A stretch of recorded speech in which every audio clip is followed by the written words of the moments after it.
of classical Greece 2.5 millennia ago, he explained it was the rise of Athens and the fear this instilled in Sparta that made war inevitable.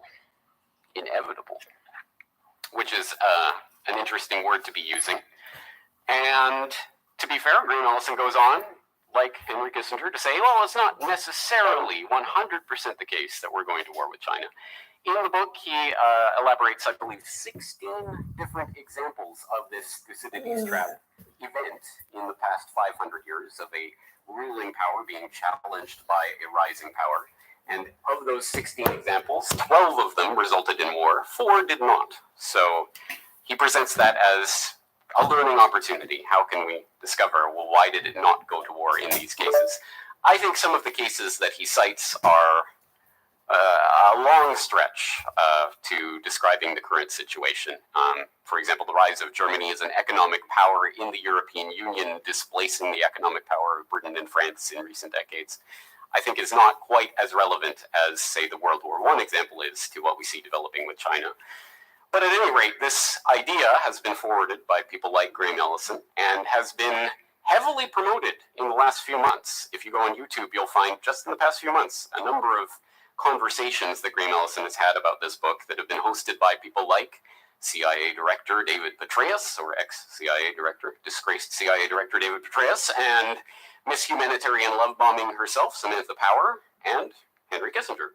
So this idea is right now being heavily promoted by some people who are in a position to know, which is interesting because I did select the topic for this presentation before this book even came out. Great minds think alike?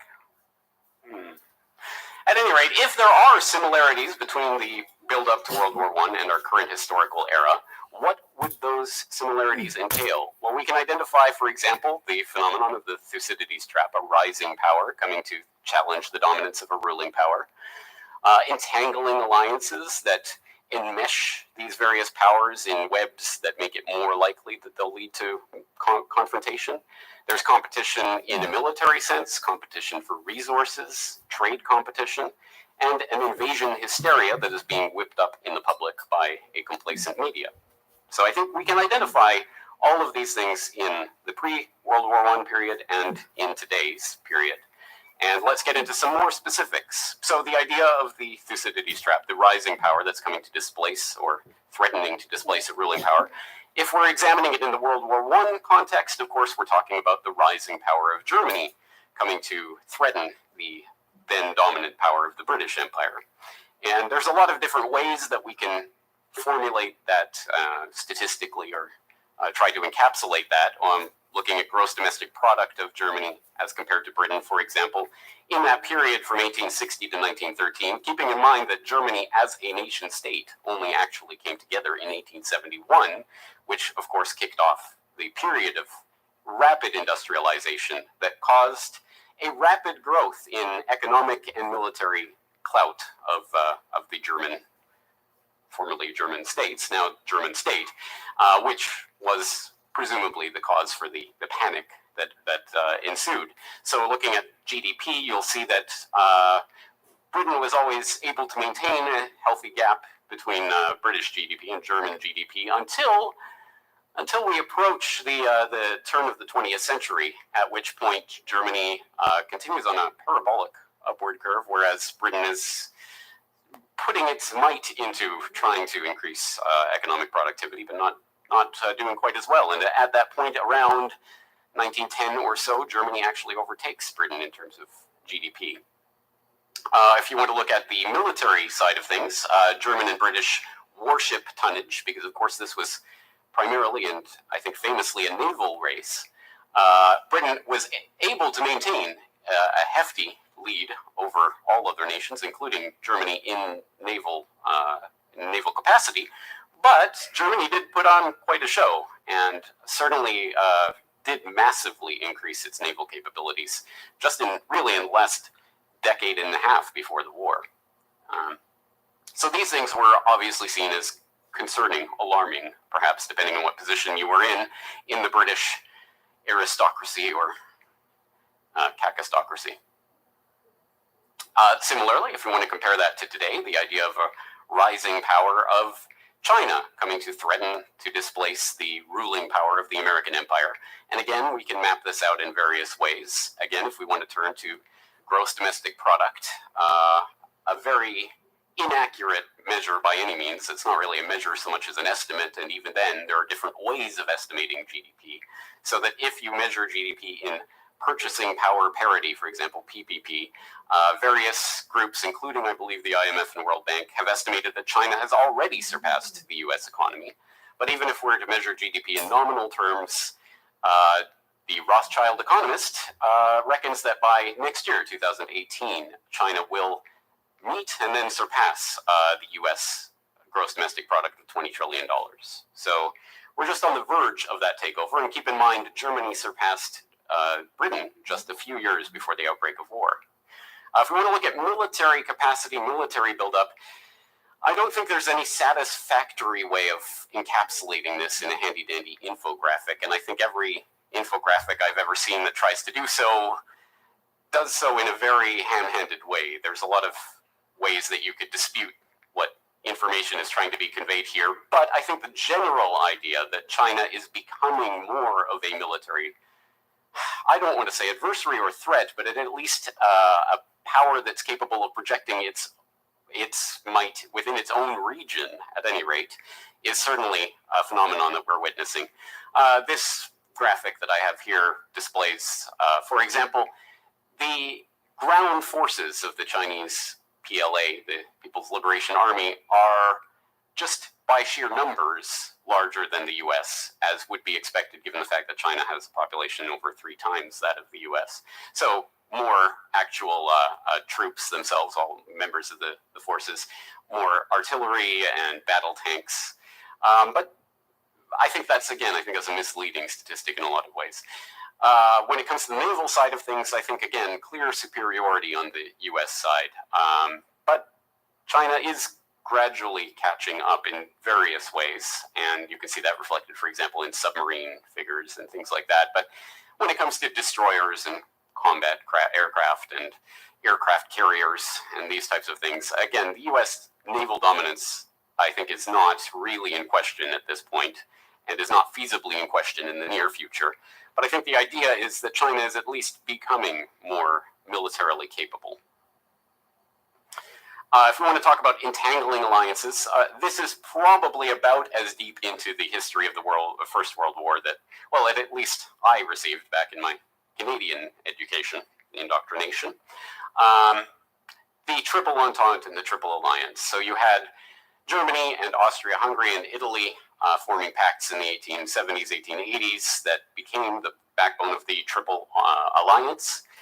And then you had Russia and France and Britain forming the Triple Entente, and they had different relations to the Balkans and Bulgaria and Serbia, and the Ottoman Empire is in there, and all the dates are in there, so there will be a test after this. Please study very carefully. The Venn diagram is confusing enough, but it could be made much more confusing when you add in other relevant parts of this diagram, which would include Japan and Belgium and how they slotted into this. But it's tempting to just say, okay, so there was an alliance and there was an entente, and it kind of led everyone into war. I believe Kissinger called it the diplomatic doomsday machinery that led to World War I, as if it just suddenly appeared somehow and it was just a fait accompli and it goes. But I think that's a glossing over an exceptionally, for people who want to study the actual history of the period, it's exceptionally important to just even look at some of the dates that form around these. For example, look at Britain and France and Russia forming that Triple Entente and think, even in the 1890s, even in the early 1900s, 1901, 1902, the idea that Britain and France would be forming any type of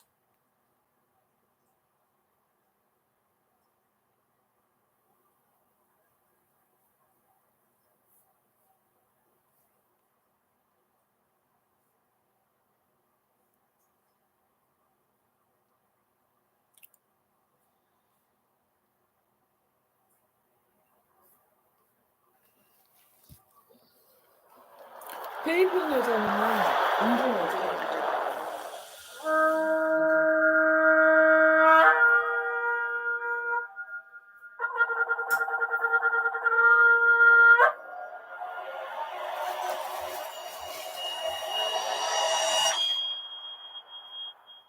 Bereshit, Genesis, chapter 1.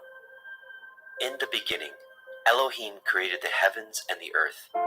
And the earth was without form and void, and darkness was upon the face of the deep. And the Ruach Elohim moved upon the face of the waters. And Elohim said, "Let there be light." And there was light. And Elohim saw the light, that it was good. And Elohim divided the light from the darkness. And Elohim called the light day, and the darkness he called night. And the evening and the morning were the first day. And Elohim said, "Let there be a firmament in the midst of the waters, and let it divide the waters from the waters." And Elohim made the firmament, and divided the waters which were under the firmament from the waters which were above the firmament. And it was so. And Elohim called the firmament heaven, and the evening and the morning were the second day. And Elohim said, "Let the waters under the heavens be gathered together unto one place, and let the dry land appear." And it was so. And Elohim called the dry land earth, and the gathering together of the waters called he seas. And Elohim saw that it was good. And Elohim said, "Let the earth bring forth grass, the herb yielding seed, and the fruit tree yielding fruit after his kind, whose seed is in itself upon the earth." And it was so. And the earth brought forth grass, and herb yielding seed after his kind, and the tree yielding fruit, whose seed was in itself after his kind. And Elohim saw that it was good. And the evening and the morning were the third day. And Elohim said, "Let there be lights in the firmament of the heavens, to divide the day from the night, and let them be for signs, and for appointed feasts, and for days and years. And let them be for lights in the firmament of the heavens, to give light upon the earth." And it was so. And Elohim made two great lights, the greater light to rule the day, and the lesser light to rule the night. He made the stars also. And Elohim set them in the firmament of the heavens to give light upon the earth, and to rule over the day and over the night, and to divide the light from the darkness. And Elohim saw that it was good. And the evening and the morning were the fourth day. And Elohim said, "Let the waters bring forth abundantly the moving creature that has life, and fowl that may fly above the earth in the open firmament of heaven." And Elohim created great sea monsters, and every living creature that moves, which the waters brought forth abundantly after their kind, and every winged fowl after his kind. And Elohim saw that it was good. And Elohim blessed them, saying, "Be fruitful and multiply, and fill the waters in the seas, and let fowl multiply in the earth." And the evening and the morning were the fifth day. And Elohim said, "Let the earth bring forth the living creatures after his kind, cattle and creeping thing, and beast of the earth after his kind." And it was so. And Elohim made the beast of the earth after his kind, and cattle after their kind, and everything that creeps upon the earth after his kind. And Elohim saw that it was good. And Elohim said, "Let us make man in our image, after our likeness. Let them have dominion over the fish of the sea, and over the fowl of the air, and over the cattle, and over all the earth, and over every creeping thing that creeps upon the earth." So Elohim created man in his own image. In the image of Elohim created he him. Male and female created he them. And Elohim blessed them. And Elohim said unto them, "Be fruitful and multiply, and replenish the earth, and subdue it, and have dominion over the fish of the sea, and over the fowl of the air, and over every living thing that moves upon the earth." And Elohim said, "Behold, I have given you every herb-bearing seed which is upon the face of all the earth, and every tree in which is the fruit of a tree yielding seed. To you it shall be for food. And to every beast of the earth, and to every fowl of the air, and to everything that creeps upon the earth, wherein there is life, I have given every green herb for food." And it was so. And Elohim saw everything that he had made, and behold, it was very good. And the evening and the morning were the sixth day.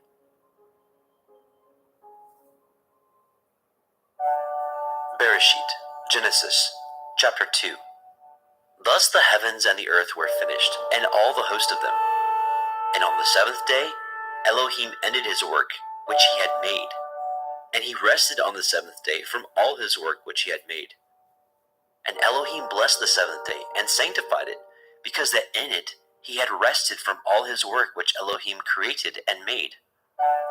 These are the generations of the heavens and of the earth, when they were created, in the day that Yahweh Elohim made the earth and the heavens. And every plant of the field before it was in the earth, and every herb of the field before it grew. For Yahweh Elohim had not caused it to rain upon the earth, and there was not a man to till the ground. But there went up a mist from the earth, and watered the whole face of the ground. And Yahweh Elohim formed the man of the dust of the ground, and breathed into his nostrils the breath of life. And the man became a living soul. And Yahweh Elohim planted a garden eastward in Eden, and there he put the man whom he had formed. And out of the ground made Yahweh Elohim to grow every tree that is pleasant to the sight and good for food, the tree of life also in the midst of the garden, and the tree of knowledge of good and evil. And a river went out of Eden to water the garden, and from thence it was parted, and became into four heads. The name of the first is Pishon, that is, which compasses the whole land of Havilah, where there is gold. And the gold of that land is good. There is Delim, and the onyx stone. And the name of the second river is Gihon.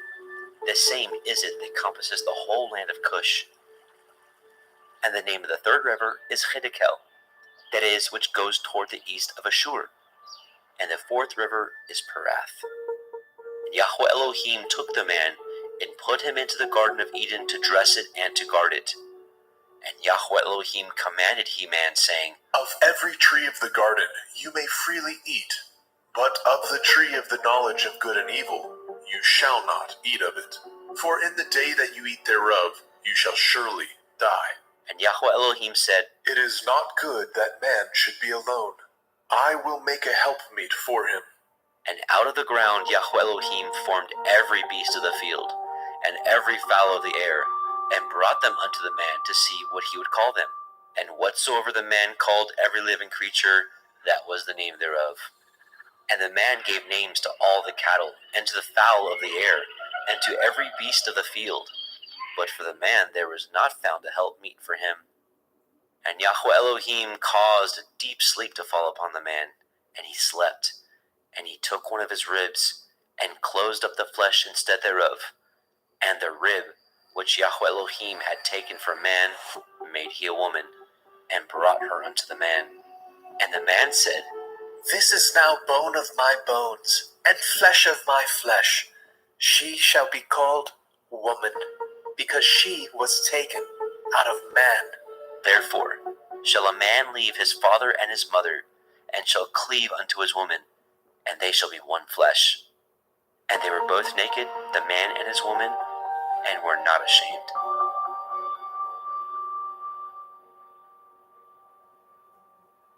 Bereshit, Genesis, chapter 3.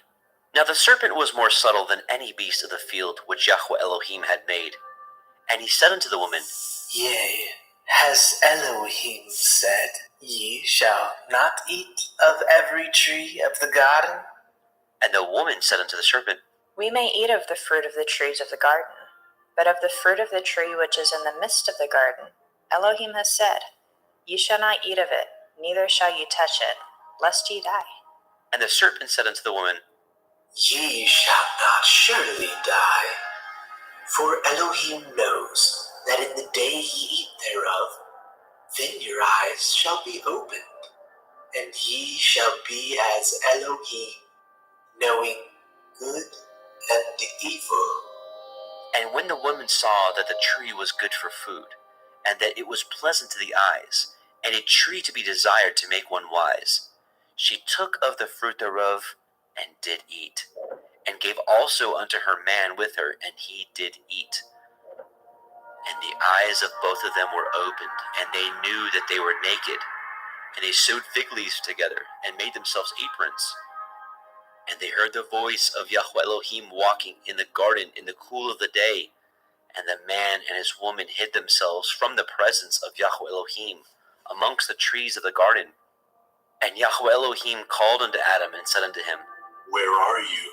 And he said, I heard your voice in the garden, and I was afraid, because I was naked, and I hid myself.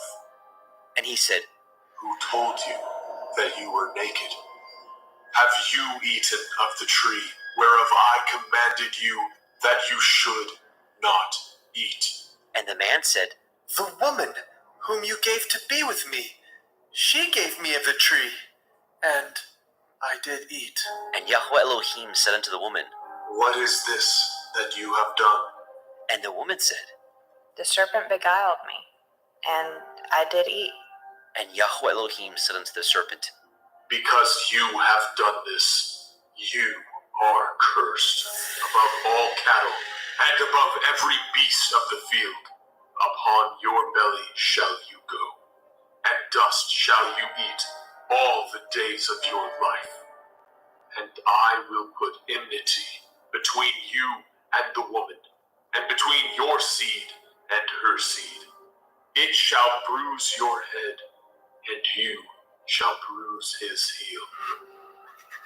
Unto the woman he said, I will greatly multiply your sorrow and your conception. In sorrow you shall bring forth children, and your desire shall be to your man, and he shall rule over you. And unto Adam he said, Because you have hearkened unto the voice of your woman, and have eaten of the tree of which I commanded you, saying, You shall not eat of it. Cursed is the ground for your sake. In sorrow you shall eat of it all the days of your life.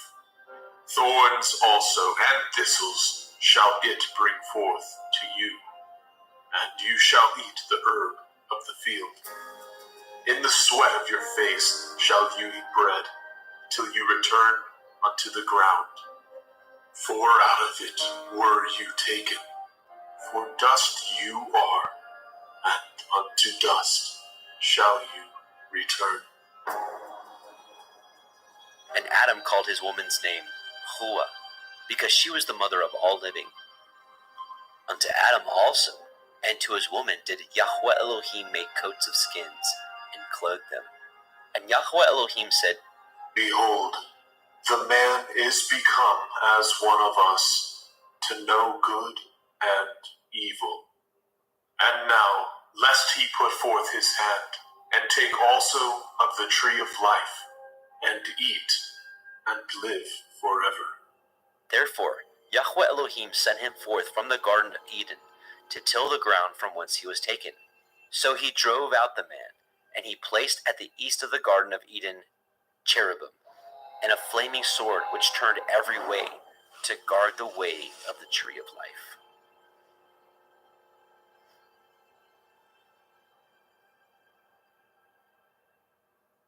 Bereshit, Genesis, chapter 4. And Adam knew Hua his woman, and she conceived, and bore Cain, and said, I have gotten a man from Yahuwah.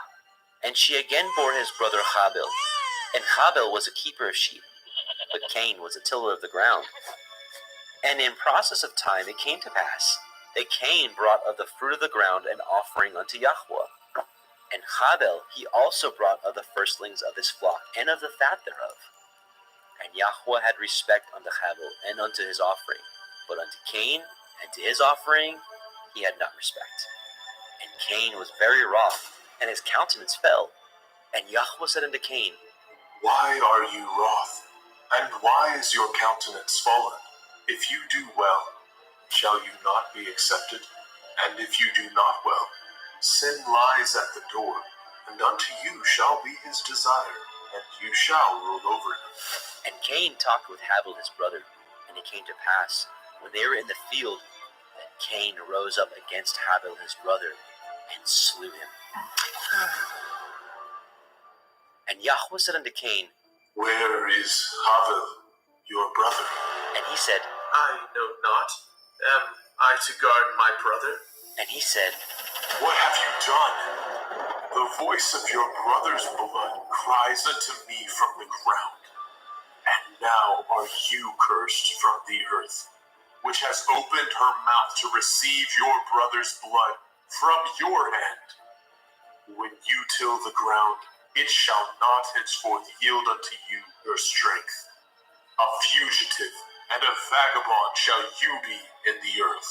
And Cain said unto Yahweh, My punishment is greater than I can bear. Behold, you have driven me out this day from the face of the earth, and from your face shall I be hid. And I shall be a fugitive and a vagabond in the earth. And it shall come to pass that every one that finds me shall slay me. And Yahweh said unto him, Therefore, whoever slays Cain, vengeance shall be taken on him sevenfold. And Yahweh set a mark upon Cain, lest any finding him should kill him. And Cain went out from the presence of Yahweh, and dwelt in the land of Nod, on the east of Eden. And Cain knew his woman, and she conceived, and bore Hanok. And he built a city, and called the name of the city after the name of his son, Hanok. And unto Hanok was born Irad, and Irad begat Mehujael, and Mehujael begat Methushael, and Methushael begat Lamech. And Lamech took unto him two women. The name of the one was Ada, and the name of the other Zillah. And Ada bore Jabal. He was the father of such as dwell in tents, and of such as have cattle. And his brother's name was Jubal. He was the father of all such as handle the harp and organ. And Zillah, she also bore Tubal-Cain, an instructor of every artificer in brass and iron. And the sister of Tubal-Cain was Naamah. And Lamech said unto his woman, Ada and Zillah, hear my voice, ye women of Lamech, hearken unto my speech.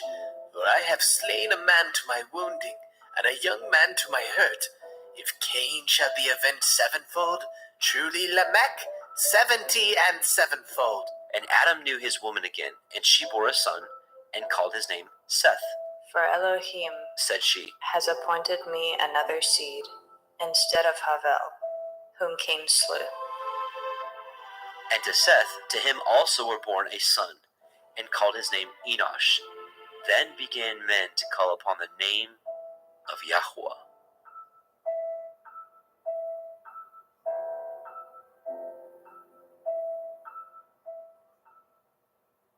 Bereshit, Genesis, chapter 5. This is the sefer of the generations of Adam.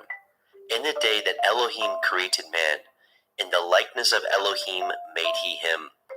Male and female created he them, and blessed them, and called their name Adam, in the day when they were created. And Adam lived 130 years, and begat a son in his own likeness, after his image, and called his name Seth. And the days of Adam, after he had begotten Seth, were 800 years, and he begat sons and daughters. And all the days that Adam lived were 930 years, and he died.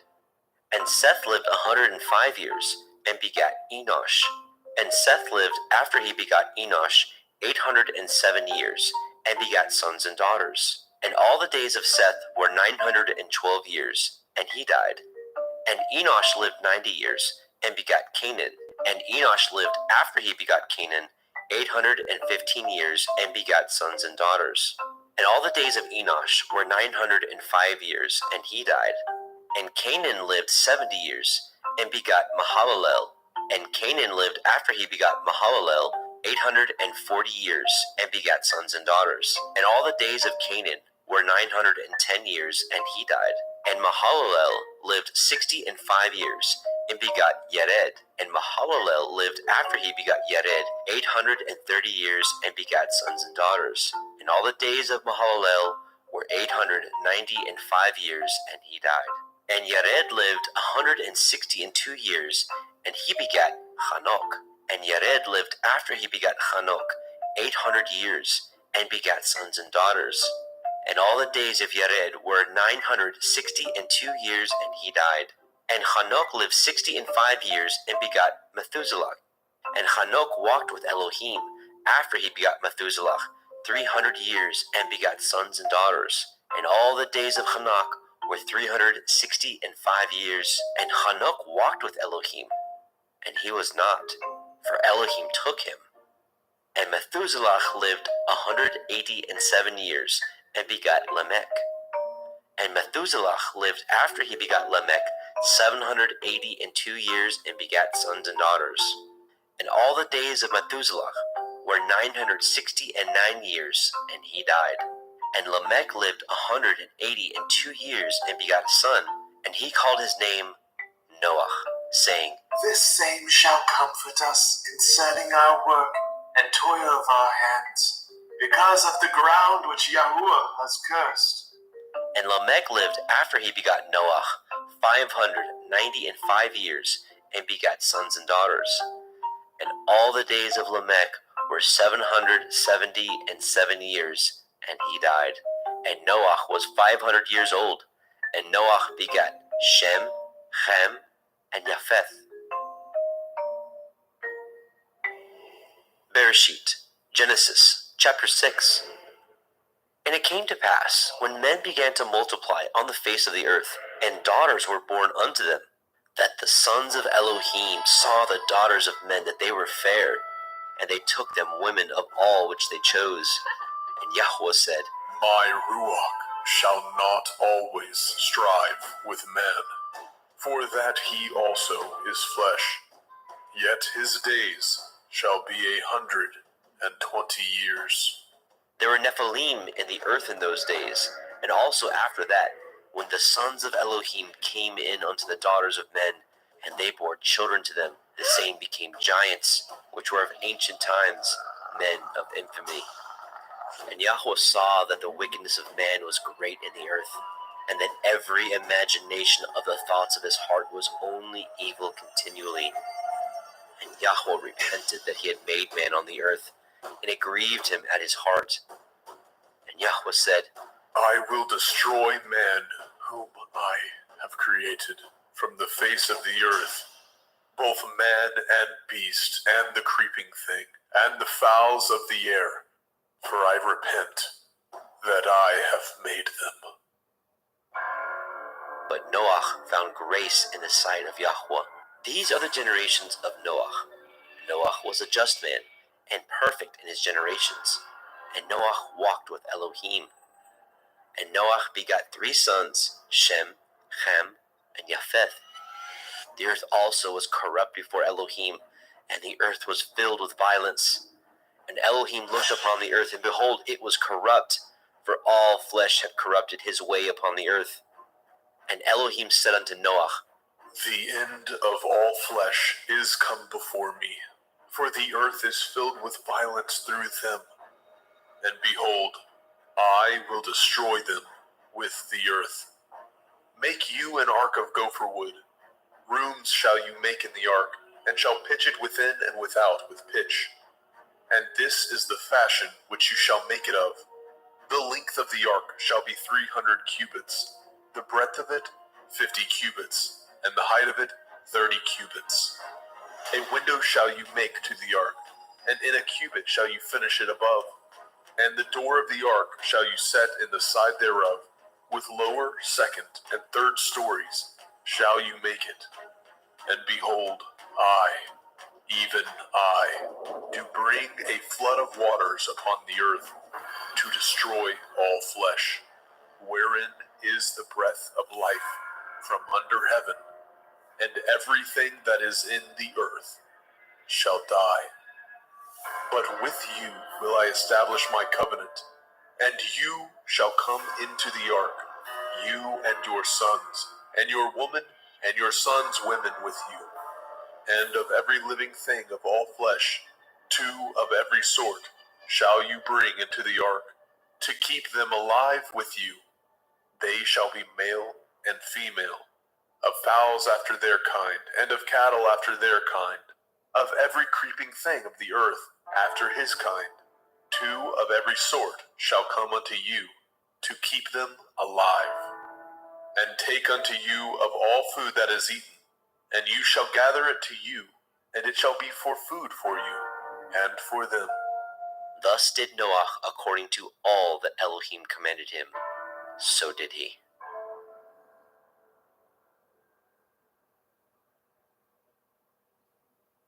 Bereshit, Genesis, chapter 7.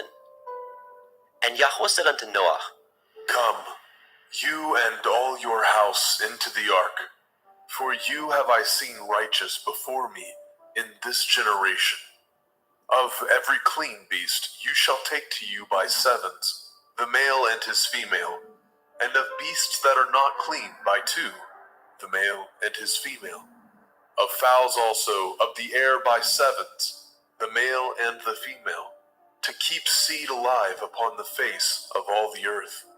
For yet 7 days, and I will cause it to rain upon the earth 40 days and 40 nights, and every living substance that I have made will I destroy from off the face of the earth. And Noah did according unto all that Yahweh commanded him. And Noah was 600 years old when the flood of waters was upon the earth. And Noah went in, and his sons, and his woman, and his sons' women with him, into the ark because of the waters of the flood, of clean beasts, and of beasts that are not clean, and of fowls, and of everything that creeps upon the earth. There went in 2 and 2 unto Noah into the ark, the male and the female, as Elohim had commanded Noah. And it came to pass after 7 days that the waters of the flood were upon the earth. In the 600th year of Noah's life, in the 2nd month, the 17th day of the month, the same day were all the fountains of the great deep broken up, and the windows of heaven were opened. And the rain was upon the earth 40 days and 40 nights.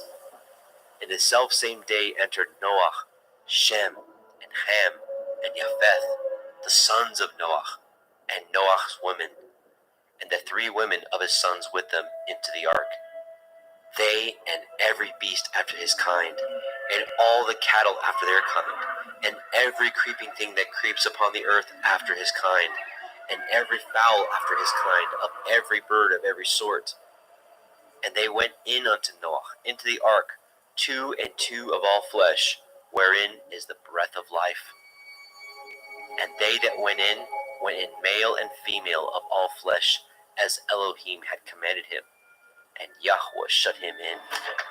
And the flood was 40 days upon the earth, and the waters increased, and bore up the ark, and it was lifted up above the earth.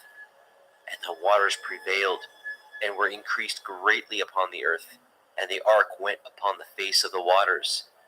And the waters prevailed exceedingly upon the earth, and all the high hills that were under the whole heaven were covered. 15 cubits upward did the waters prevail, and the mountains were covered. And all flesh died that moved upon the earth, both of fowl, and of cattle, and of beast, and of every creeping thing that creeps upon the earth, and every man, all in whose nostrils was the breath of life, of all that was in the dry land, died. And every living substance was destroyed which was upon the face of the ground, both man and cattle, and the creeping things, and the fowl of the heavens, and they were destroyed from the earth. And Noah only remained alive, and they that were with him in the ark.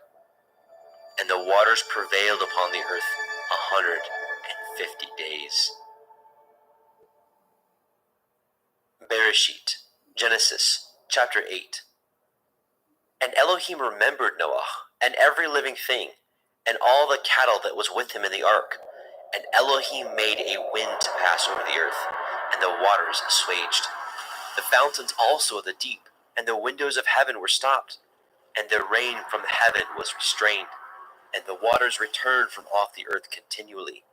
And after the end of the 150 days, the waters were abated. And the ark rested in the 7th month, on the 17th day of the month, upon the mountains of Ararat.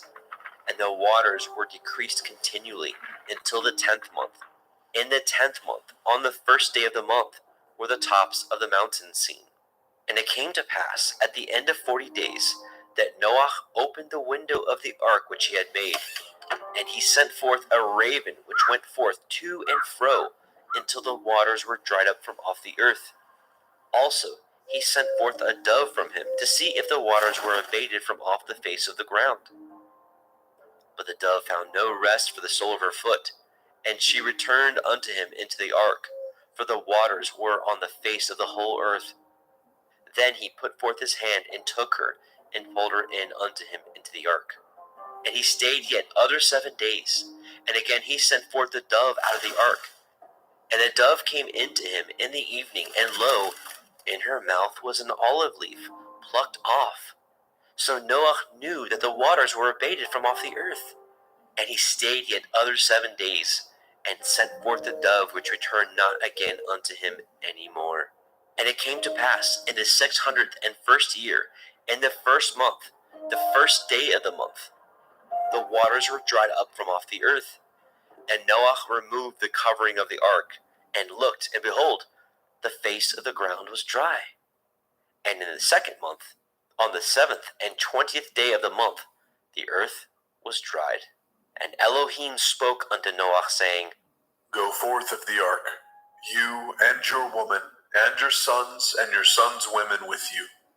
Bring forth with you every living thing that is with you, of all flesh, both of fowl and of cattle, and of every creeping thing that creeps upon the earth, that they may breed abundantly in the earth, and be fruitful, and multiply upon the earth. And Noah went forth, and his sons, and his woman, and his sons' women with him, every beast, every creeping thing, and every fowl, and whatsoever creeps upon the earth after their kinds, went forth out of the ark. And Noah built an altar unto Yahweh, and took of every clean beast, and of every clean fowl, and offered burnt offerings on the altar. And Yahweh smelled a sweet savor. And Yahweh said in his heart, I will not again curse the ground any more for man's sake, for the imagination of man's heart is evil from his youth. Neither will I again smite any more everything living, as I have done. While the earth remains, seed time and harvest, and cold and heat, and summer and winter, and day and night shall not cease. Bereshit, Genesis chapter 9. And Elohim blessed Noah and his sons, and said unto them, Be fruitful and multiply, and replenish the earth. And the fear of you and the dread of you shall be upon every beast of the earth, and upon every fowl of the air, upon all that moves upon the earth, and upon all the fish of the sea. Into your hand are they delivered. Every moving thing that lives shall be meat for you. Even as the green herb have I given you all things. But the flesh with the life thereof, which is the blood thereof, shall ye not eat. And surely your blood of your lives will I require. At the hand of every beast will I require it, and at the hand of man. At the hand of every man's brother will I require the life of man. Whoso sheds man's blood, by man shall his blood be shed. For in the image of Elohim made he man. And you, be ye fruitful, and multiply. Bring forth abundantly in the earth, and multiply therein.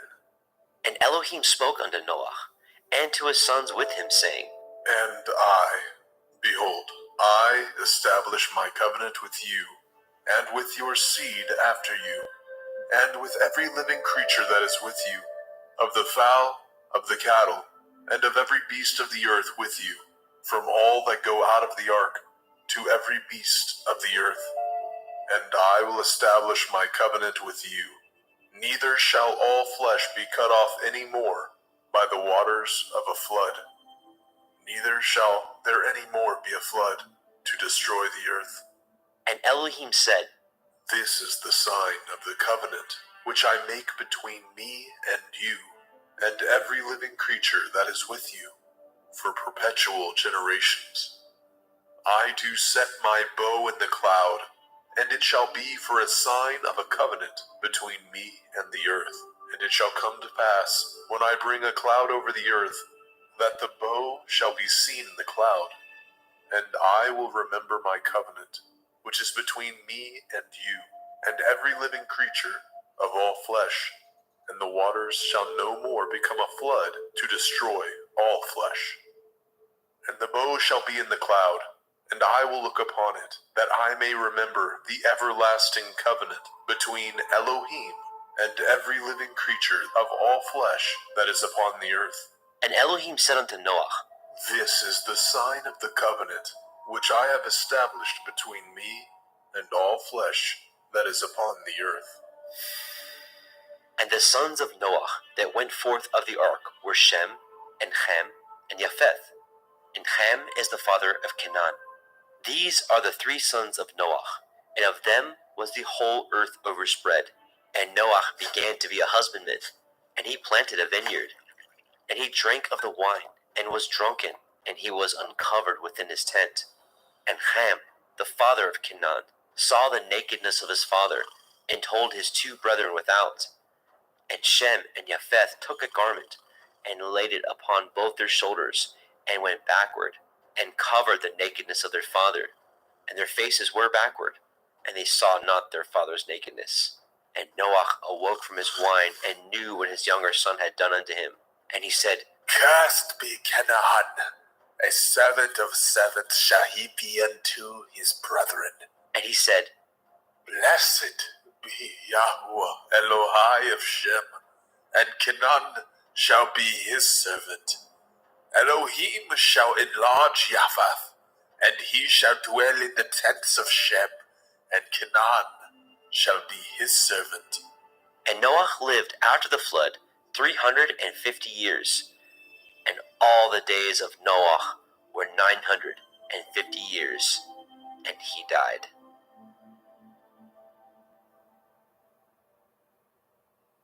Bereshit, Genesis, chapter 10. Now these are the generations of the sons of Noah, Shem, Ham, and Japheth. And unto them were sons born after the flood. The sons of Japheth, Gomer, and Magog, and Madai, and Yaban, and Tubal, and Meshech, and Tirak. And the sons of Gomer, Ashkenaz, and Riphath, and Togarma. The sons of Yaban, Elisha, and Tarshish, and Kittim, and Dodanim. By these were the isles of the other nations divided in their lands, everyone after his tongue, and after their families, in their nations. And the sons of Ham, Cush, and Mitzrayim, and Put, and Canaan. And the sons of Cush, Seba, and Havilah, and Kavta, and Raamah, and Kavteka. And the sons of Raamah, Sheba, and Dedan. And Cush begat Nimrod. He began to be a giant and a hunter in the earth. He was a giant and a hunter before Yahweh. Wherefore it is said, even as Nimrod, the giant hunter before Yahweh. And the beginning of his kingdom was Babel, and Erech, and Akkad, and Calneh, in the land of Shinar. Out of that land went forth Ashur, and built Nineveh, and the city Rehoboth, and Kelach, and Resen between Nineveh and Kelach. The same is a great city. And Mitzrayim begat Lodim, and Anamim, and Lechavim, and the Naphtuchim, and the Pathrusim, and the Kasluchim, out of whom came Pelishtim, and the Kaphtorim.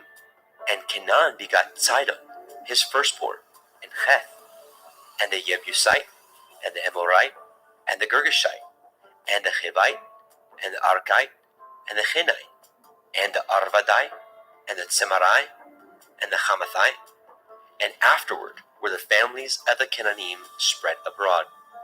And the border of the Canaanim was from Sidon, as you come to Gerar, unto Gaza, as you go unto Sodom, and Amorah, and Admah, and Zeboim, even unto Lasha.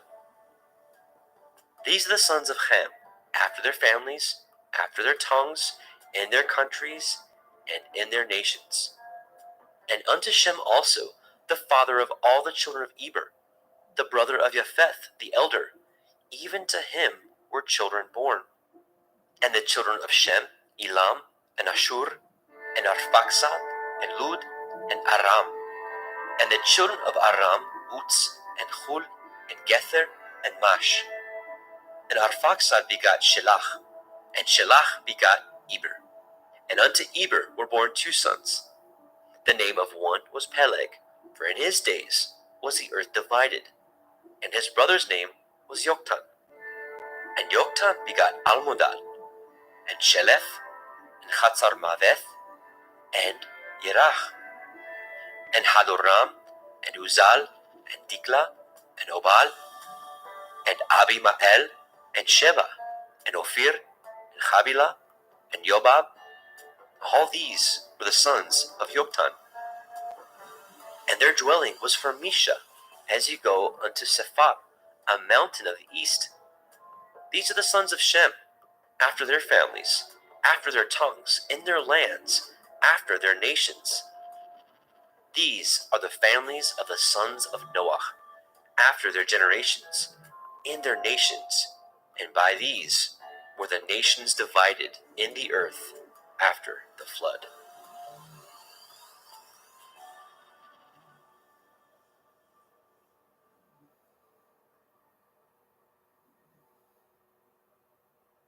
Bereshit, Genesis, chapter 11. And the whole earth was of one language and of one speech. And it came to pass, as they journeyed from the east, that they found a plain in the land of Shinar, and they dwelt there. And they said one to another, Go to, let us make brick and burn them thoroughly. and they had brick for stone, and slime had they for mortar. And they said, Go to, let us build a city and a tower whose top may reach unto the heavens, and let us make a name, lest we be scattered abroad upon the face of the whole earth. And Yahweh came down to see the city, and the tower which the children of men built. And Yahweh said, Behold, the people is one, and they have all one language, and this they begin to do, and now nothing will be restrained from them, which they have imagined to do.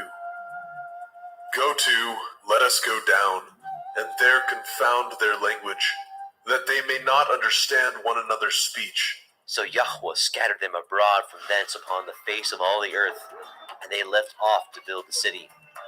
Therefore is the name of it called Babel, because Yahweh did there confound the language of all the earth. And from thence did Yahweh scatter them abroad upon the face of all the earth. These are the generations of Shem. Shem was 100 years old, and begot Arphaxad 2 years after the flood. And Shem lived after he begot Arphaxad 500 years, and begat sons and daughters. And Arphaxad lived 35 years, and begot Shelach. And Arphaxad lived after he begot Shelach 403 years, and begat sons and daughters. And Shelach lived 30 years, and begot Eber. And Shelach lived after he begot Eber 403 years, and begat sons and daughters. And Eber lived 34 years, and begot Peleg. And Eber lived after he begot Peleg 430 years, and begot sons and daughters. Peleg lived 30 years, and begat Reu. And Peleg lived after he begot Reu 209 years, and begot sons and daughters. And Reu lived 32 years, and begot Serug. And Reu lived after he begot Serug 207 years, and begot sons and daughters. And Serug lived 30 years, and begot Nahor. And Serug lived after he begot Nahor 200 years, and begot sons and daughters. And Nahor lived 29 years, and begot Terach. And Nahor lived after he begot Terach 119 years, and begot sons and daughters. And Terach lived 70 years, and begot Abram, Nahor, and Haran. Now these are the generations of Terach. Terach begot Abram, Nahor, and Haran. And Haran begot Lot. And Haran died before his father Terach in the land of his nativity, in Ur of the Kasdim. And Abram and Nahor took them women. The name of Abram's woman was Sarai, and the name of Nahor's woman, Milcah, the daughter of Haran, the father of Milcah, and the father of Yizkah. But Sarai was barren, she had no child. And Terach took Abram his son, and Lot, the son of Haran, his son's son, and Sarai, his daughter-in-law, his son Abram's woman, and they went forth with them from Ur of the Kasdim to go into the land of Canaan. And they came unto Haran and dwelt there. And the days of Terach were 205 years, and Terach died in Haran. Bereshit, Genesis, chapter 12. Now Yahweh had said unto Abram, Get you out of your country, and from your kindred, and from your father's house, unto a land that I will show you. And I will make of you a great nation, and I will bless you, and make your name great, and you shall be a blessing. And I will bless them that bless you, and curse him that curses you. And in you shall all families of the earth be blessed. So Abram departed as Yahweh had spoken unto him, and Lot went with him. And Abram was 75 years old when he departed out of Haran. And Abram took Sarai his woman, and Lot his brother's son, and all their substance that they had gathered, and the souls that they had gotten in Haran. And they went forth to go into the land of Canaan, and into the land of Canaan they came. And Abram passed through the land unto the place of Shechem, unto the plain of Moreh, and the Canaanite was in the land. And Yahweh appeared unto Abram and said, Unto your seed will I give this land. And there built he an altar unto Yahweh, who appeared unto him. And he removed from thence unto a mountain on the east of Beit El, and pitched his tent, having Beit El on the west, and Ai on the east.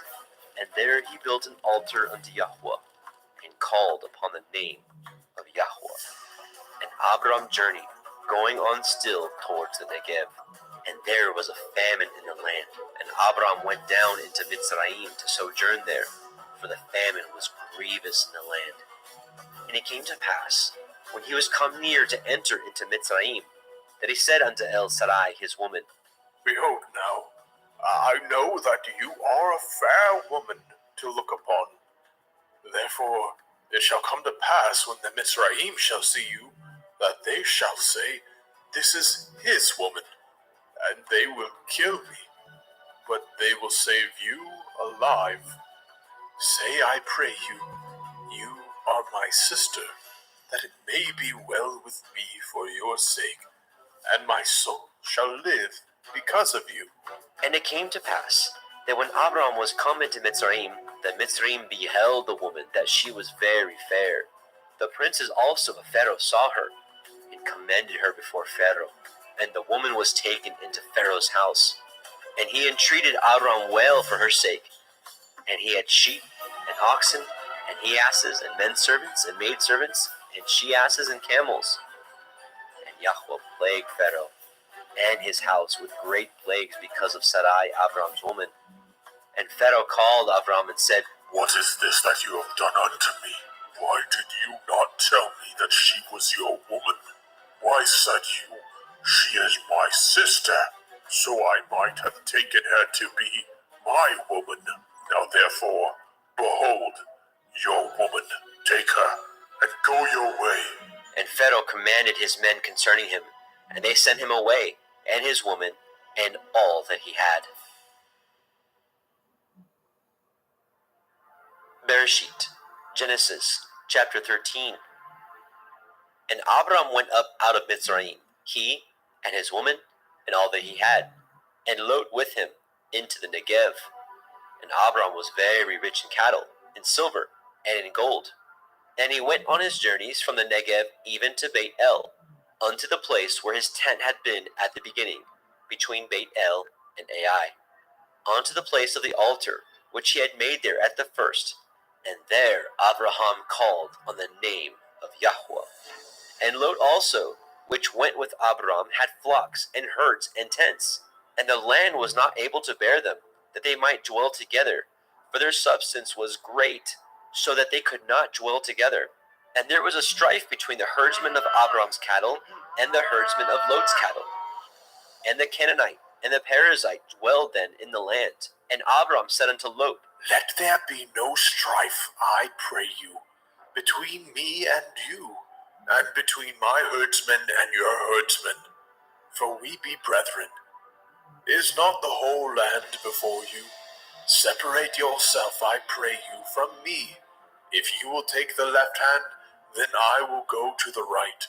Or if you depart to the right hand, then I will go to the left. And Lot lifted up his eyes, and beheld all the circle of the Yarden, that it was well watered everywhere, before Yahweh destroyed Sodom and Amorah, even as the garden of Yahweh, like the land of Mitzrayim, as ye come unto Zoar. Then Lot chose him all the circle of the Yarden, and Lot journeyed east, and they separated themselves, the one from the other. And Abram dwelt in the land of Canaan, and Lot dwelt in the cities of the circle of the Yarden, and pitched his tent toward Sodom. But the men of Sodom were wicked and sinners before Yahweh exceedingly. And Yahweh said unto Abram, after that Lot was separated from him, Lift up now your eyes, and look from the place where you are, northward and southward, and eastward and westward. For all the land which you see, to you will I give it, and to your seed forever. And I will make your seed as the dust of the earth, so that if a man can number the dust of the earth, then shall your seed also be numbered. Arise, walk through the land in the length of it and in the breadth of it, for I will give it unto you.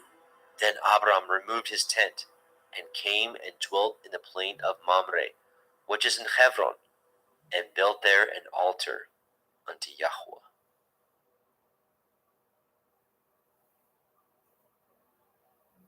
Bereshit, Genesis chapter 14. And it came to pass in the days of Amraphel, king of Shinar, Arioch, king of Elakar, Kedorlaomer, king of Elam, and Tidal, king of nations, that these made war with Bera, king of Sodom, and with Birsha, king of Amorah, Shinav, king of Admah, and Shem-Eber, king of Tseboim, and the king of Bela, which is Zoar. All these were joined together in the valley of Siddim, which is the Salt Sea. 12 years they served Kedorlaomer, and in the 13th year they rebelled. And in the 14th year came Kedorlaomer, and the kings that were with him, and smote the Rephaim in Ashtaroth Karnaim, and the Zuzim in Ham, and the Emim in Shaveh Kiriathaim, and the Horim in their Mount Seir, unto El Paran, which is by the wilderness. And they returned and came to En Mishpat, which is Kadesh, and smote all the country of the Amalekim, and also the Amorim, that dwelt in Hatzron Tamar. And there went out the king of Sodom, and the king of Amorah, and the king of Admah, and the king of Tseboim, and the king of Bela, the same as Zoar, and they joined battle with them in the valley of Siddim, with Kedorlaomer, the king of Elam, and with Tidal, king of nations, and Amraphel, king of Shinar, and Arioch, king of Elakar, 4 kings with 5.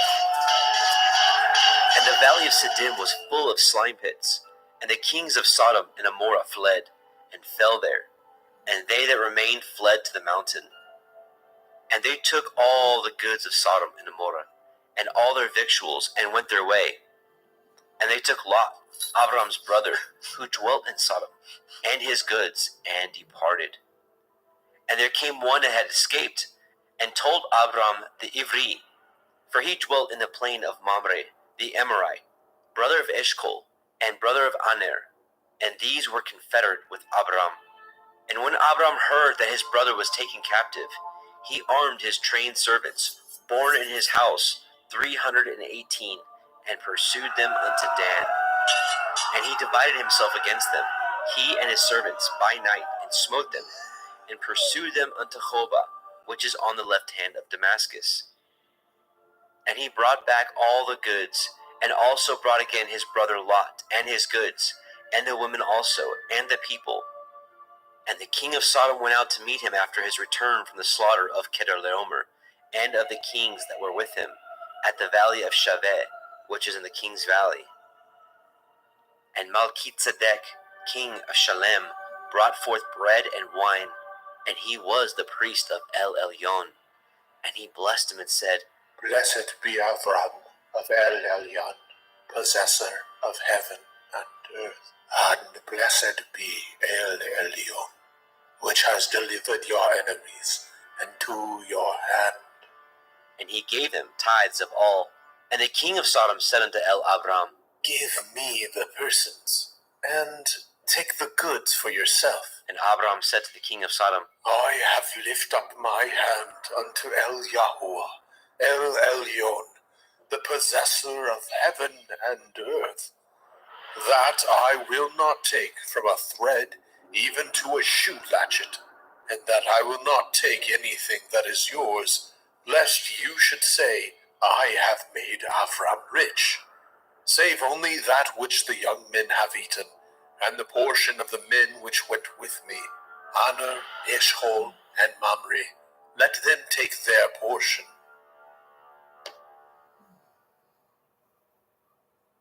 Bereshit, Genesis chapter 15.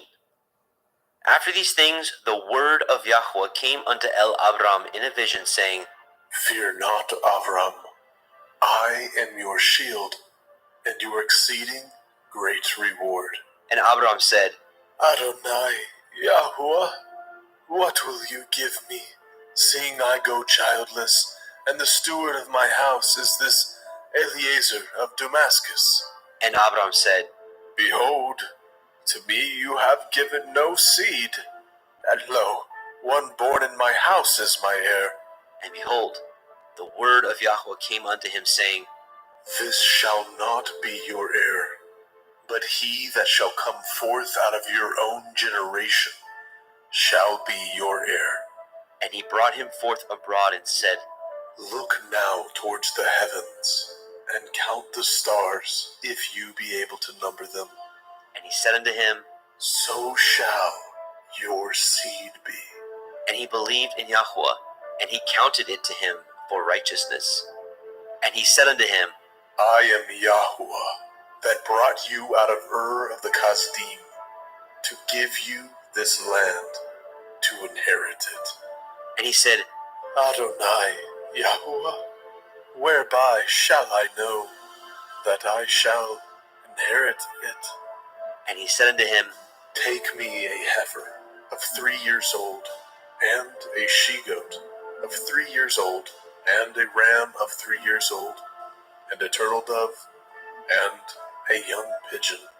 And he took unto him all these, and divided them in the midst, and laid each piece one against another, but the birds he divided not. And when the fowls came down upon the carcasses, Abram drove them away. And when the sun was going down, a deep sleep fell upon Abram, and lo, a horror of great darkness fell upon him. And he said unto Abram, Know of a surety that your seed shall be a stranger in a land that is not theirs, and shall serve them, and they shall afflict them 400 years. And also that nation whom they shall serve will I judge, and afterward they shall come out with great substance, and you shall go to your fathers in peace. You shall be buried in a good old age. But in the 4th generation they shall come hither again, for the iniquity of the Amorim is not yet full. And it came to pass that, when the sun went down, and it was dark, behold, a smoking furnace, and a burning lamp that passed between those pieces. In the same day Yahweh cut a covenant with Abram, saying, Unto your seed have I given this land, from the river of Mitzrayim unto the great river, the river Parath, the Canaanite, and the Kenizzim, and the Kadmonim, and the Hittim, and the Perizim, and the Rephaim, and the Amorim, and the Kenainim, and the Girgashim, and the Yebusim.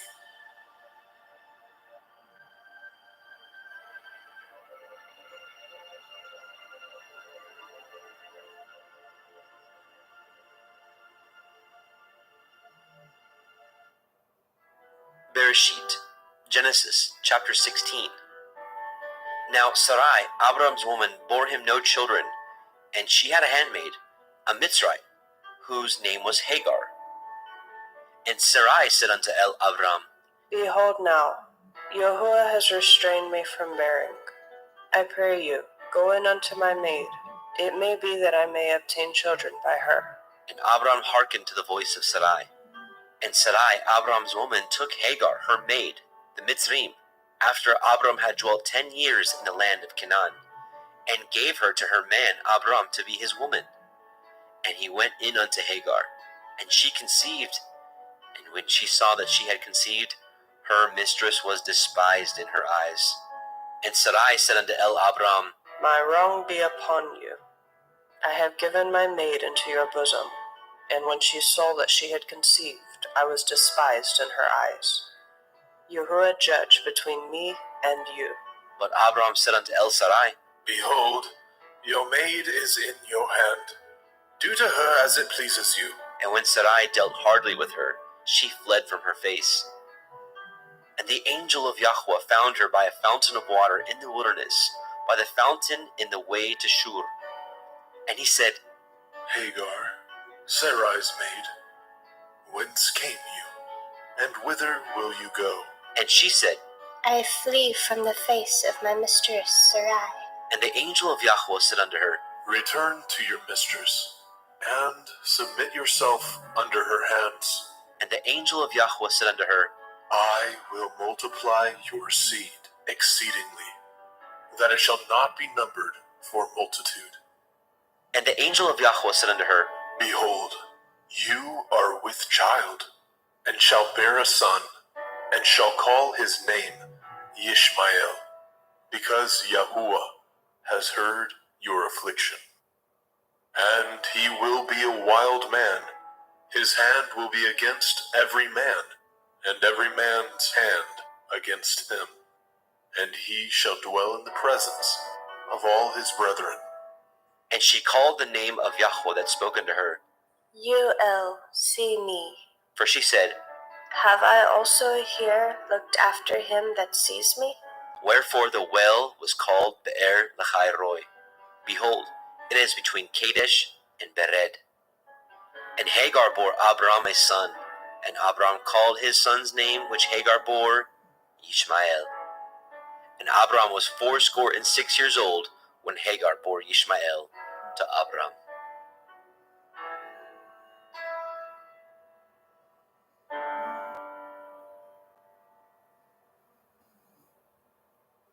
Bereshit, Genesis, chapter 17. And when Abram was 90 years old and 9, Yahweh appeared to Abram and said unto him, I am El Shaddai. Walk before me and be perfect. And I will make my covenant between me and you, and will multiply you exceedingly. And Abram fell on his face.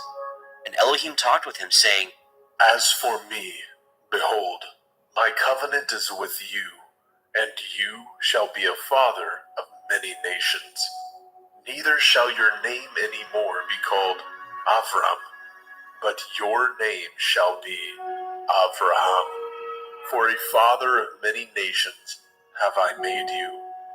And I will make you exceeding fruitful, and I will make nations of you, and kings shall come out of you. And I will establish my covenant between me and you, and your seed after you, in their generations, for an everlasting covenant, to be Elohim unto you, and to your seed after you. And I will give unto you, and to your seed after you, the land wherein you are a stranger, all the land of Canaan, for an everlasting possession, and I will be their Elohim. And Elohim said unto Abraham, You shall guard my covenant, therefore, you and your seed after you in their generations. This is my covenant, which ye shall guard, between me and you and your seed after you. Every male child among you shall be circumcised. And ye shall circumcise the flesh of your foreskin, and it shall be a sign of the covenant betwixt me and you. And he that is 8 days old shall be circumcised among you, every male child in your generations. He that is born in the house, or bought with money of any stranger, which is not of your seed, he that is born in your house, and he that is bought with your money, must need to be circumcised. And my covenant shall be in your flesh for an everlasting covenant. And the uncircumcised male child, whose flesh of his foreskin is not circumcised, that soul shall be cut off from his people. He has broken my covenant. And Elohim said unto Abraham, As for Sarai, your woman, you shall not call her name Sarai, but Sarah shall her name be. And I will bless her, and give you a son also of her.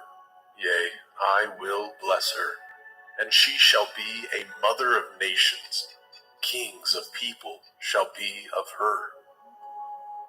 Then Abraham fell upon his face and laughed, and said in his heart, Shall a child be born unto him that is 100 years old? And shall Sarah, that is 90 years old, bear? And Abraham said unto Elohim, Oh, that Ishmael might live before you. And Elohim said, Sarah your woman shall bear you a son indeed, and you shall call his name Yitzhak. And I will establish my covenant with him for an everlasting covenant, and with his seed after him. And as for Ishmael, I have heard you. Behold, I have blessed him, and will make him fruitful, and will multiply him exceedingly. 12 princes shall he beget, and I will make him a great nation. But my covenant will I establish with Yitzhak, which Sarah shall bear unto you at this set time in the next year. And he left off talking with him, and Elohim went up from Abraham. And Abraham took Ishmael his son, and all that were born in his house, and all that were bought with his money, every male among the men of Abraham's house, and circumcised the flesh of their foreskin in the selfsame day, as Elohim had said unto him. And Abraham was 90 years old and 9 when he was circumcised in the flesh of his foreskin. And Ishmael his son was 13 years old when he was circumcised in the flesh of his foreskin. And the selfsame day was Abraham circumcised, and Ishmael his son. And all the men of his house, born in the house, and bought with money of the stranger, were circumcised with him.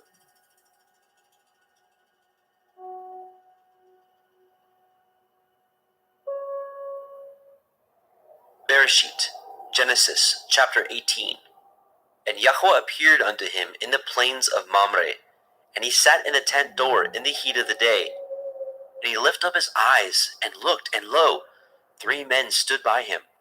And when he saw them, he ran to meet them from the tent door, and bowed himself toward the ground, and said, My Adonai, if now I have found favor in your sight, pass not away, I pray you, from your servant. Let a little water, I pray you, be fetched, and wash your feet, and rest yourselves under the tree. And I will fetch a morsel of bread, and comfort ye your hearts. After that ye shall pass on, for therefore are ye come to your servant.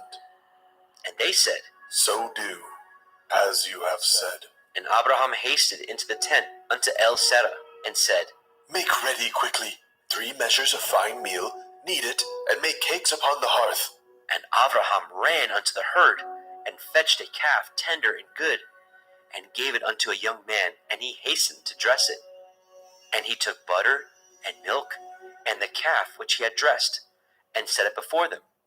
And he stood by them under the tree, and they did eat. And they said unto him, Where is Sarah, your woman? And he said, Behold, in the tent. And he said, I will certainly return unto you according to the time of life. And lo, Sarah your woman shall have a son. And Sarah heard it in the tent door, which was behind him. Now Abraham and Sarah were old and well stricken in age, and had ceased to be with Sarah after the manner of women. Therefore Sarah laughed within herself, saying, After I am waxed old, shall I have pleasure, my Lord being old also? And Yahweh said unto Abraham, Wherefore did Sarah laugh, saying, Shall I of a surety bear a child, which am old? Is anything too hard for Yahuwah?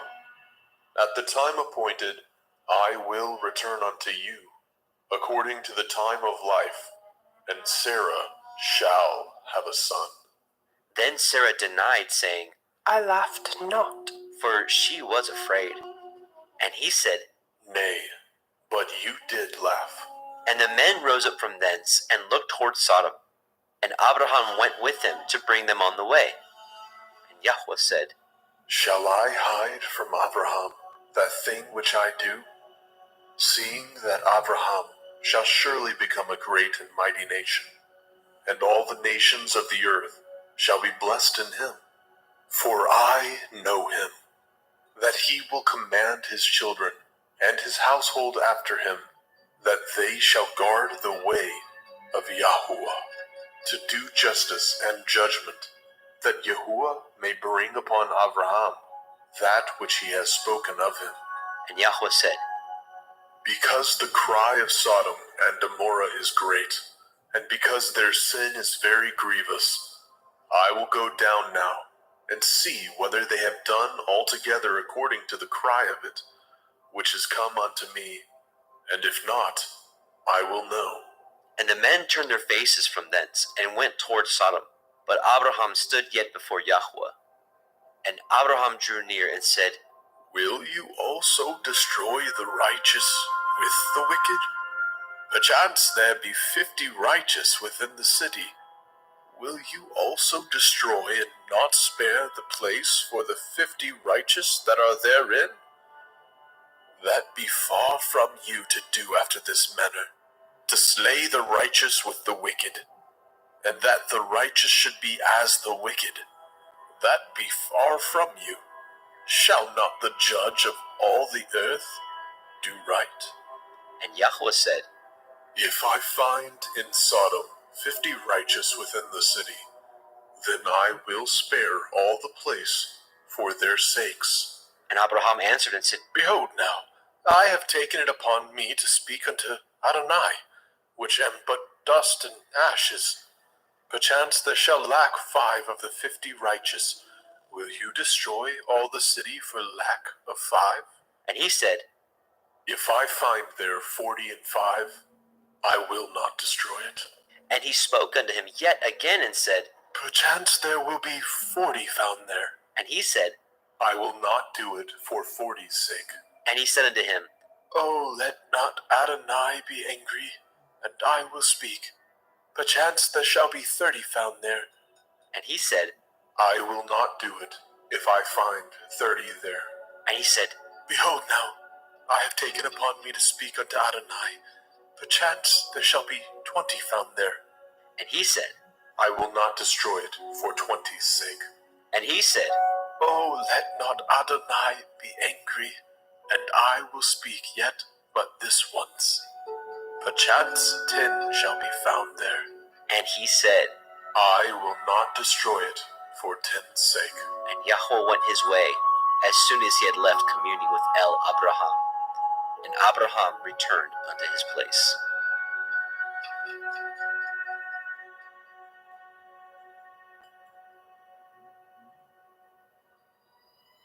Bereshit, Genesis chapter 19. And there came 2 angels to Sodom at evening, and Lot sat in the gate of Sodom. And Lot, seeing them, rose up to meet them, and he bowed himself with his face toward the ground. And he said, Behold now, my lords, turn in, I pray you, into your servant's house, and tarry all night, and wash your feet, and ye shall rise up early, and go on your ways. And they said, Nay, but we will abide in the street all night. And he pressed upon them greatly. And they turned in unto him, and entered into the house. And he made them a feast, and did bake matzah, and they did eat. But before they lay down, the men of the city, even the men of Sodom, compassed the house round, both old and young, all the people from every quarter. And they called unto Lot, and said unto him, Where are the men which came into you this night? Bring them out unto us, that we may know them. And Lot went out at the door unto them, and shut the door after him, and said, I pray you, brethren, do not so wickedly. Behold now, I have 2 daughters, which have not known man. Let me, I pray you, bring them out unto you, and do ye to them as is good in your eyes. Only unto these men do nothing, for therefore came they under the shadow of my roof. And they said, Stand back. and they said again, This one fellow came into sojourn, and he will need to be a judge. Now we will deal worse with you than with them. And they pressed sore upon the man, even Lot, and came near to break the door. But the men put forth their hand, and pulled Lot into the house to them, and shut the door. And they smote the men that were at the door of the house with blindness, both small and great, so that they wearied themselves to find the door. And the men said unto Lot, Have you here any besides son-in-law, and your sons, and your daughters? And whatsoever you have in the city, bring them out of this place. For we will destroy this place, because the cry of them is waxing great before the face of Yahweh, and Yahweh has sent us to destroy it. And Lot went out, and spoke unto his sons-in-law, which married his daughters, and said, Up, get you out of this place, for Yahweh will destroy this city. But he seemed as one that mocked unto his sons-in-law. And when the morning arose, then the angels hastened Lot, saying, Arise, take your woman and your 2 daughters which are here, lest you be consumed in the iniquity of the city. And while he lingered, the men laid hold upon his hand, and upon the hand of his woman, and upon the hand of his 2 daughters, Yahweh being merciful unto him. And they brought him forth, and set him without the city. And it came to pass, when they had brought them forth abroad, that he said, Escape for your life. Look not behind you, neither stay in all the circle of the Yarden. Escape to the mountain, lest you be consumed. And Lot said unto them, Oh, not so, my Adonai. Behold, now your servant has found grace in your sight, and you have magnified your mercy, which you have showed unto me in saving my life. I cannot escape to the mountain, lest some evil take me, and I die. Behold now, this city is near to flee unto, and it is a little one. Oh, let me escape hither. Is it not a little one? And my soul shall live. and he said unto him, See, I have accepted you concerning this thing also, that I will not overthrow this city for which you have spoken. Make haste, escape hither, for I cannot do anything till you are come hither. Therefore the name of the city was called Zoar. The sun was risen upon the earth when Lot entered into Zoar. Then Yahweh rained upon Sodom and upon Amorah brimstone and fire from Yahweh out of the heavens. And he overthrew those cities, and all the circle of the Yarden, and all the inhabitants of those cities, and that which grew upon the ground. But his woman looked back from behind him, and she became a pillar of salt. And Abraham got up early in the morning to the place where he stood before Yahweh, and he looked toward Sodom and Amorah, and toward all the land of the circle of the Yarden, and beheld, and lo, the smoke of the country went up as the smoke of a furnace. And it came to pass, when Elohim destroyed the cities of the circle of the Yarden, that Elohim remembered Abraham, and sent Lot out of the midst of the overthrow, when he overthrew the cities in which Lot dwelt. And Lot went up out of Zoar, and dwelt in the mountain, and his 2 daughters with him, for he feared to dwell in Zoar, and he dwelt in a cave, he and his 2 daughters.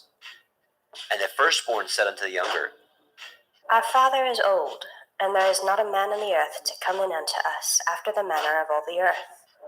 Come, let us make our father drink wine, and we will lie with him, that we may preserve seed of our father. And they made their father drink wine that night. And the firstborn went in, and lay with her father. And he perceived not when she lay down, nor when she arose. And it came to pass on the morrow, that the firstborn said unto the younger, Behold, I lay yesternight with my father. Let us make him drink wine this night also, and go in and lie with him, that we may preserve seed of our father. And they made their father drink wine that night also. And the younger arose and lay with him. And he perceived not when she lay down, nor when she arose. Thus were both the daughters of Lot with child by their father. And the firstborn bore a son, and called his name Moab. The same is the father of the Moabim unto this day. And the younger, she also bore a son, and called his name Ben-Ammi. The same is the father of the children of Ammon unto this day.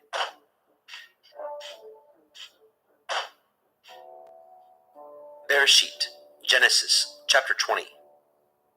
And Abraham journeyed from thence toward the country of the Negev, and dwelt between Kadesh and Shur, and sojourned in Gerar. And Abraham said of El-Sarah his woman, She is my sister. And Abimelech king of Gerar sent, and took Sarah. But Elohim came to Abimelech in a dream by night, and said to him, Behold, you are but a dead man, for the woman which you have taken, for she is a man's woman. But Abimelech had not come near her. And he said, Adonai, will you slay also a righteous nation? Said he not unto me, She is my sister? And she, even she herself said, He is my brother? In the integrity of my heart and innocence of my hands have I done this.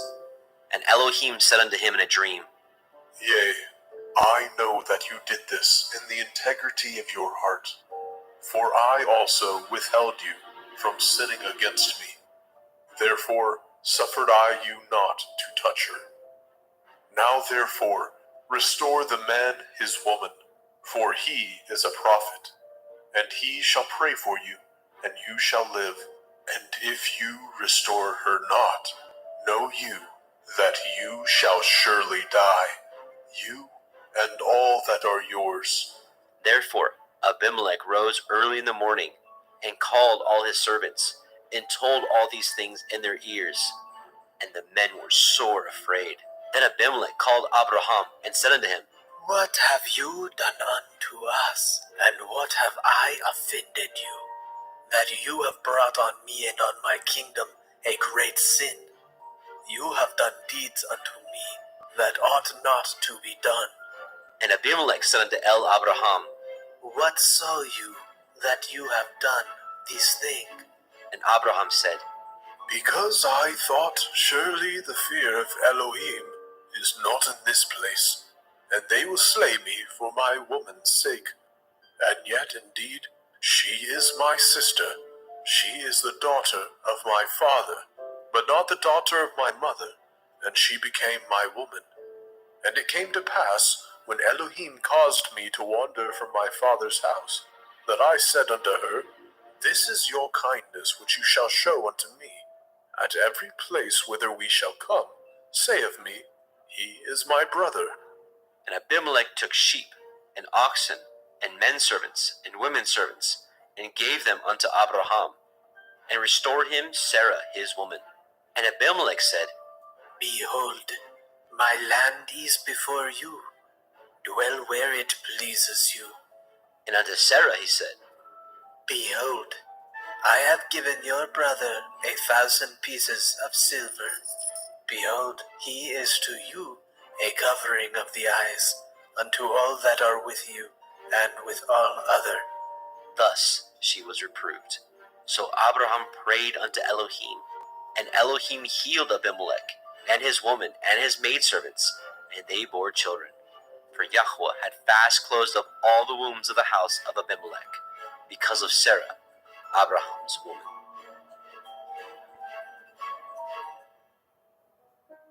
Bereshit, Genesis chapter 21. And Yahweh visited Sarah as he had said, and Yahweh did unto Sarah as he had spoken. For Sarah conceived and bore Abraham a son in his old age, at the set time of which Elohim had spoken to him.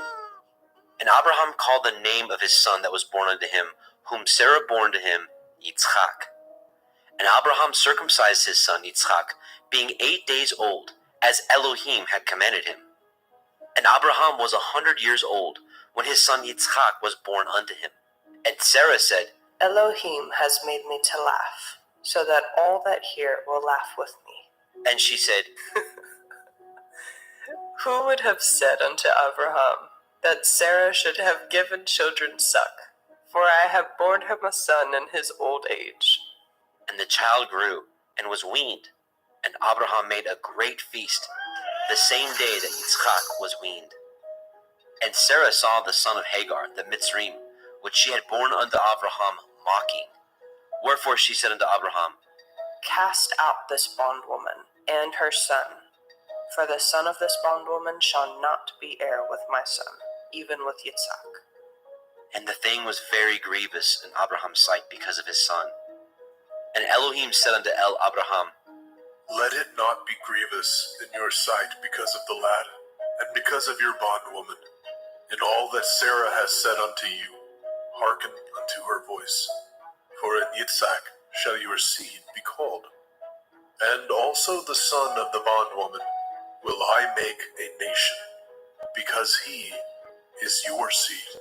And Abraham rose up early in the morning, and took bread and a bottle of water, and gave it unto Hagar, putting it on her shoulder, and the child, and sent her away. And she departed, and wandered in the wilderness of Beersheba. And the water was spent in the bottle, and she cast the child under one of the shrubs.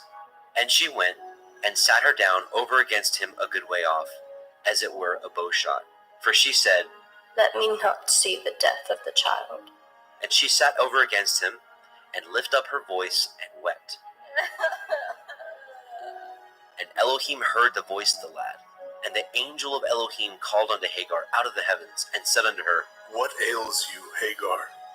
Fear not, for Elohim has heard the voice of the lad where he is. Arise, lift up the lad, and hold him in your hand, for I will make him a great nation. And Elohim opened her eyes, and she saw a well of water. And she went, and filled the bottle with water, and gave the lad drink.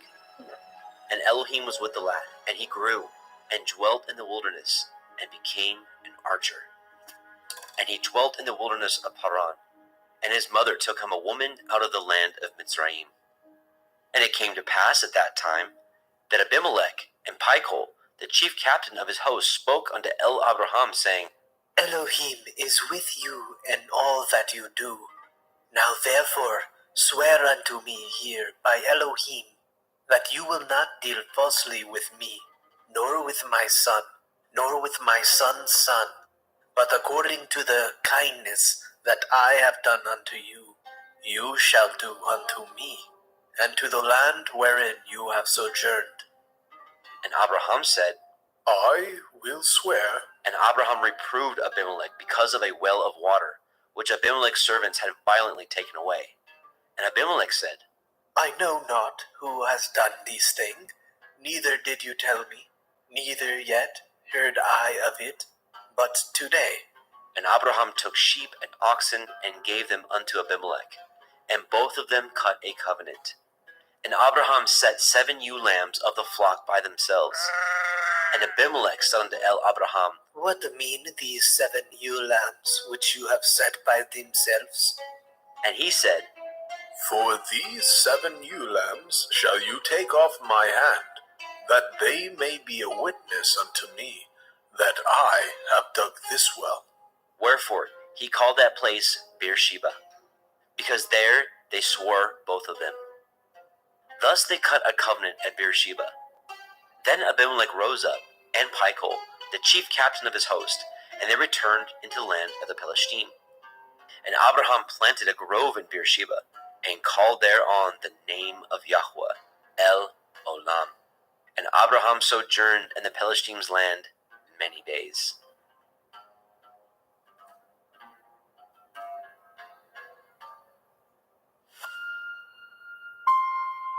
Bereshit, Genesis chapter 22. And it came to pass after these things, that Elohim did try Abraham, and said unto him, Avraham, and he said, behold, here I am. and he said, Take now your son, your Yahid, Yitzhak, whom you love, and get you into the land of Moriah, and offer him there for a burnt offering upon one of the mountains, which I will tell you of. And Abraham rose up early in the morning, and saddled his ass, and took 2 of his young men with him, and Yitzchak his son, and clave the wood for the burnt offering, and rose up, and went unto the place of which Elohim had told him. Then on the 3rd day Abraham lifted up his eyes, and saw the place afar off.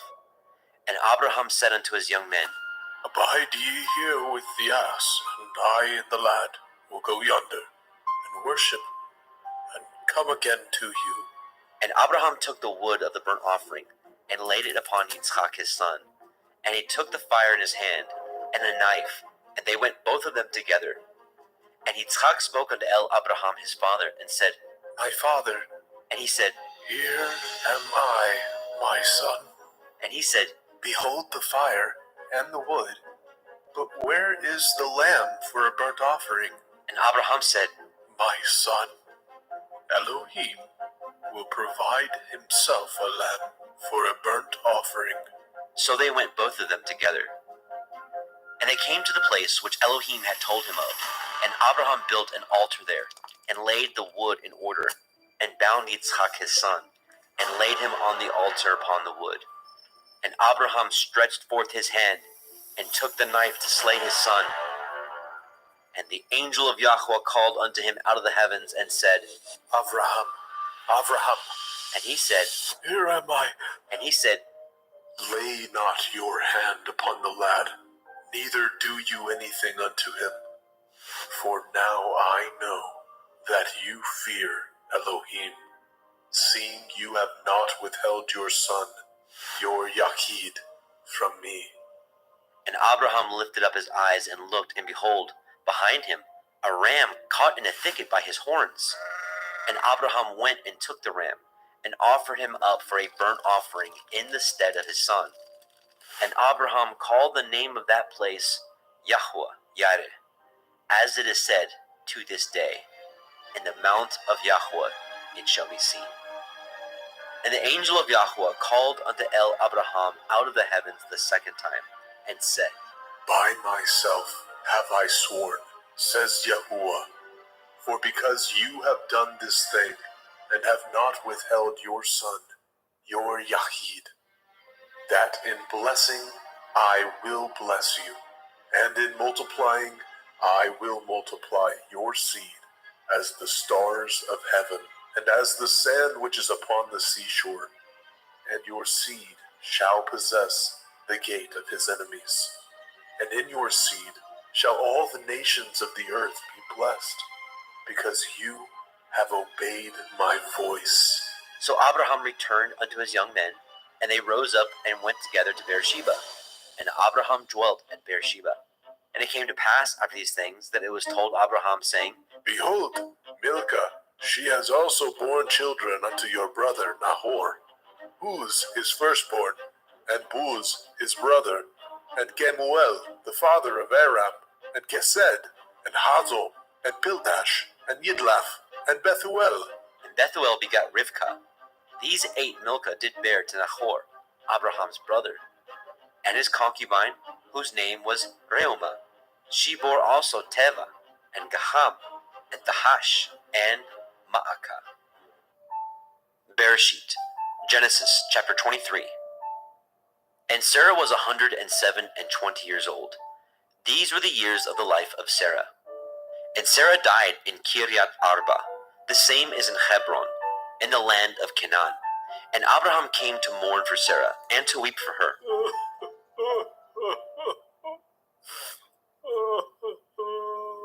And Abraham stood up from before his dead, and spoke unto the sons of Heth, saying, I am a stranger and a sojourner with you. Give me a possession of a burying place with you, that I may bury my dead out of my sight. And the children of Heth answered Abraham, saying unto him, Hear us, my lord. You are a mighty prince among us. In the choice of our sepulchres bury your dead. None of us shall withhold from you his sepulchre, but that you may bury your dead. And Abraham stood up and bowed himself to the people of the land, even to the children of Heth. And he communed with them, saying, If it be your mind that I should bury my dead out of my sight, hear me, and entreat from me to Ephron, the son of Zohar, that he may give me the cave of Machpelah, which he has, which is in the end of his field. For as much money as it is worth he shall give it me, for a possession of a burying place amongst you. And Ephron dwelt among the children of Heth. And Ephron the Hittite answered Abraham in the audience of the children of Heth, even all that went in the gate of his city, saying, Nay, my lord, hear me. The field I give you, and the cave that is therein I give it you. In the presence of the sons of my people give I it you. Bury your dead. And Abraham bowed down himself before the people of the land. And he spoke unto Ephron in the audience of the people of the land, saying, But if you will give it, I pray you, hear me. I will give you money for the field. Take it of me, and I will bury my dead there. And Ephron answered Abraham, saying unto him, My lord, hearken unto me. The land is worth 400 shekels of silver. What is that betwixt me and you? Bury therefore your dead. And Abraham hearkened unto Ephron. And Abraham weighed to Ephron the silver, which he had named in the audience of the sons of Heth, 400 shekels of silver, current money with the merchant. And the field of Ephron, which was in Machpelah, which was before Mamre, the field and the cave which was therein, and all the trees that were in the field, that were in all the borders round about, were made sure unto Abraham for a possession in the presence of the children of Heth, before all that went in at the gate of his city. And after this, Abraham buried Sarah his woman in the cave of the field of Machpelah before Mamre, the same as Hebron, in the land of Canaan. And the field and the cave that is therein were made sure unto Abraham for a possession of a burying place by the sons of Heth.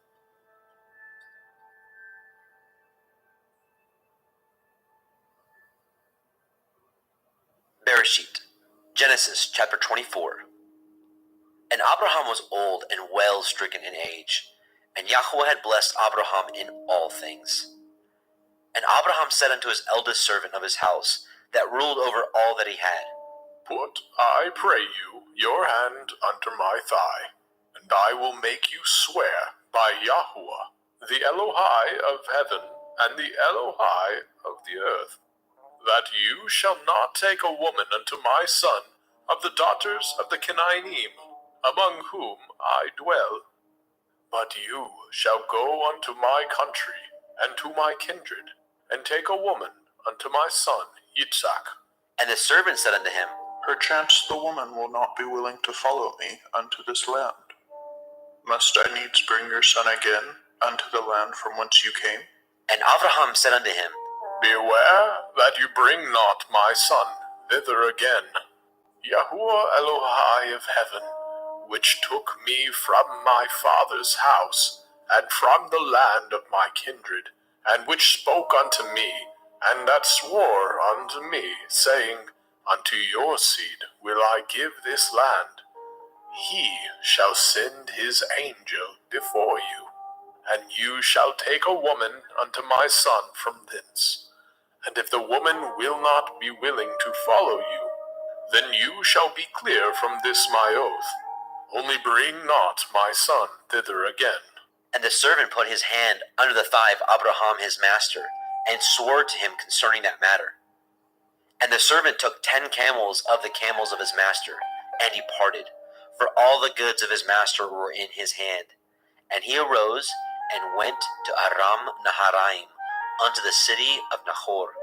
And he made his camels to kneel down without the city by a well of water, at the time of the evening, even the time that women go out to draw water.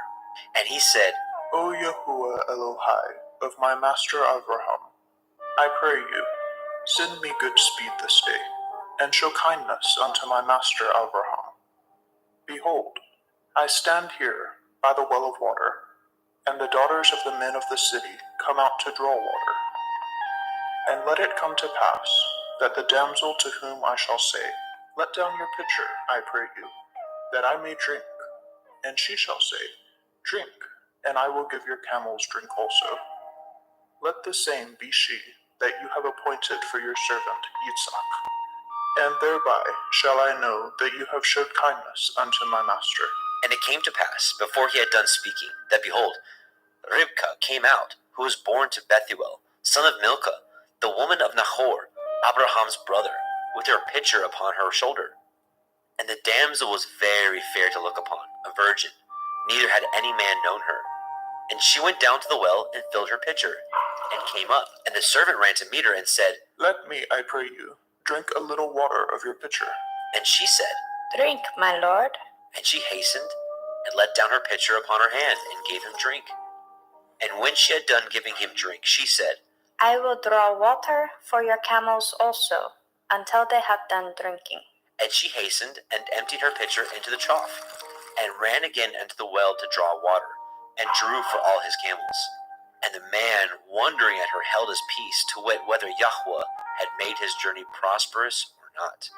And it came to pass, as the camels had done drinking, that the man took a golden earring of 1/2 shekel weight, and 2 bracelets for her hands of 10 shekels weight of gold, and said, Whose daughter are you? Tell me, I pray you, is there room in your father's house for us to lodge in? And she said unto him, I am the daughter of Bethuel, the son of Milcah, which she bore unto Nahor. And she said moreover unto him, We have both straw and provender enough, and room to lodge in. And the man bowed down his head and worshipped Yahweh. And he said, Blessed be Yahuwah Elohai of my master Abraham, who has not left destitute my master of his mercy and his truth. I, being in the way, Yahuwah led me to the house of my master's brethren. And the damsel ran, and told them of her mother's house of these things. And Ribkah had a brother, and his name was Laban. And Laban ran unto the man, unto the well. And it came to pass, when he saw the earring and the bracelets upon his sister's hands, and when he heard the words of Ribkah his sister, saying, That spoke the man unto me. that he came unto the man, and behold, he stood by the camels at the well. And he said, Come in, you blessed of Yahuwah. Wherefore stand you without? For I have prepared the house and room for the camels. And the man came into the house, and he ungirded his camels, and gave straw and provender for the camels, and water to wash his feet, and the men's feet that were with him. And there was set meat before him to eat, but he said, I will not eat until I have told my errand. And he said, Speak on. And he said, I am Abraham's servant, and Yahuwah has blessed my master greatly, and he has become great. And he has given him flocks and herds, and silver and gold, and men servants and maid servants, and camels and asses. And Sarah, my master's woman, bore a son to my master when she was old, and unto him has he given all that he has. And my master made me swear, saying, You shall not take a woman to my son of the daughters of the Canaanim, in whose land I dwell, but you shall go unto my father's house, and to my kindred, and take a woman unto my son. And I said unto my master, Perchance the woman will not follow me. And he said unto me, Yahuwah, before whom I walk, will send his angel with you, and prosper your way. And you shall take a woman for my son of my kindred, and of my father's house. Then shall you be clear from this my oath, when you come to my kindred, and if they give not you one, you shall be clear from my oath. And I came this day unto the well, and said, O Yahuwah Elohai, of my master Abraham, if now you do prosper my way which I go, behold, I stand by the well of water. And it shall come to pass, that when the virgin comes forth to draw water, and I say to her, Give me, I pray you, a little water of your pitcher to drink, And she said to me, Both drink you, and I will also draw for your camels. Let the same be the woman whom Yahuwah has appointed out for my master's son. And before I had done speaking in my heart, behold, Rivkah came forth with her pitcher on her shoulder. And she went down unto the well, and drew water. And I said unto her, Let me drink, I pray you. And she made haste, and let down her pitcher from her shoulder, and said, Drink, and I will give your camels drink also. So I drank, and she made the camels drink also. And I asked her and said, Whose daughter are you? And she said, The daughter of Bethuel, Nahor's son, whom Milcah bore unto him. And I put the earring upon her face, and the bracelets upon her hands. And I bowed down my head and worshipped Yahuwah, and blessed Yahuwah Elohai of my master Avraham, which had led me in the right way to take my master's brother's daughter unto his son. And now, if ye will deal kindly and truly with my master, tell me, and if not, tell me, that I may turn to the right hand or to the left. Then Laban and Bethuel answered and said, The thing proceeds from Yahuwah. We cannot speak unto you bad or good. Behold, Rivkah is before you. Take her and go, and let her be your master's son's woman, as Yahuwah has spoken. And it came to pass that when Abraham's servant heard their words, he worshipped Yahweh, bowing himself to the earth. And the servant brought forth jewels of silver and jewels of gold and raiment, and gave them to Ribkah. And he gave also to her brother and to her mother precious things. And they did eat and drink, and the men that were with him, and tarried all night. And they rose up in the morning, and he said, Send me away unto my master. And her brother and her mother said, Let the damsel abide with us a few days, at the least 10. After that she shall go. And he said unto them, Hinder me not, seeing Yahuwah has prospered my way. Send me away, that I may go to my master. And they said, We will call the damsel and inquire at her mouth. And they called Ribkah and said unto her, Will you go with this man? And she said, I will go. And they sent away Ribkah their sister, and her nurse, and Abraham's servant, and his men. And they blessed Ribkah, and said unto her, You are our sister. Be the mother of thousands of millions, and let your seed possess the gate of those which hate them. And Ribkah arose, and her damsels, and they rode upon the camels, and followed the man. And the servant took Ribkah, and went his way. And Yitzhak came from the way of the well of Beer Lachairoi, for he dwelt in the country of the Negev. And Yitzhak went out to meditate in the field in the evening, and he lifted up his eyes and saw, and behold, the camels were coming. And Ribkah lifted her eyes, and when she saw Yitzhak, she lighted off the camel. For she had said unto the servant, What man is this that walks in the field to meet us? and the servant had said, It is my master. Therefore she took a veil and covered herself. And the servant told Yitzhak all the things that he had done. And Yitzhak brought her into his mother Sarah's tent, and took Rivkah, and she became his woman, and he loved her. And Yitzhak was comforted after his mother's death. Bereshit, Genesis chapter 25. And again Abraham took a woman, and her name was Keturah. And she bore him Zimran, and Yokshan, and Medan, and Midian, and Yishbak, and Shuach. And Yokshan begot Sheba, and Dedan. And the sons of Dedan were Ashurim, and Letushim, and Leumim. And the sons of Midian, Ephah, and Epher, and Chanok, and Abidah, and Eldaah. These were the children of Keturah. And Abraham gave all that he had unto Yitzhak. But unto the sons of the concubines which Abraham had, Abraham gave gifts, and sent them away from Yitzhak his son, while he yet lived, eastward into the east country. And these are the days of the years of Abraham's life which he lived, 160 years. Then Abraham gave up his ruach, and died in a good old age, an old man and full of years, and was gathered to his people. And his sons, Yitzchak and Ishmael, buried him in the cave of Machpelah, in the field of Ephron, the son of Zohar, the Hittite, which is before Mamre, the field which Abraham purchased of the sons of Heth. There was Abraham buried, and Sarah his woman.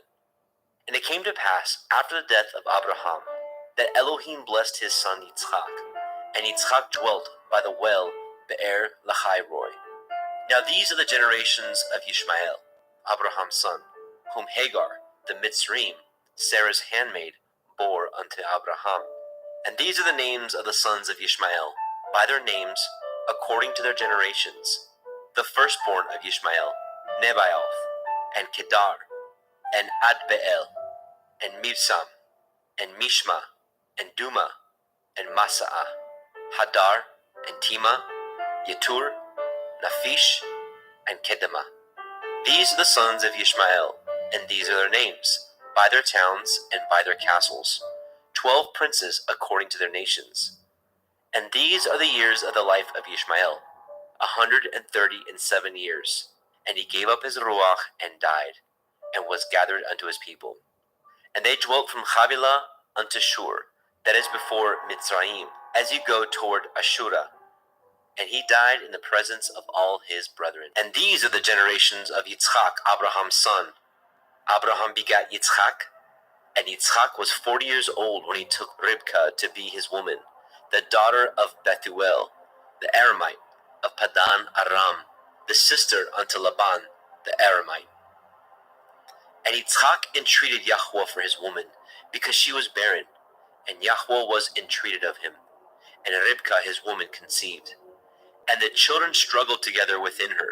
And she said, If it be so, why am I thus? and she went to inquire of Yahweh. And Yahweh said unto her, 2 nations are in your womb, and 2 manner of people shall be separated from your generation. And the one people shall be stronger than the other people, and the elder shall serve the younger. And when her days to be delivered were fulfilled, behold, there were twins in her womb. And the first came out red all over like a hairy garment, and they called his name Esau. And after that came his brother out, and his hand took hold on Esau's heel, and his name was called Jacob. And Yitzchak was 80 years old when she bore them. And the boys grew, and Esau was a cunning hunter, a man of the field, and Jacob was an upright man, dwelling in tents. And Yitzchak loved Esau, because he did eat of his venison, but Ribkah loved Jacob. And Jacob sawed pottage, and Esau came from the field, and he was faint.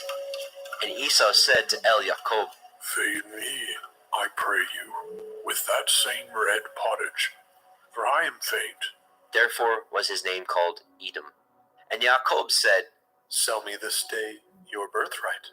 and Esau said, Behold, I am at the point to die, and what profit shall this birthright do to me? And Jacob said, Swear to me this day. and he swore unto him. And he sold his birthright unto Jacob. Then Jacob gave Esau bread and pottage of lentils, and he did eat and drink, and rose up and went his way. Thus Esau despised his birthright. Bereshit, Genesis, chapter 26. And there was a famine in the land, beside the first famine that was in the days of Abraham. And Yitzchak went unto Abimelech, king of the Pelishtim, unto Gerar. And Yahweh appeared unto him and said, Go not down into Mitzrayim. Dwell in the land which I shall tell you of. Sojourn in this land, and I will be with you, and will bless you. For unto you and unto your seed I will give you all these countries, and I will perform the oath which I swore unto Abraham your father. And I will make your seed to multiply as the stars of heaven, and will give unto your seed all these countries, and in your seed shall all the nations of the earth be blessed. Because that Abraham obeyed my voice, and did guard my watch, my commandments, my statutes, and my Torah. And Yitzchak dwelt in Gerar. And the men of the place asked him of his woman, and he said, She is my sister.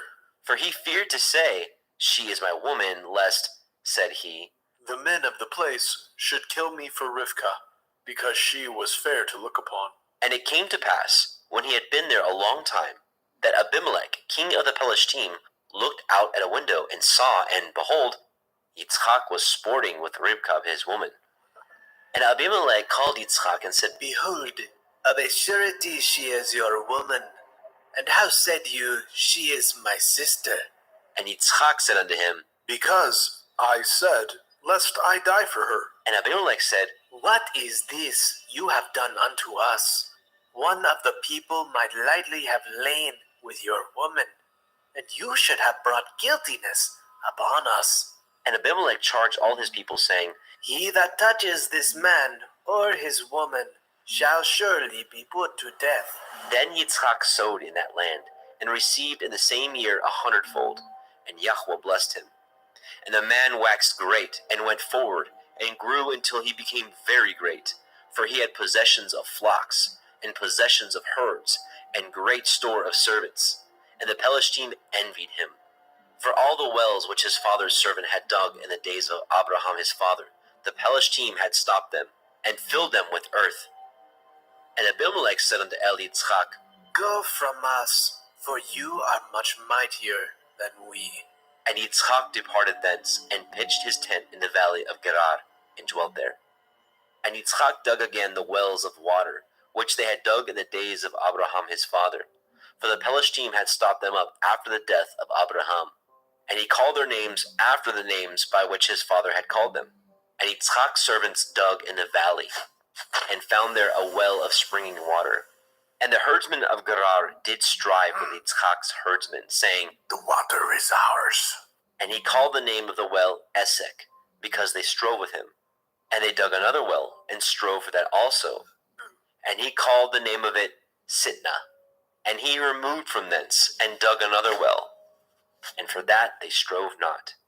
And he called the name of it Rehoboth. And he said, For now Yahuwah has made room for us, and we shall be fruitful in the land. And he went up from thence to Be'er Sheba.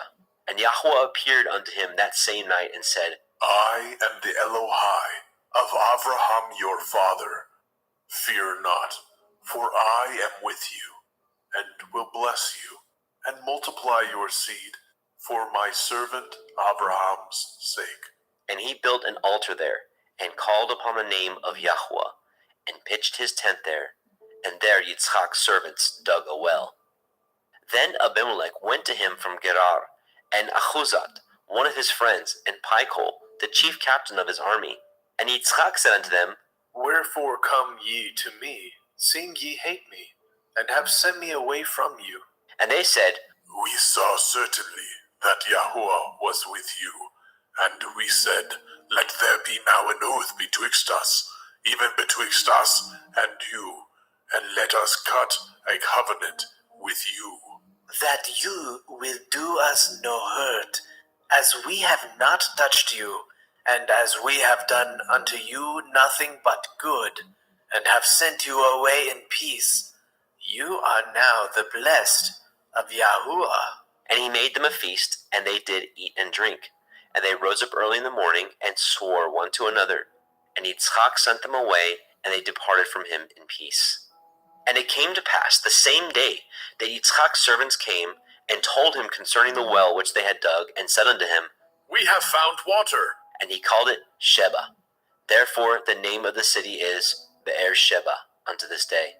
And Esau was 40 years old when he took to be his woman Yahudit, the daughter of Beeri the Hittite, and Basemat, the daughter of Elon the Hittite, which were a grief of mind unto Yitzchak and to Ribkah.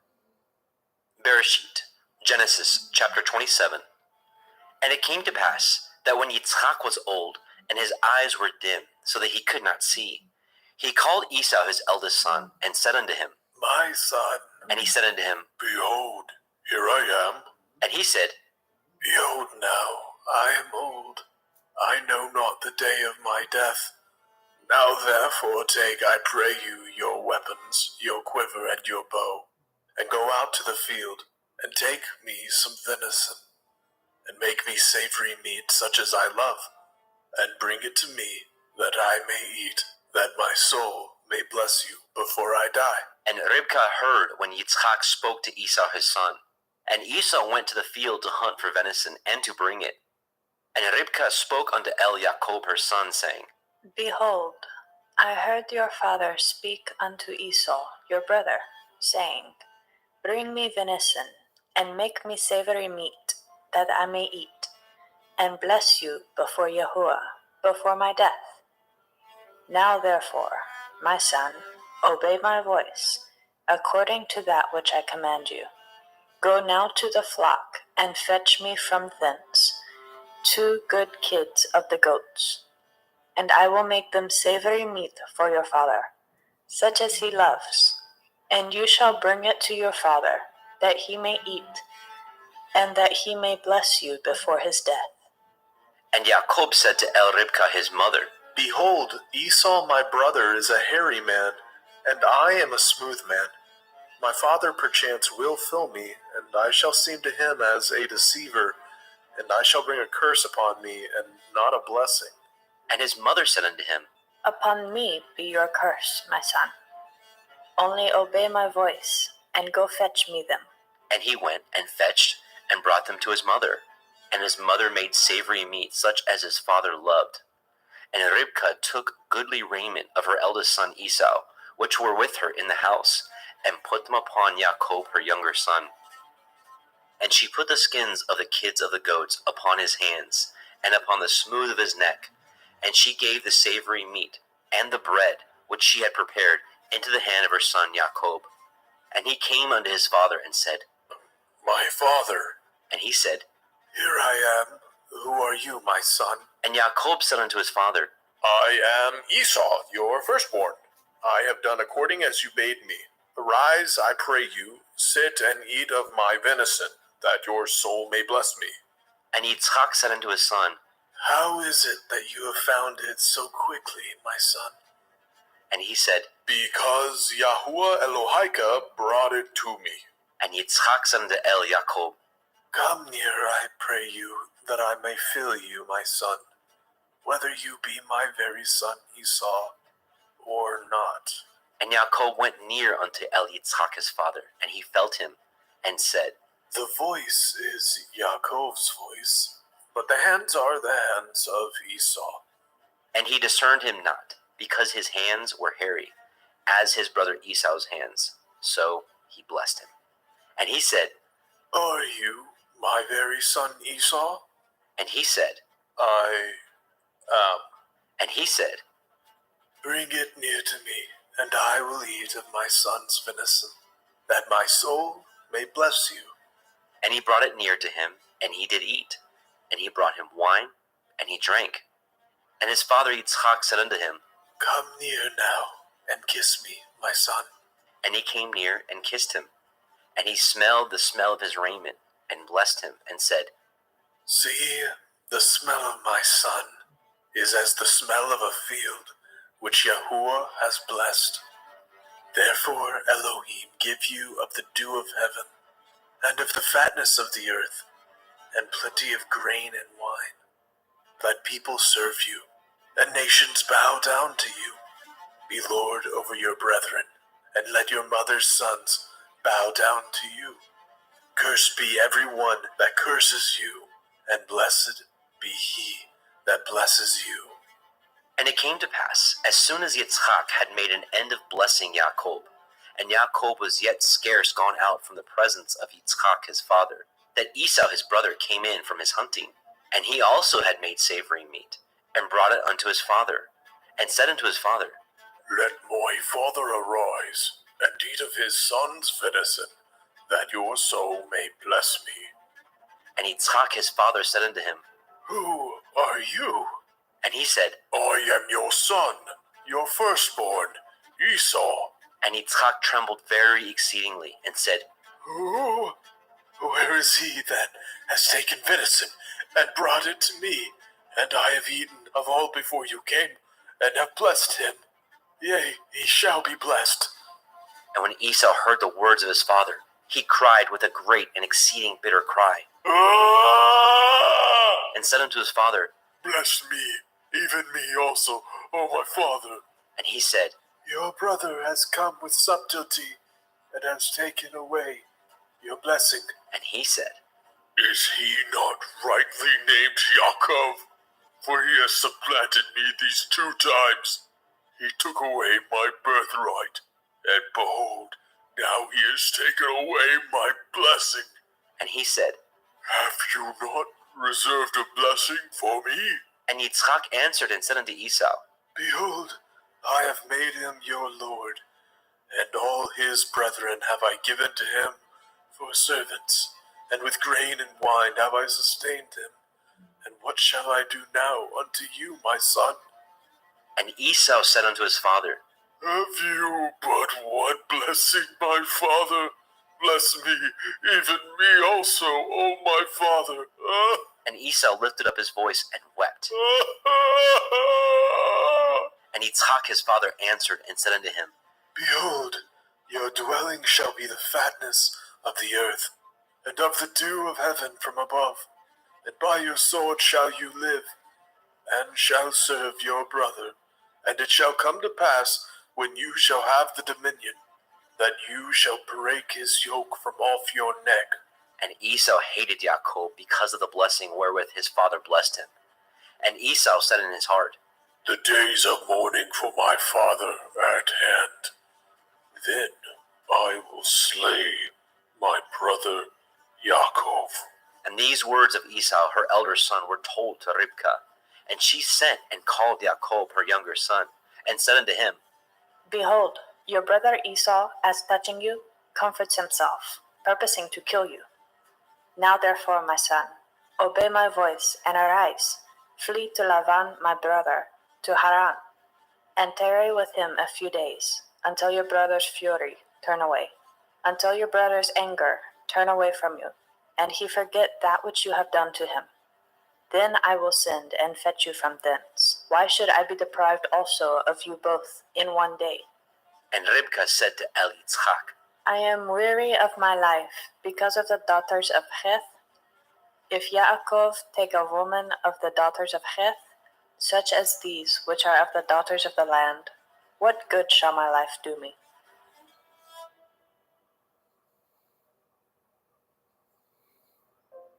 Bereshit, Genesis chapter 28.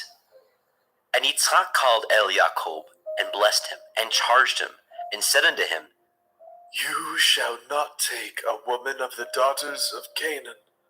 Arise, go to Padan Aram, to the house of Bethuel, your mother's father, and take you a woman from thence of the daughters of Laban, your mother's brother, and El Shaddai bless you, and make you fruitful, and multiply you, that you may be a multitude of people, and give you the blessing of Abraham to you, and to your seed with you, that you may inherit the land wherein you are a stranger, which Elohim gave unto Abraham.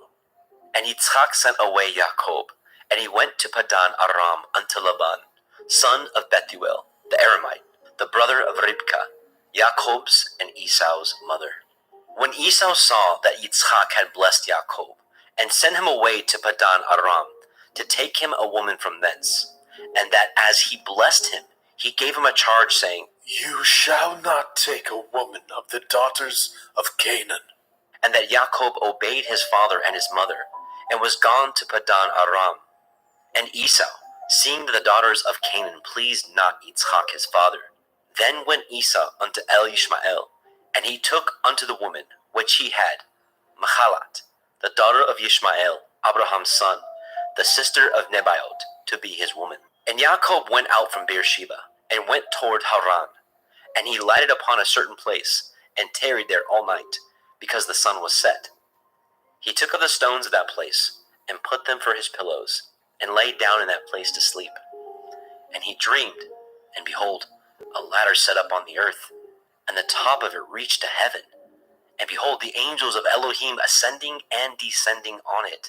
And behold, Yahweh stood above it, and said, I am Yahuwah Elohai of Abraham your father, and the Elohai of Yitzhak.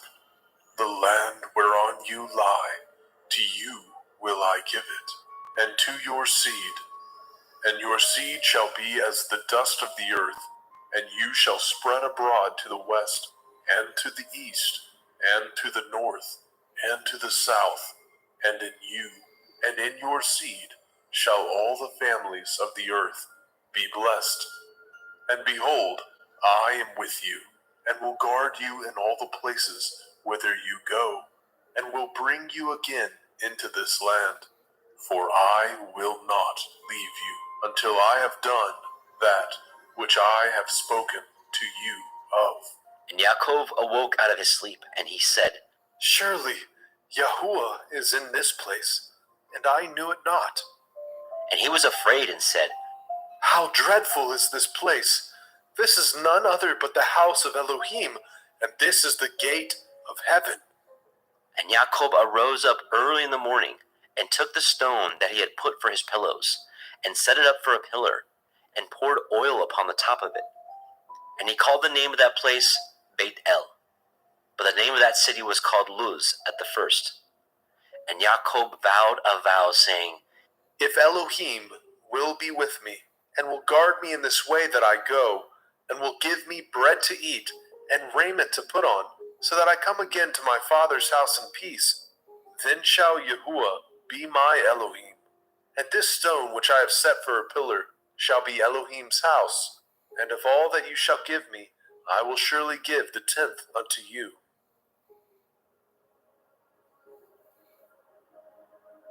Bereshit, Genesis, chapter 29.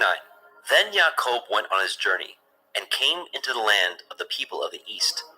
And he looked, and behold, a well in the field, and lo, there were 3 flocks of sheep lying by it. For out of that well they watered the flocks, and a great stone was upon the well's mouth.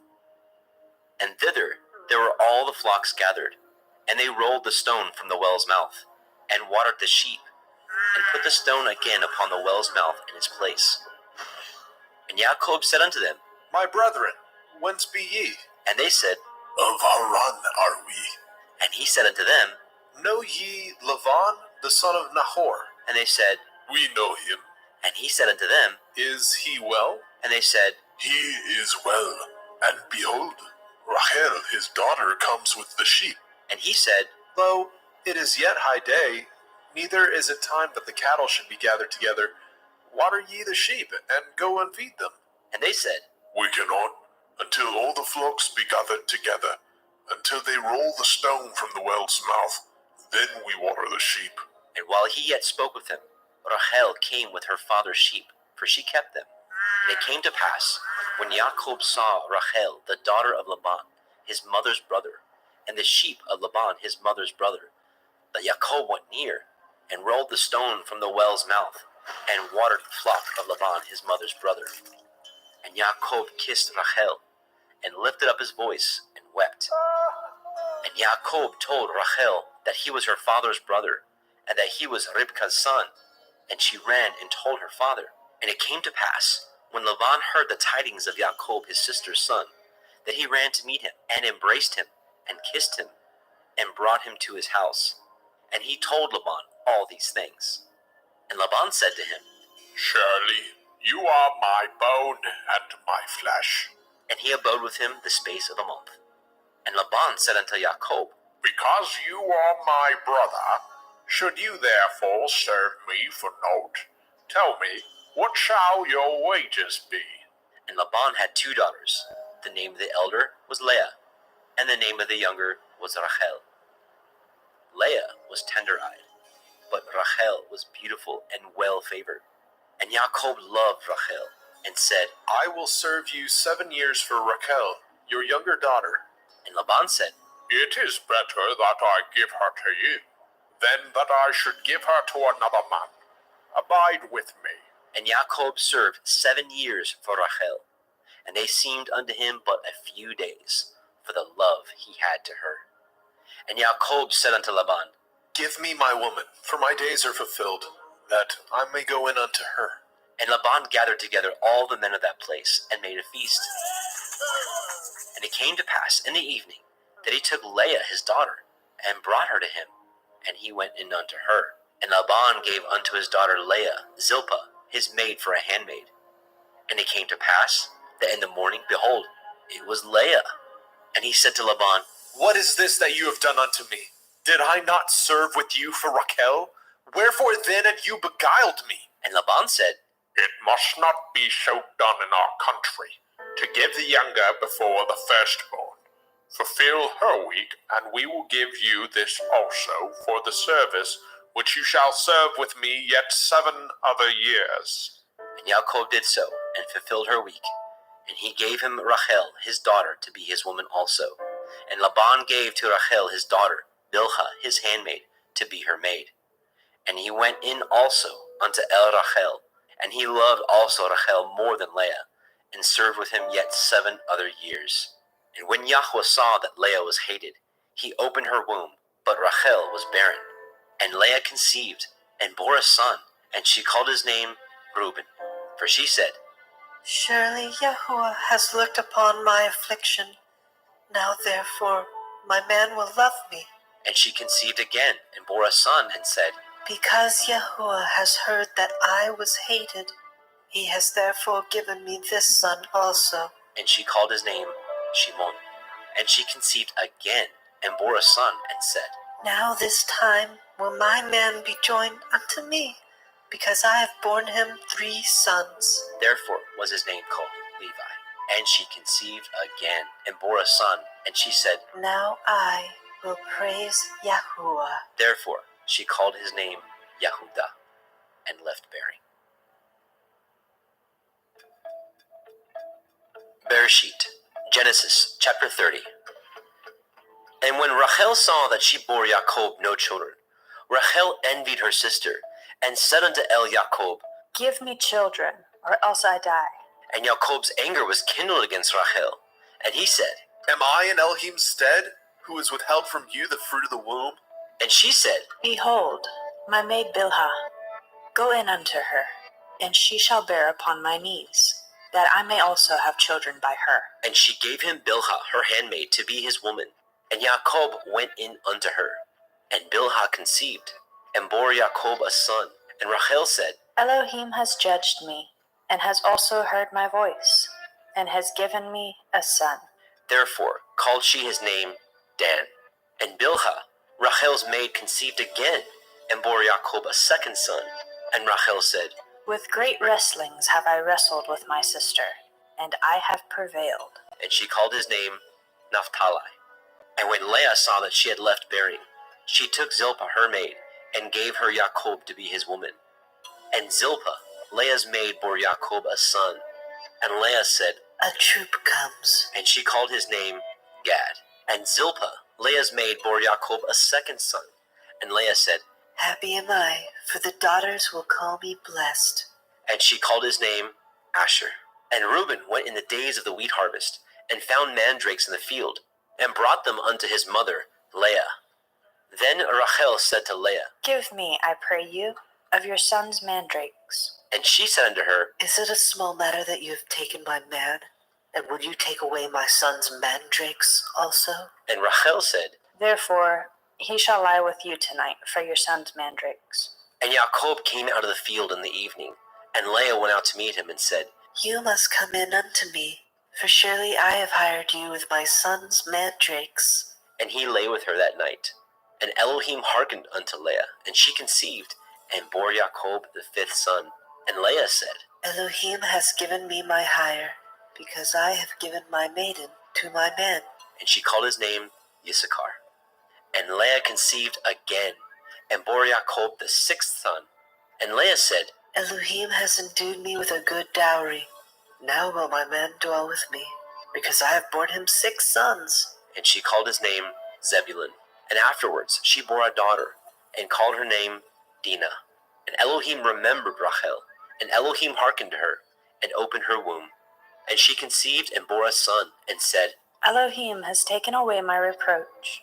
and she called his name Joseph, and said, Yahuwah shall add to me another son. And it came to pass, when Rachel had borne Joseph, that Jacob said unto Laban, Send me away, that I may go unto my own place, and to my country.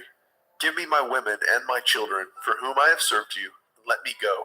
For you know my service which I have done you. And Laban said unto him, I pray you, if I have found favor in your eyes, tarry, for I have learned by experience that Yahuwah has blessed me for your sake. And he said, Appoint me your wages, and I will give it. And he said unto him, You know how I have served you, and how your cattle was with me. For it was little which you had before I came, and it is now increased unto a multitude, and Yahuwah has blessed you since my coming. And now, when shall I provide for my own house also? And he said, What shall I give you? And Jacob said, You shall not give me anything, if you will do this thing for me. I will again feed and guard your flock. I will pass through all your flock today, removing from thence all the speckled and spotted cattle, and all the brown cattle among the sheep, and the spotted and speckled among the goats, and of such shall be my hire. So shall my righteousness answer for me in time to come, when it shall come for my hire before your face. Every one that is not speckled and spotted among the goats, and brown among the sheep, that shall be counted stolen with me.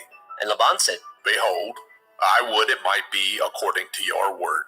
And he removed that day the he-goats that were ring-streaked and spotted, and all the she-goats that were speckled and spotted, and every one that had some white in it, and all the brown among the sheep, and gave them into the hands of his sons. And he set 3 days' journey betwixt himself and Jacob, and Jacob fed the rest of Laban's flocks. And Jacob took him rods of green poplar, and of the hazel and chestnut tree, and pilled white strakes in them, and made the white appear which was in the rods. And he set the rods which he had pilled before the flocks in the gutters, in the watering troughs, when the flocks came to drink, that they should conceive when they came to drink. And the flocks conceived before the rods, and brought forth cattle, ring-straked, speckled, and spotted. And Jacob did separate the lambs, and set the faces of the flocks toward the ring-straked, and all the brown in the flock of Laban. And he put his own flocks by themselves, and put them not unto Laban's cattle. And it came to pass, whensoever the stronger cattle did conceive, that Jacob laid the rods before the eyes of the cattle in the gutters, that they might conceive among the rods. But when the cattle were feeble, he put them not in. So the feebler were Laban's, and the stronger Jacob's. And the man increased exceedingly, and had much cattle, and maidservants, and menservants, and camels, and asses.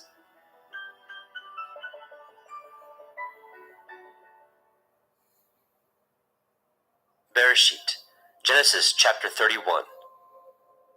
And he heard the words of Laban's son, saying, Yaakov has taken away all that was our father's, and of that which was our father's has he gotten all his glory. And Jacob beheld the countenance of Laban, and behold, it was not towards him as before.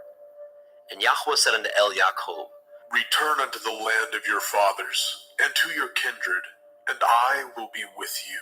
And Jacob sent and called Rachel and Leah to the fields unto his flock, and said unto them, I see your father's countenance, that it is not towards me as before, but the Elohim of my father has been with me. And ye know that with all my power I have served your father. And your father has deceived me and changed my wages 10 times, but Elohim suffered him not to hurt me. If he said thus, the speckled shall be your wages, then all the cattle bore speckled. And if he said thus, the ring-straked shall be your hire, then bore all the cattle ring-straked. Thus Elohim has taken away the cattle of your father, and given them to me. And it came to pass at the time that the cattle conceived, that I lifted up my eyes, and I saw in a dream, and behold, the rams which leaped upon the cattle were ring-straked, speckled, and grizzled. And the angel of Elohim spoke unto me in a dream, saying, Yaakov. And I said, Here I am. And he said, Lift up now your eyes, and see, all the rams which leapt upon the cattle are ring-straked, speckled, and grizzled. For I have seen all that Laban does unto you. I am the Elohim of Bethel, where you anointed the pillar, and where you vowed a vow unto me. Now arise, get you out of this land, and return unto the land of your kindred. And Rachel and Leah answered and said unto him, Is there yet any portion or inheritance for us in our father's house? Are we not counted of him strangers? For he has sold us, and has quite devoured also our money. For all the riches which Elohim has taken from our father, that is ours, and our children's. Now then, whatsoever Elohim has said unto you, do. Then Jacob rose up and set his sons and his women upon camels, and carried away all his cattle, and all his goods which he had gotten, the cattle of his getting, which he had gotten in Padan Aram, for to go to El Yitzchak his father in the land of Canaan. And Laban went to shear his sheep, and Rachel had stolen the teraphim that were her father's. And Jacob stole away unawares to Laban the Aramite, in that he told him not that he fled. So he fled with all that he had, and he rose up and passed over the river, and set his face toward the Mount Gilead. And it was told Laban on the third day that Jacob was fled. And he took his brethren with him, and pursued after him 7 days' journey, and they overtook him in the Mount Gilead. And Elohim came to Laban the Aramite in a dream by night, and said unto him, Take heed that you speak not to Yaakov, either good or bad. Then Laban overtook Jacob. Now Jacob had pitched his tent in the mount, and Laban with his brethren pitched in the Mount Gilead. And Laban said to Jacob, What have you done, that you have stolen away unawares to me, and carried away my daughters as captives, taken with the sword? Wherefore did you flee away secretly, and steal away from me, and did not tell me, that I might have sent you away with mirth, and with songs, with tabret, and with harp? And have not suffered me to kiss my sons and daughters? You have now done foolishly in so doing. It is in the power of my hand to do you hurt. But the Elohim of your father spoke unto me yesternight, saying, Take heed that you speak not to Yaakov, either good or bad. And now, though you would needs be gone, because you sore longed after your father's house, yet wherefore have you stolen my Elohim? and Jacob answered and said to Laban, Because I was afraid. For I said, Perchance you would take by force your daughters from me. With whomsoever you find your Elohim, let him not live. Before our brethren discern what is yours with me, and take it to you. for Jacob knew not that Rachel had stolen them. And Laban went into Jacob's tent, and into Leah's tent, and into the 2 maidservants' tents, but he found them not. Then he went out of Leah's tent, and entered into Rachel's tent. Now Rachel had taken the teraphim, and put them in the camel's furniture, and sat upon them. And Laban searched all the tent, but found them not. And she said to her father, Let it not displease my lord that I cannot rise up before you, for the custom of women is upon me. And he searched, but found not the teraphim. And Jacob was wroth, and chode with Laban. And Jacob answered and said to Laban, What is my transgression? What is my sin, that you have so hotly pursued after me? Whereas you have searched all my stuff, what have you found of all your household stuff? Set it here before my brethren and your brethren, that they may judge betwixt us both. This 20 years have I been with you. Your ewes and your she-goats have not cast their young, and the rams of your flock have I not eaten. That which was torn of beast I brought not unto you. I bore the loss of it. Of my hand did you require it, whether stolen by day or stolen by night. Thus I was in the day the drought consumed me, and the frost by night, and my sleep departed from my eyes. Thus have I been 20 years in your house. I served you 14 years for your 2 daughters, and 6 years for your cattle. And you have changed my wages 10 times.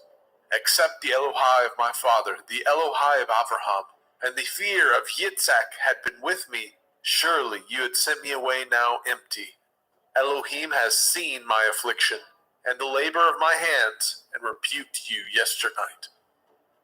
And Laban answered and said unto Jacob, These daughters are my daughters, and these children are my children, and these cattle are my cattle, and all that you see is mine. And what can I do this day unto these my daughters, or unto their children which they have borne? Now therefore come, let us cut a covenant, I and you, and let it be for a witness between me and you. And Jacob took a stone, and set it up for a pillar. And Jacob said unto his brethren, Gather stones. and they took stones, and made a heap, and they did eat there upon the heap. And Laban called it Yegar Sahaduta, but Jacob called it Galid. And Laban said, This heap is a witness between me and you this day. therefore was the name of it called Galed. And Mitzpah, for he said, Yahuwah watch between me and you, when we are absent from one another. If you shall afflict my daughters, or if you shall take other women beside my daughters, no man is with us. See, Elohim is witness betwixt me and you.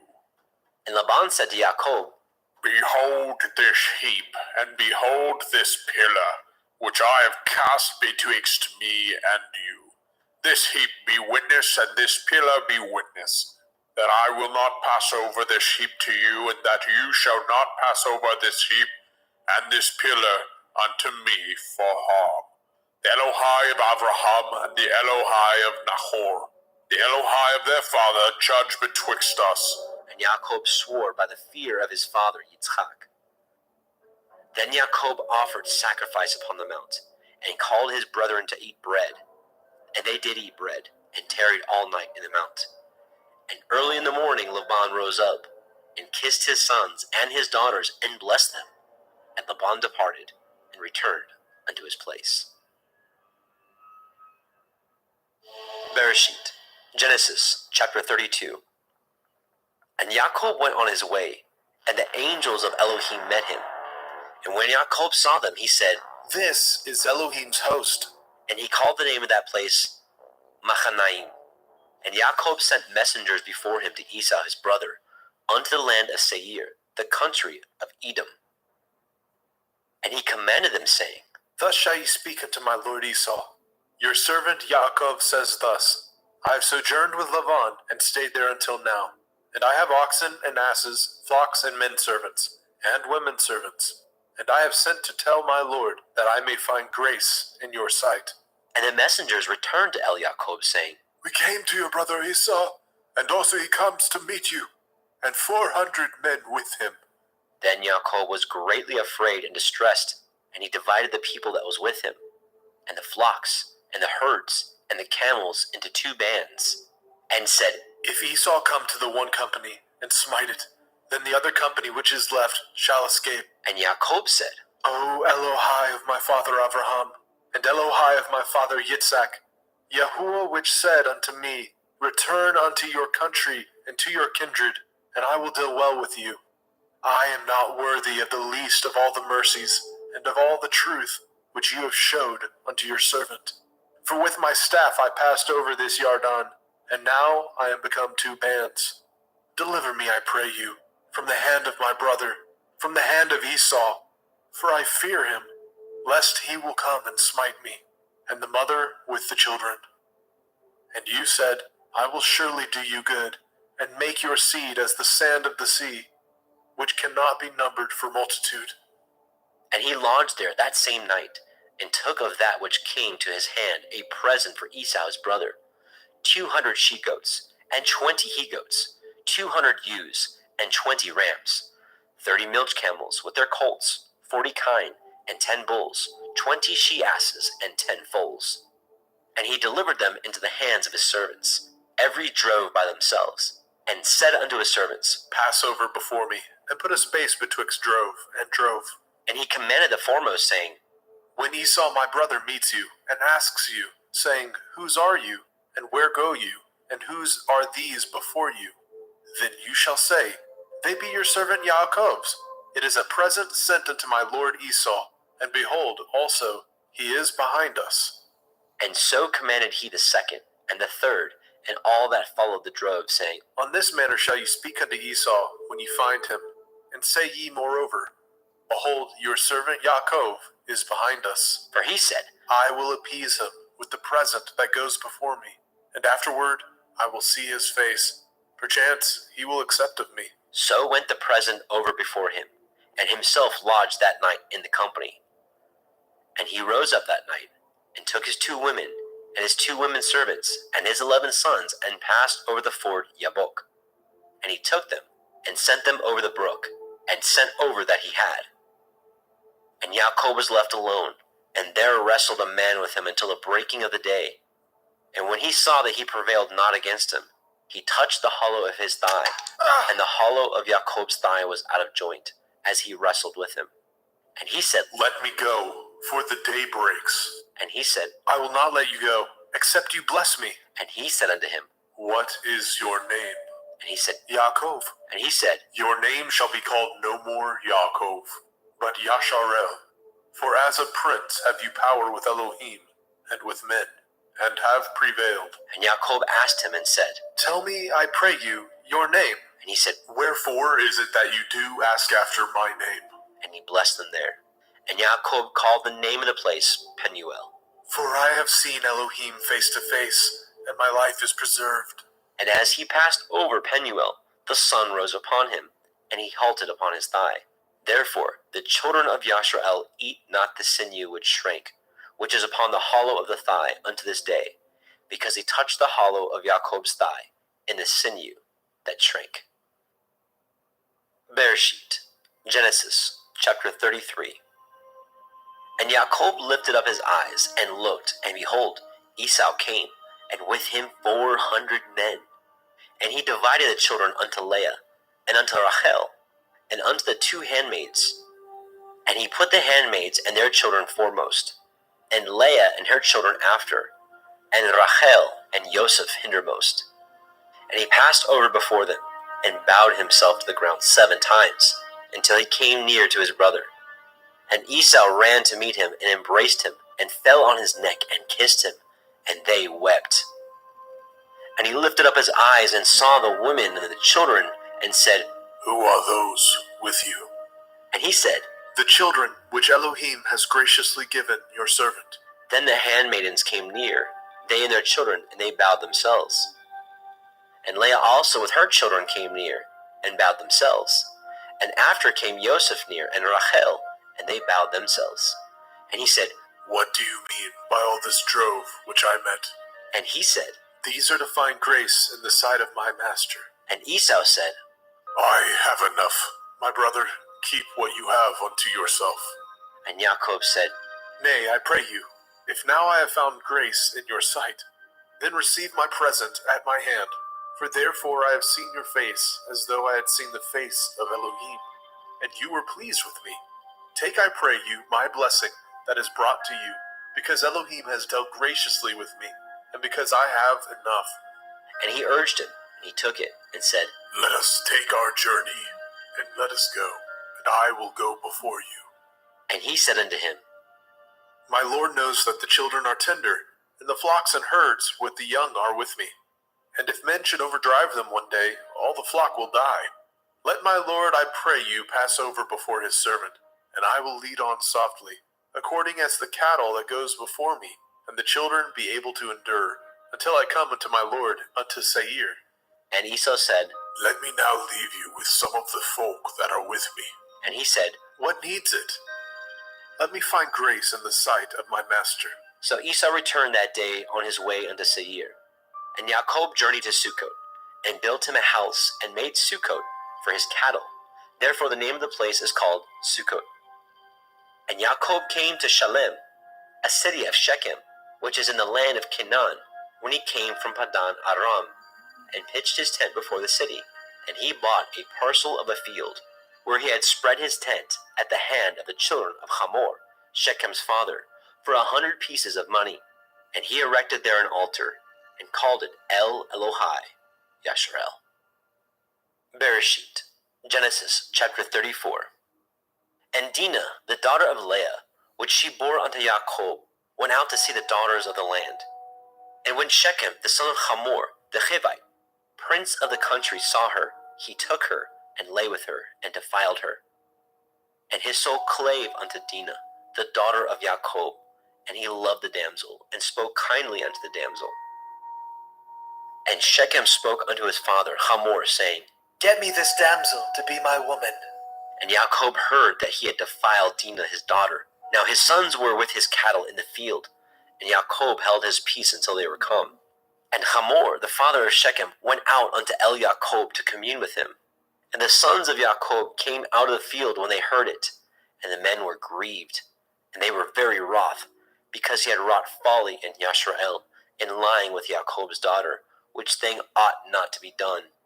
And Hamor communed with them, saying, The soul of my son Shechem longs for your daughter. I pray you, give her him to be his woman. And make ye marriages with us, and give your daughters unto us, and take our daughters unto you. And ye shall dwell with us, and the land shall be before you.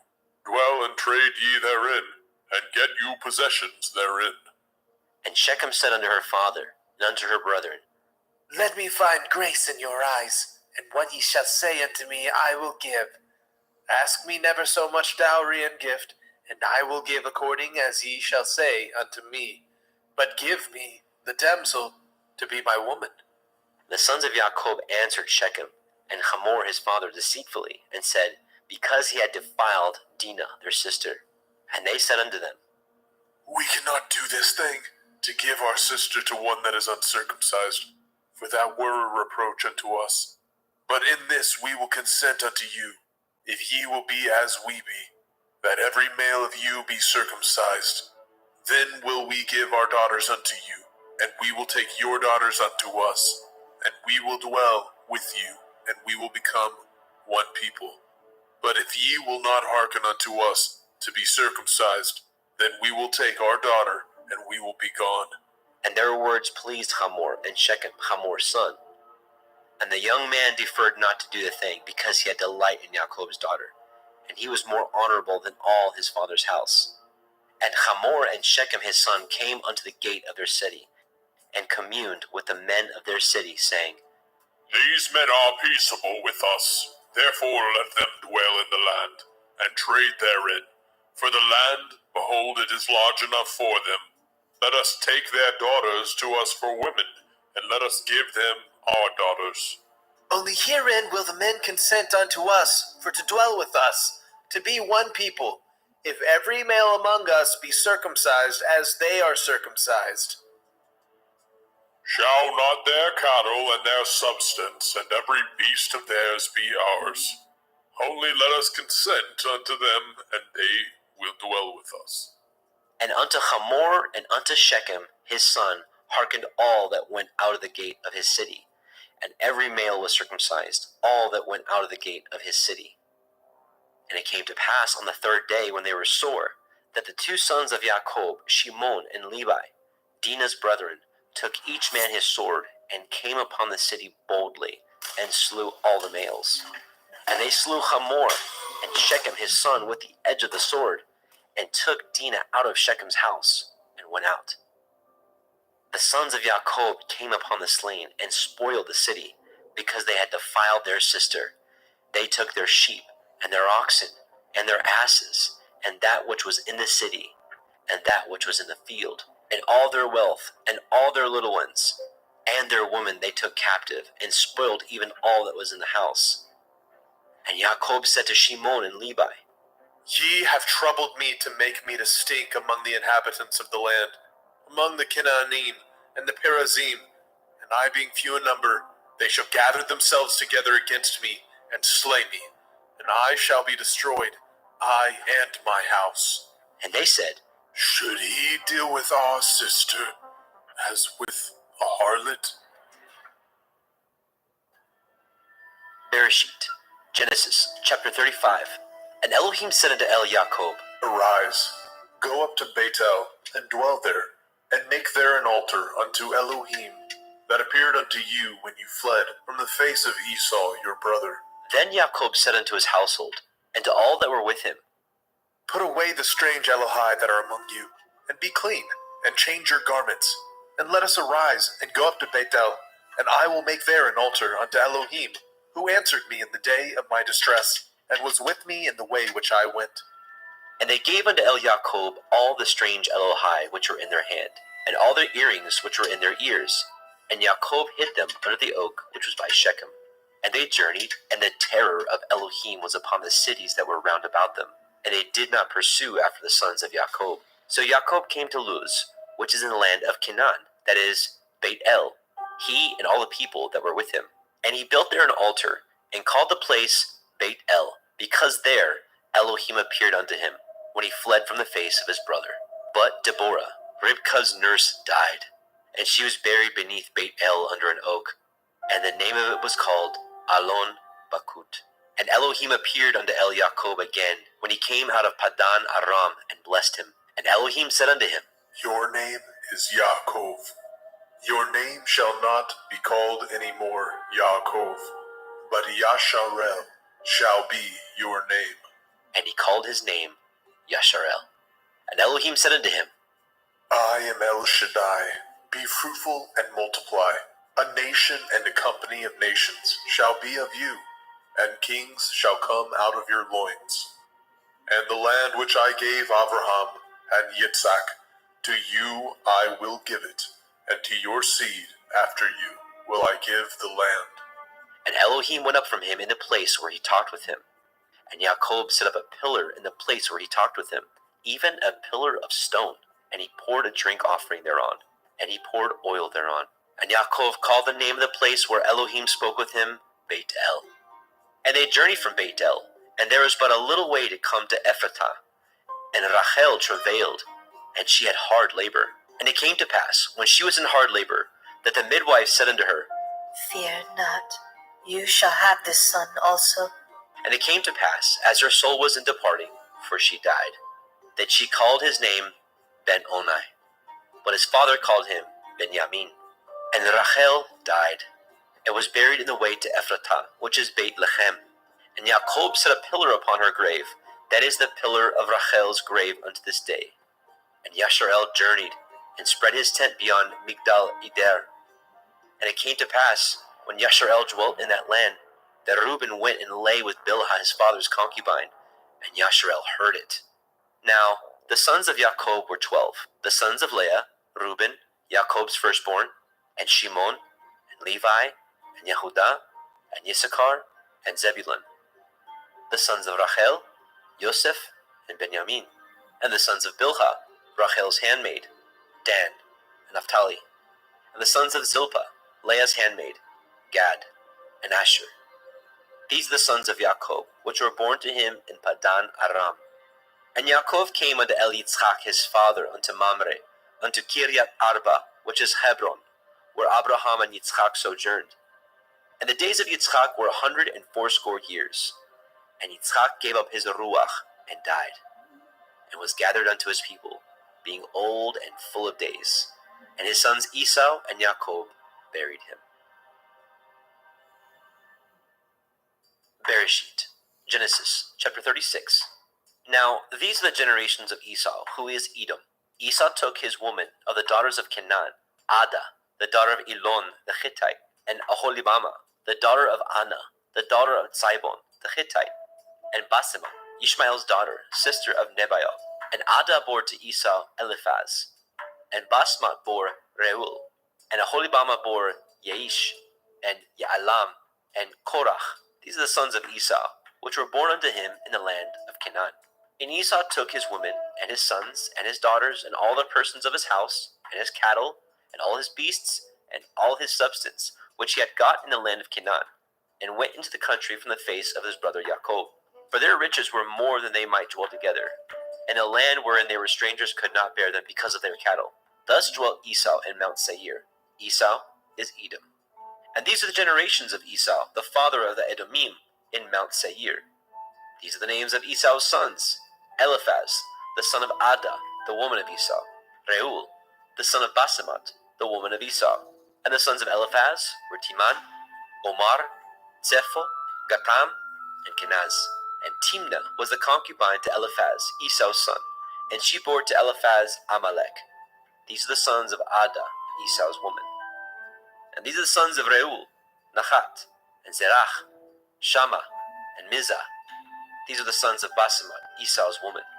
And these were the sons of Aholibama, the daughter of Anna, the daughter of Zibon, Esau's woman. And she bore to Esau Yaish, and Yaalam, and Korach. These were the dukes of the sons of Esau. The sons of Eliphaz, the firstborn son of Esau: Duke Timan, Duke Omar, Duke Zepho, and Duke Kenaz. Duke Korach, Duke Gatam, and Duke Amalek. These are the dukes that came of Eliphaz in the land of Edom. These are the sons of Ada. And these are the sons of Reuel, Esau's son. Duke Nahat, Duke Zerach, Duke Shammah, Duke Mizah. These are the dukes that came of Reuel in the land of Edom. These are the sons of Basemat, Esau's woman. And these are the sons of Aholibama, Esau's woman. Duke Yaish, Duke Ya'alam, Duke Korach. These are the dukes that came of Aholibama, the daughter of Anna, Esau's woman. These are the sons of Esau, who is Edom, and these are their dukes. These are the sons of Seir, the Horite, who inhabited the land, Lotan, and Shobal, and Sibon, and Anna, and Dishon, and Etzer, and Dishan. These are the dukes of the Horim, the children of Seir, in the land of Edom. And the children of Lotan were Horai and Chemam. And Lotan's sister was Timnah. And the children of Shobal were these, Alyan, and Manachat, and Ebal, and Shiphi, and Onam. And these are the children of Zibon, both Ayah and Anah. This was that Anah that found the mules in the wilderness, as he fed the asses of Zibon his father. And the children of Anah were these, Dishon, and Aholibama, the daughter of Anah. And these are the children of Dishon, Hemdan, and Eshban, and Yithron, and Cheran. The children of Etzer are these, Bilhan, and Zaavan, and Akan. The children of Dishon are these, Uts, and Aran. These are the dukes that came of the Horim, Duke Lotan, Duke Shobal, Duke Zibon, and Duke Anah. Duke Dishon, Duke Etzer, Duke Dishan. These are the dukes that came of the Horite, among their dukes in the land of Seir. And these are the kings that reigned in the land of Edom, before there reigned any king over the children of Yasharel. And Bela, the son of Beor, reigned in Edom, and the name of his city was Dinhaba.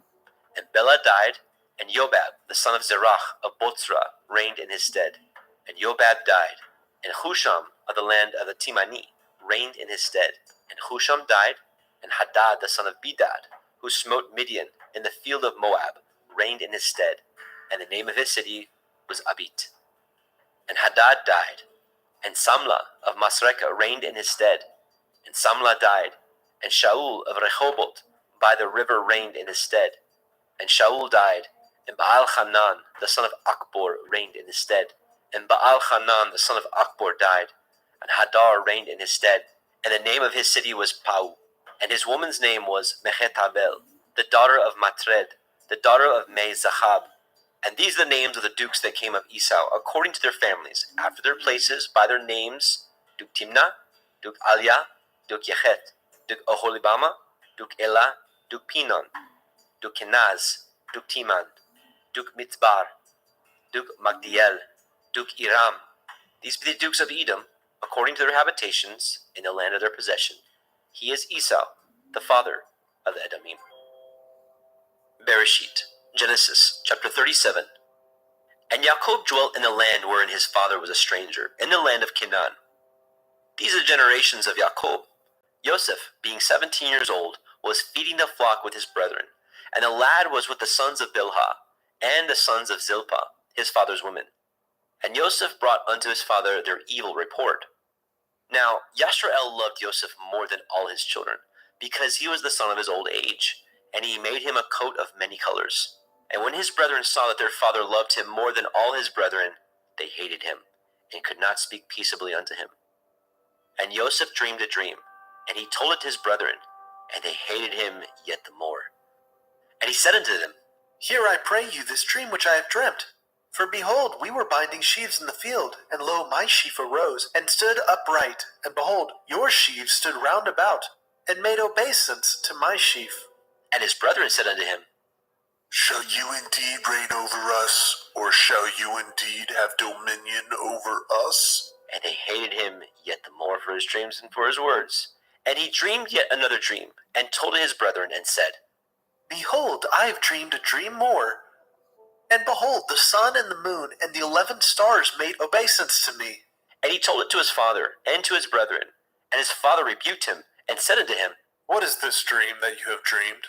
Shall I and your mother and your brethren indeed come to bow down ourselves to you, to the earth? And his brethren envied him. But his father observed the saying. And his brethren went to feed their father's flock in Shechem.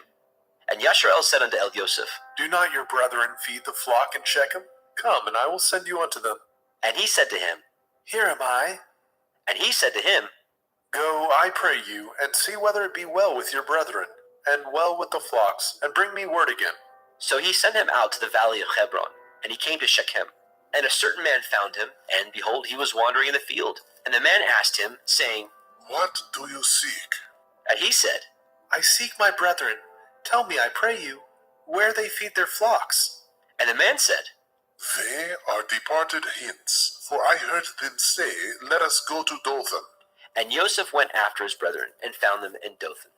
And when they saw him afar off, even before he came near unto them, they conspired against him to slay him. And they said one to another, Behold, this dreamer comes. Come now, therefore, and let us slay him, and cast him into some pit, and we will say, Some evil beast has devoured him, and we shall see what will become of his dreams. And Reuben heard it, and he delivered him out of their hands, and said, Let us not kill him. and Reuben said unto them, Shed no blood, but cast him into this pit that is in the wilderness, and lay no hand upon him. that he might rid him out of their hands, to deliver him to his father again. And it came to pass, when Joseph was come unto his brethren, that they stripped Joseph out of his coat of many colors that was on him. And they took him, cast him into a pit, and the pit was empty. There was no water in it, and they sat down to eat bread. And they lifted up their eyes and looked, and behold, a company of Ishmaelim came from Gilead, with their camels bearing spicery and balm and myrrh, going to carry it down to Mitzrayim.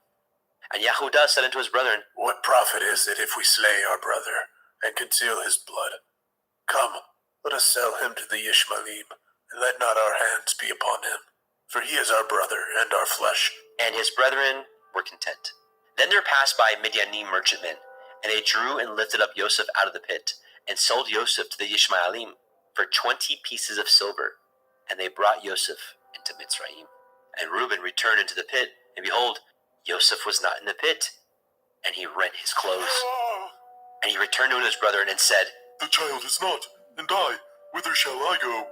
And they took Joseph's coat, and killed a kid of the goats, and dipped the coat in the blood. And they sent the coat of many colors.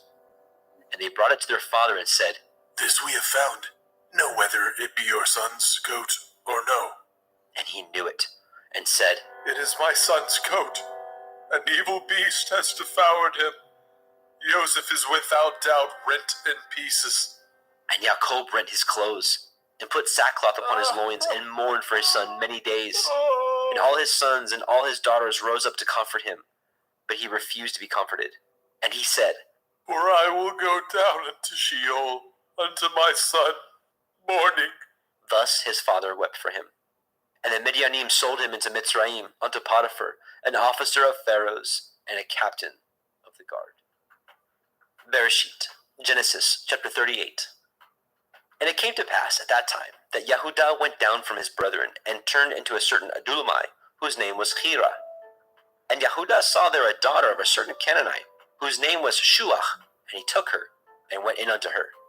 And she conceived and bore a son, and he called his name And she conceived again and bore a son, and called his name Onan. And she yet again conceived and bore a son, and called his name Shelach. And he was at Keziv when she bore him. And Yehudah took a woman for his firstborn, whose name was Tamar. And Yehudah's firstborn, was wicked in the sight of Yahweh, and Yahweh slew him. And Yehudah said unto Onan, Go into your brother's woman, and marry her, and raise up seed to your brother. And Onan knew that the seed should not be his. And it came to pass, when he went in unto his brother's woman, that he spilled it on the ground, lest that he should give seed to his brother. And the thing which he did displeased Yahweh, wherefore he slew him also. Then said Yehudah to Tamar his daughter-in-law, Remain a widow at your father's house, till Shelach my son be grown. For he said, Lest, perchance, he die also, as his brethren did. And Tamar went and dwelt in her father's house. And in process of time, the daughter of Shuach, Yehudah's woman, died. And Yehudah was comforted, and went up unto his sheep shearers, to Timnathah, and his friend Hira, the Adulamite. And it was told Tamar, saying, Behold, your father-in-law goes up to Timnah to shear his sheep. And she put her widow's garments off from her, and covered her with a veil, and wrapped herself, and sat in an open place, which is by the way to Timnah, for she saw that Shelach was grown, and she was not given unto him to be his woman. When Yehudah saw her, he thought her to be a harlot, because she had covered her face. And he turned unto her by the way, and said, Go to, I pray you, let me come in unto you. for he knew not that she was his daughter-in-law. And she said, What will you give me, that you may come in unto me? and he said, I will send you a kid from the flock. and she said, Will you give me a pledge till you send it? and he said, What pledge shall I give you? and she said, Your signet, your bracelets, and your staff that is in your hand. and he gave it her, and came in unto her, and she conceived by him. And she arose and went away, and laid by her veil from her, and put on the garments of her widowhood. And Yehudah sent the kid by the hand of his friend the Adulamite to receive his pledge from the woman's hand, but he found her not. Then he asked the men of that place, saying, Where is the harlot that was openly by the wayside? and they said, There was no harlot in this place. and he returned to El Yehudah and said, I cannot find her. And also the men of that place said that there was no harlot in this place. and Yehudah said, Let her take it to her, lest we be shamed. Behold, I sent this kid, and you have not found her. and it came to pass, about 3 months after, that it was told Yehudah, saying, Tamar, your daughter-in-law, has played the harlot, and also, behold, she is with child by whoredom. and Yehudah said, Bring her forth, and let her be burnt. when she was brought forth, she sent to her father-in-law, saying, By the man whose these are, am I with child. and she said, Discern, I pray you, whose are these, the signet, and bracelets, and staff? and Yehudah acknowledged them. And he said, She is more righteous than I, because that I gave her not to Shelach my son. and he knew her again no more.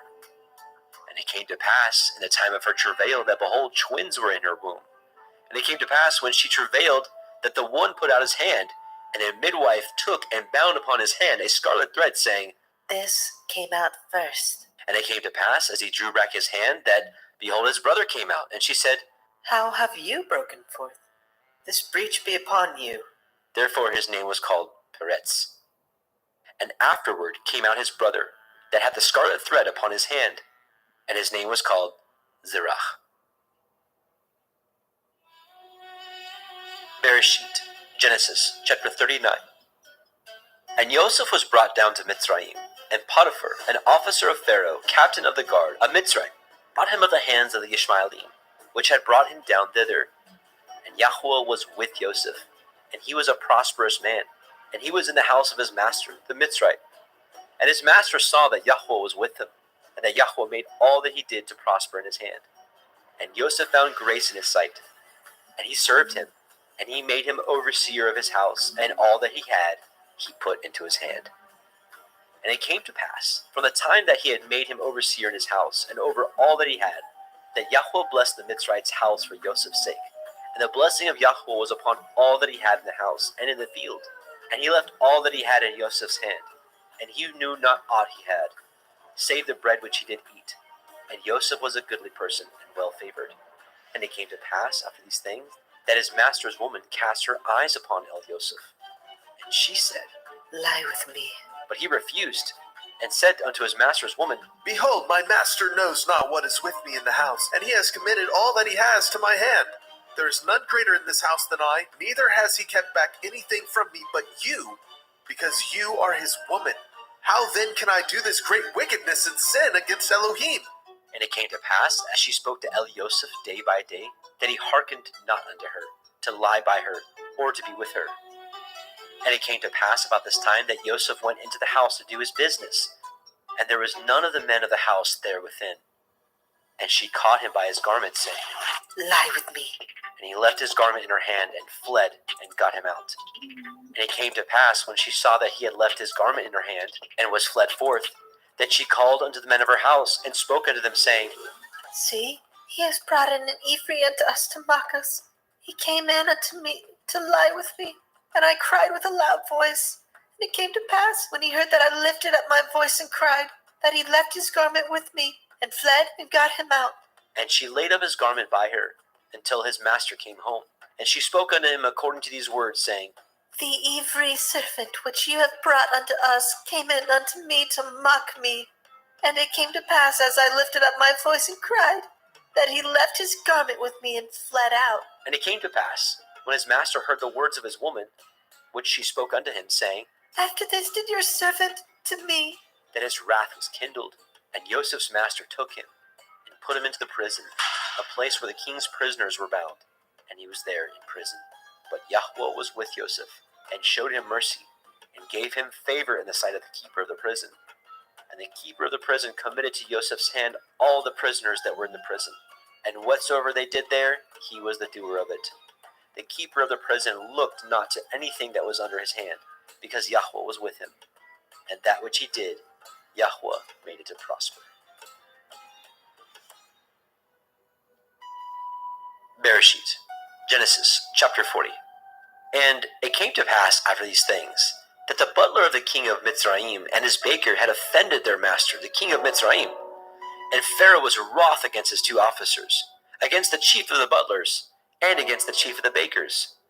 And he put them in ward in the house of the captain of the guard, into the prison, the place where Joseph was bound. And the captain of the guard charged Joseph with them, and he served them, and they continued a season in ward. And they dreamed a dream, both of them, each man his dream in one night, each man according to the interpretations of his dream, the butler and the baker of the king of Mitzrayim, which were bound in the prison. And Joseph came in unto them in the morning, and looked upon them, and behold, they were sad. And he asked Pharaoh's officers that were with him in the ward of his master's house, saying, Wherefore look ye so sadly today? And they said unto him, We have dreamed a dream, and there is no interpreter of it. And Joseph said unto them, Do not interpretations belong to Elohim? Tell me them, I pray you. And the chief butler told his dream to Joseph, and said to him, In my dream, behold, a vine was before me, and in the vine were 3 branches, and it was as though it budded. And her blossoms shot forth, and the clusters thereof brought forth ripe grapes. And Pharaoh's cup was in my hand, and I took the grapes, and pressed them into Pharaoh's cup, and I gave the cup into Pharaoh's hand. And Joseph said unto him, This is the interpretation of it. The 3 branches are 3 days. Yet within 3 days shall Pharaoh lift up your head, and restore you unto your place, and you shall deliver Pharaoh's cup into his hand, after the former manner when you were his butler. But think on me when it shall be well with you, and show kindness, I pray you, unto me, and make mention of me unto Pharaoh, and bring me out of this house. For indeed I was stolen out of the land of the Ivrim, and here also have I done nothing that they should put me into the dungeon. When the chief baker saw that the interpretation was good, he said unto Joseph, I was also in my dream, and behold, I had 3 white baskets on my head, and in the uppermost basket there was of all manner of baked meats for Pharaoh, and the birds did eat them out of the basket upon my head. And Joseph answered and said, This is the interpretation thereof. The 3 baskets are 3 days. Yet within 3 days shall Pharaoh lift up your head from off you, and shall hang you on a tree, and the birds shall eat your flesh from off you. And it came to pass on the 3rd day, which was Pharaoh's birthday, that he made a feast unto all his servants, and he lifted up the head of the chief butler and of the chief baker among his servants. And he restored the chief butler unto his butlership again, and he gave the cup into Pharaoh's hand. But he hanged the chief baker, as Joseph had interpreted to them. Yet did not the chief butler remember Joseph, but forgot him. Bereshit, Genesis chapter 41. And it came to pass at the end of 2 full years, that Pharaoh dreamed, and behold, he stood by the river. And behold, there came up out of the river 7 well-favored kine, and fat-fleshed, and they fed in a meadow. And behold, 7 other kine came up after them out of the river, ill-favored and lean-fleshed, and stood by the other kine upon the brink of the river. And the ill-favored and the lean-fleshed kine did eat up the 7 well-favored and fat kine. So Pharaoh awoke, and he slept, and dreamed the 2nd time. And behold, 7 ears of grain came up upon one stalk, rank and good. And behold, 7 thin ears, and blasted with the east wind, sprung up after them. And the 7 thin ears devoured the 7 rank and full ears. And Pharaoh awoke, and behold, it was a dream. And it came to pass in the morning that his ruach was troubled, and he sent and called for all the magicians of Mitzrayim, and all the wise men thereof. And Pharaoh told them his dream, but there was none that could interpret them unto Pharaoh. Then spoke the chief butler unto Pharaoh, saying, I do remember my faults this day. Pharaoh was wroth with his servants, and put me in ward in the captain of the guard's house, both me and the chief baker. And we dreamed a dream in one night, I and he. And we dreamed each man according to the interpretation of his dream. And there was there with us a young man, an Ivri, servant to the captain of the guard. And we told him, and he interpreted to us our dreams. To each man according to his dream he did interpret. And it came to pass as he interpreted to us, so it was. Me he restored unto my office, and him he hanged. Then Pharaoh sent and called Joseph, and he brought him hastily out of the dungeon. And he shaved himself, and changed his raiment, and came in unto Pharaoh. And Pharaoh said unto Joseph, I have a dream, and there is none that can interpret it. And I have heard say of you, that you can understand a dream to interpret it. And Joseph answered Pharaoh, saying, It is not in me. Elohim shall give Pharaoh an answer of peace. And Pharaoh said unto Joseph, In my dream, behold, I stood upon the bank of the river, and behold, there came up out of the river 7 kine, fat-fleshed and well-favored. And they fed in a meadow, and behold, 7 other kine came up after them, poor and ill-favored, and lean-fleshed, such as I never saw in all the land of Mitzrayim for badness. And the lean and the ill-favored kine did eat up the first 7 fat kine. And when they had eaten them up, it could not be known that they had eaten them, but they were still ill-favored, as at the beginning. So I awoke. And I saw in my dream, and behold, 7 ears came up on one stalk, full and good. And behold, 7 ears withered thin, and blasted with the east wind, and sprung up after them. And the thin ears devoured the 7 good ears. And I told this unto the magicians, but there was none that could declare it to me. And Joseph said unto Pharaoh, The dream of Pharaoh is one. Elohim has showed Pharaoh what he is about to do. The 7 good kine are 7 years, and the 7 good ears are 7 years. The dream is one. And the 7 thin and ill-favored kine that came up after them are 7 years, and the 7 empty ears blasted with the east wind shall be 7 years of famine. This is the thing which I have spoken unto Pharaoh.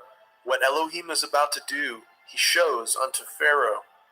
Behold, there come 7 years of great plenty throughout all the land of Mitzrayim. And there shall arise after them 7 years of famine, and all the plenty shall be forgotten in the land of Mitzrayim, and the famine shall consume the land. And the plenty shall not be known in the land by reason of that famine following, for it shall be very grievous. And for that the dream was doubled unto Pharaoh twice. It is because the thing is established by Elohim, and Elohim will shortly bring it to pass. Now therefore let Pharaoh look out a man discreet and wise, and set him over the land of Mitzrayim. Let Pharaoh do this, and let him appoint officers over the land, and take up the 5th part of the land of Mitzrayim in the 7 plenteous years, and let them gather all the food of those good years that come, and lay up grain under the hand of Pharaoh, and let them guard food in the cities. And that food shall be forestored to the land against the 7 years of famine, which shall be in the land of Mitzrayim, that the land perish not through the famine. And the thing was good in the eyes of Pharaoh, and in the eyes of all his servants. And Pharaoh said unto his servants, Can we find such as one as this, a man in whom the Ruach Elohim is? And Pharaoh said unto Joseph, For as much as Elohim has showed you all this, there is none so discreet and wise as you are. You shall be over my house, and according to your word shall all my people be ruled. Only in the throne will I be greater than you. And Pharaoh said unto Joseph, See, I have set you over all the land of Mitzrayim. And Pharaoh took off his ring from his hand, and put it upon Joseph's hand, and arrayed him in vestures of fine linen, and put a gold chain about his neck. And he made him to ride in the 2nd chariot which he had. And they cried before him, Bow the knee! And he made him ruler over all the land of Mitzrayim. And Pharaoh said unto Joseph, I am Pharaoh, And without you shall no man lift up his hand, or his foot in all the land of Mitzrayim. And Pharaoh called Joseph's name Zophnath Paneach, and he gave him to be his woman Asenath, the daughter of Potipherah, priest of On. And Joseph went out over all the land of Mitzrayim. And Joseph was 30 years old when he stood before Pharaoh, king of Mitzrayim. And Joseph went out from the presence of Pharaoh, and went throughout all the land of Mitzrayim. And in the 7 plenteous years the earth brought forth by handfuls. And he gathered up all the food of the 7 years, which were in the land of Mitzrayim, and laid up the food in the cities. The food of the field, which was round about every city, he laid up in the same. And Joseph gathered grain as the sand of the sea very much, until he left numbering, for it was without number. And unto Joseph were born 2 sons before the years of famine, which Asenath, the daughter of Potipherah, priest of On, bore unto him. And Joseph called the name of the firstborn Manasseh. For Elohim, Said he, has made me forget all my toil and all my father's house. and the name of the second called he Ephraim. For Elohim has caused me to be fruitful in the land of my affliction. And the 7 years of plenteousness that was in the land of Mitzrayim were ended. And the 7 years of famine began to come, according as Joseph had said, and the famine was in all the lands. But in all the land of Mitzrayim there was bread. And when all the land of Mitzrayim was famished, the people cried to Pharaoh for bread. And Pharaoh said unto all the Mitzrayim, Go unto Joseph, what he says to you, do. And the famine was over all the face of the earth. And Joseph opened all the storehouses, and sold unto the Mitzrayim. And the famine waxed sore in the land of Mitzrayim.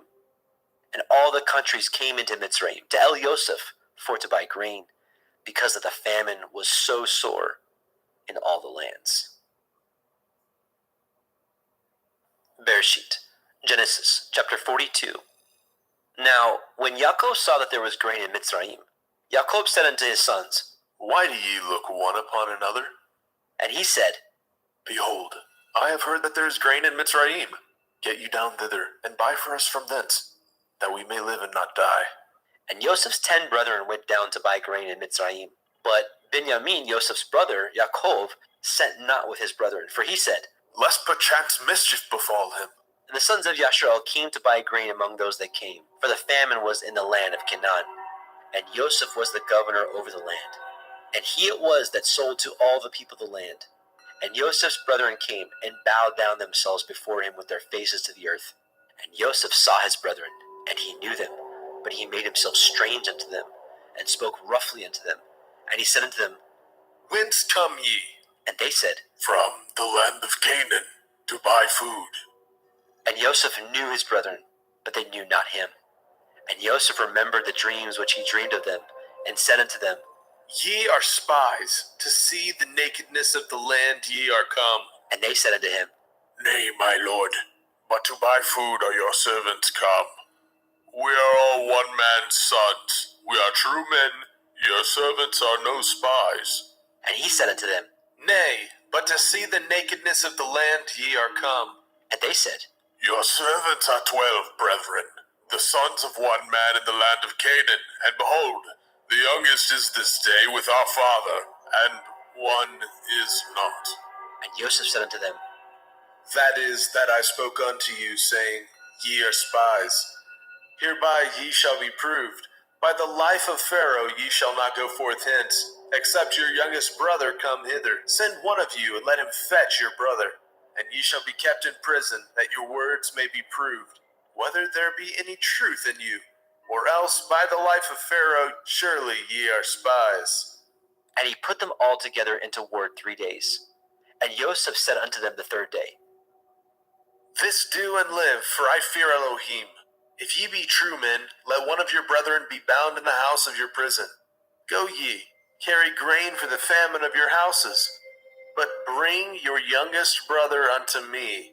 So shall your words be verified, and ye shall not die. and they did so. And they said one to another, We are truly guilty concerning our brother, in that we saw the anguish of his soul when he besought us, and we would not hear. Therefore is this distress come upon us. And Reuben answered them, saying, Spoke I not unto you, saying, Do not sin against the child, and ye would not hear? Therefore, behold, also his blood is required. And they knew not that Joseph understood them, for he spoke unto them by an interpreter. And he turned himself about from them, and wept, and returned to them again, and communed with them, and took from them Shimon, and bound him before their eyes. Then Joseph commanded to fill their sacks with grain, and to restore every man's money into a sack, and to give them provision for the way. And thus he did unto them. And he laded their asses with grain, and departed thence. And as one of them opened his sack, to give his ass provender in the inn, he espied his money, for, behold, it was in the sack's mouth. And he said unto his brethren, My money is restored, and lo, it is even in my sack. And their heart failed them. And they were afraid, saying one to another, What is this that Elohim has done unto us? And they came unto Jacob their father, unto the land of Canaan, and told him all that befell unto them, saying, The man who is the Lord of the land spoke roughly to us, and took us for spies of the country. And we said unto him, We are true men, we are no spies. We be 12 brethren, sons of our father. One is not, and the youngest is this day with our father in the land of Canaan. And the man, the Lord of the country, said unto us, Hereby shall I know that ye are true men. Leave one of your brethren here with me, and take food for the famine of your households, and be gone. And bring your youngest brother unto me. Then shall I know that ye are no spies, but that ye are true men. So will I deliver you and your brother, and ye shall traffic in the land. And it came to pass, as they emptied their sacks, that behold, every man's bundle of money was in his sack. And when both they and their father saw the bundles of money, they were afraid. And Yaakov their father said unto them, Me have you bereaved of my children. Joseph is not, and Shimon is not, and ye will take Benjamin away. All these things are against me. And Reuben spoke unto his father, saying, Slay my 2 sons, if I bring him not to you. Deliver him into my hand, and I will bring him to you again. And he said, My son shall not go down with you, for his brother is dead, and he is left alone, if mischief befall him by the way in which ye go. Then ye shall bring down my gray hairs with sorrow to Sheol.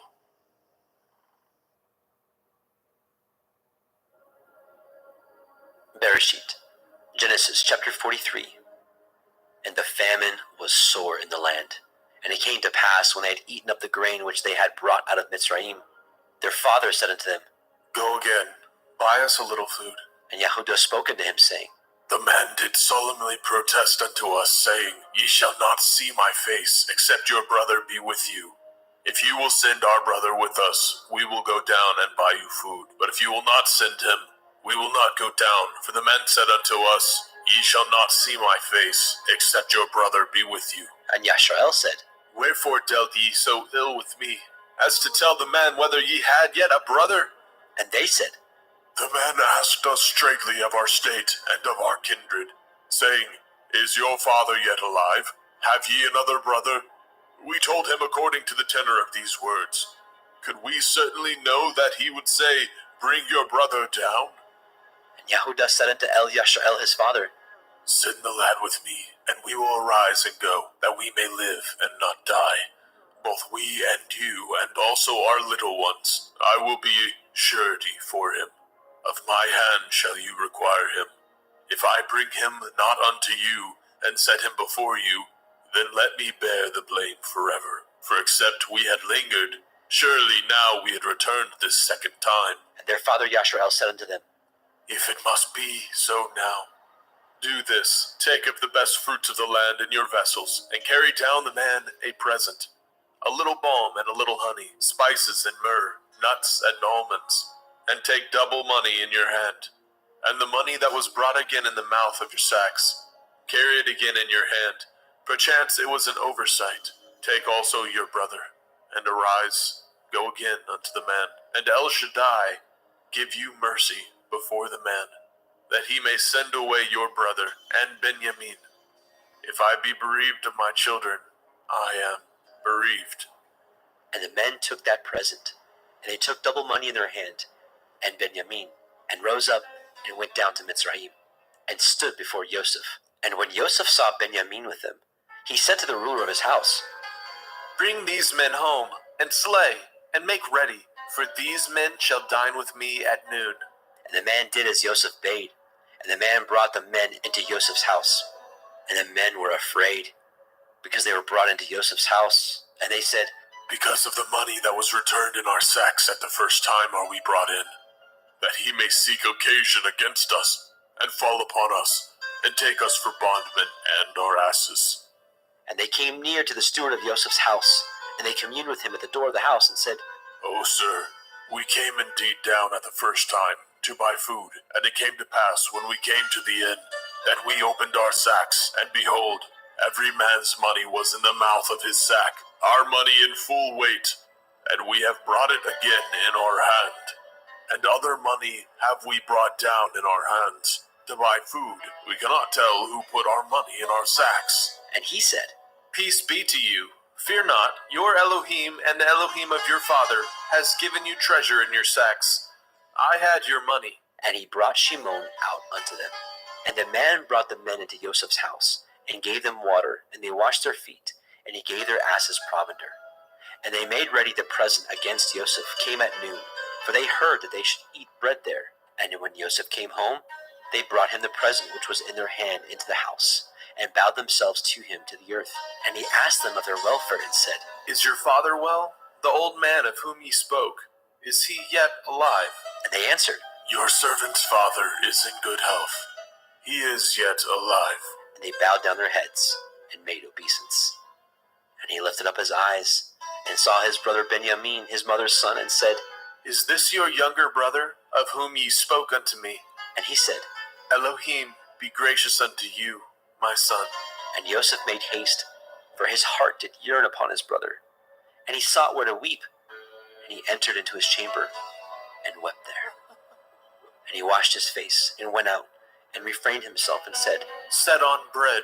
And they set on for him by himself, and for them by themselves, and for the Mitzrayim which did eat with him by themselves, because the Mitzrayim might not eat bread with the Ivrim, for that is an abomination unto the Mitzrayim. And they sat before him, the firstborn according to his birthright, and the youngest according to his youth. And the men marveled one at another. And he took and sent messes unto them from before him. But Benjamin's mess was 5 times so much as any of theirs. And they drank and were merry with him.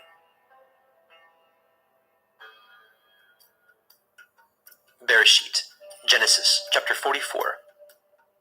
And he commanded the steward of his house, saying, Fill these men's sacks with food as much as they can carry, and put every man's money in his sack's mouth, and put my cup, the silver cup, in the sack's mouth of the youngest, and his grain money.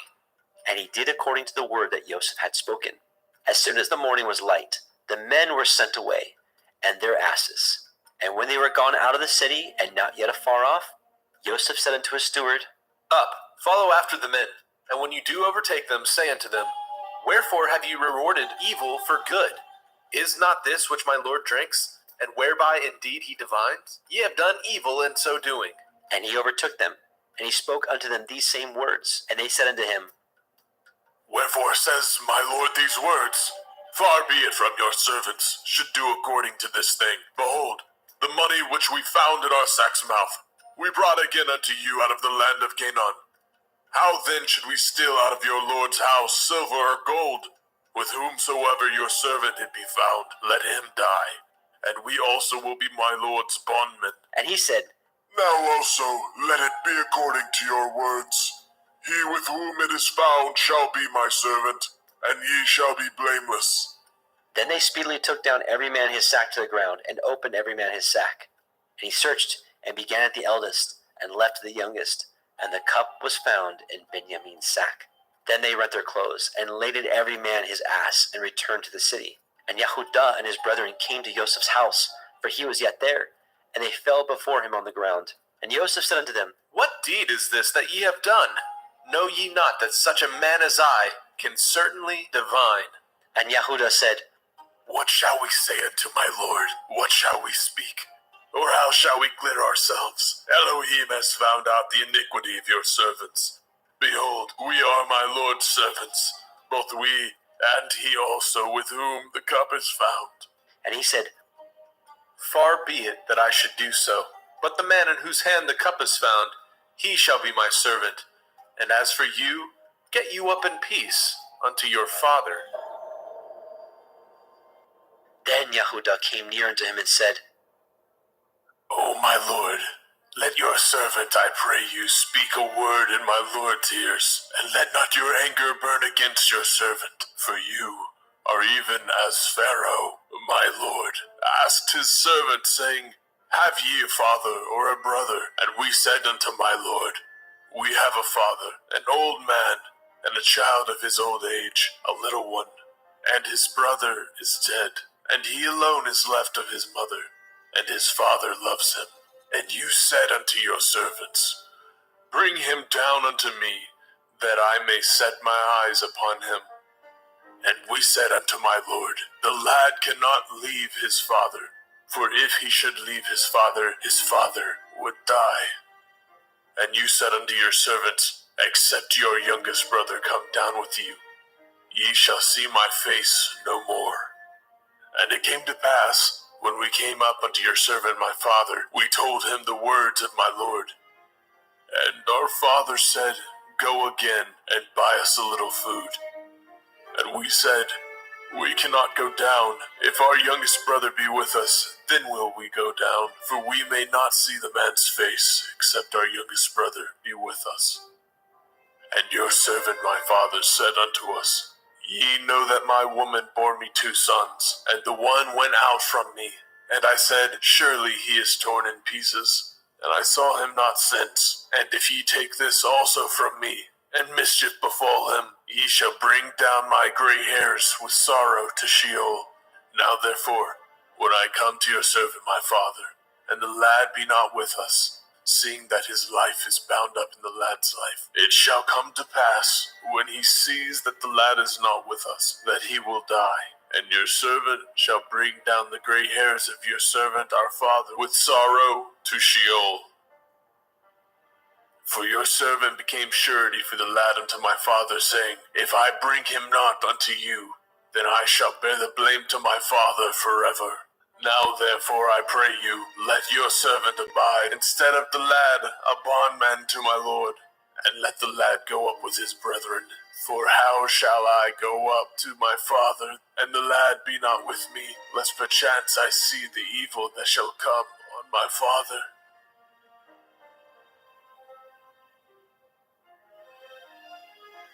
Bereshit, Genesis chapter 45. Then Joseph could not refrain himself before all them that stood by him, and he cried, Cause every man to go out from me. and there stood no man with him, while Joseph made himself known unto his brethren. And he wept aloud, and the Mitzrayim in the house of Pharaoh heard. And Joseph said unto his brethren, I am Joseph. Does my father yet live? And his brethren could not answer him, for they were troubled at his presence. And Joseph said unto his brethren, Come near to me, I pray you. And they came near. And he said, I am Joseph your brother, whom ye sold into Mitzrayim. Now therefore be not grieved, nor angry with yourselves that ye sold me hither, for Elohim did send me before you to preserve life. For these 2 years has the famine been in the land, and yet there are 5 years in which there shall neither be earing or harvest. And Elohim sent me before you to preserve you a posterity in the earth, and to save your lives by a great deliverance. So now it was not you that sent me hither, but Elohim. And he has made me a father to Pharaoh, and lord of all his house, a ruler throughout all the land of Mitzrayim. Haste ye, and go up to my father, and say unto him, Thus says your son Joseph, Elohim has made me lord of all Mitzrayim. Come down unto me, tarry not, and you shall dwell in the land of Goshen, and you shall be near unto me, you and your children, and your children's children, and your flocks, and your herds, and all that you have. And there will I nourish you, for yet there are 5 years of famine, lest you and your household, and all that you have, come to poverty. And behold, your eyes see, and the eyes of my brother Benjamin, that it is my mouth that speaks unto you. And ye shall tell my father all my glory in Mitzrayim, and all that ye have seen, and ye shall haste and bring down my father hither. And he fell upon his brother Benjamin's neck, and wept. And Benjamin wept upon his neck. Moreover, he kissed all his brethren, and wept upon them. And after that, his brethren talked with him. And the fame thereof was heard in Pharaoh's house, saying, Joseph's brethren are come. and it pleased Pharaoh well, and his servants. And Pharaoh said unto Elioseph, Say unto your brethren, This do ye, lade your beasts, and go, get you unto the land of Canaan, and take your father and your households, and come unto me, and I will give you the good of the land of Mitzrayim, and ye shall eat the fat of the land. Now you are commanded, this do ye, take you wagons out of the land of Mitzrayim for your little ones, and for your women, and bring your father, and come. Also regard not your stuff, for the good of all the land of Mitzrayim is yours. And the children of Yasharel did so. And Joseph gave them wagons, according to the commandment of Pharaoh, and gave them provision for the way. To all of them he gave each man changes of raiment. But to Benjamin he gave 300 pieces of silver, and 5 changes of raiment. And to his father he sent after this manner, 10 asses laden with the good things of Mitzrayim, and 10 she-asses laden with grain and bread and meat for his father by the way. So he sent his brethren away, and they departed. And he said unto them, See that ye fall not out by the way. And they went up out of Mitzrayim, and came into the land of Canaan unto Jacob their father, and told him, saying, Joseph is yet alive, and he is governor over all the land of Mitzrayim. And Jacob's heart fainted, for he believed them not. And they told him all the words of Joseph which he had said unto them. And when he saw the wagons which Joseph had sent to carry him, the ruach of Jacob their father revived. And Yasharel said, It is enough. Joseph my son is yet alive. I will go and see him before I die.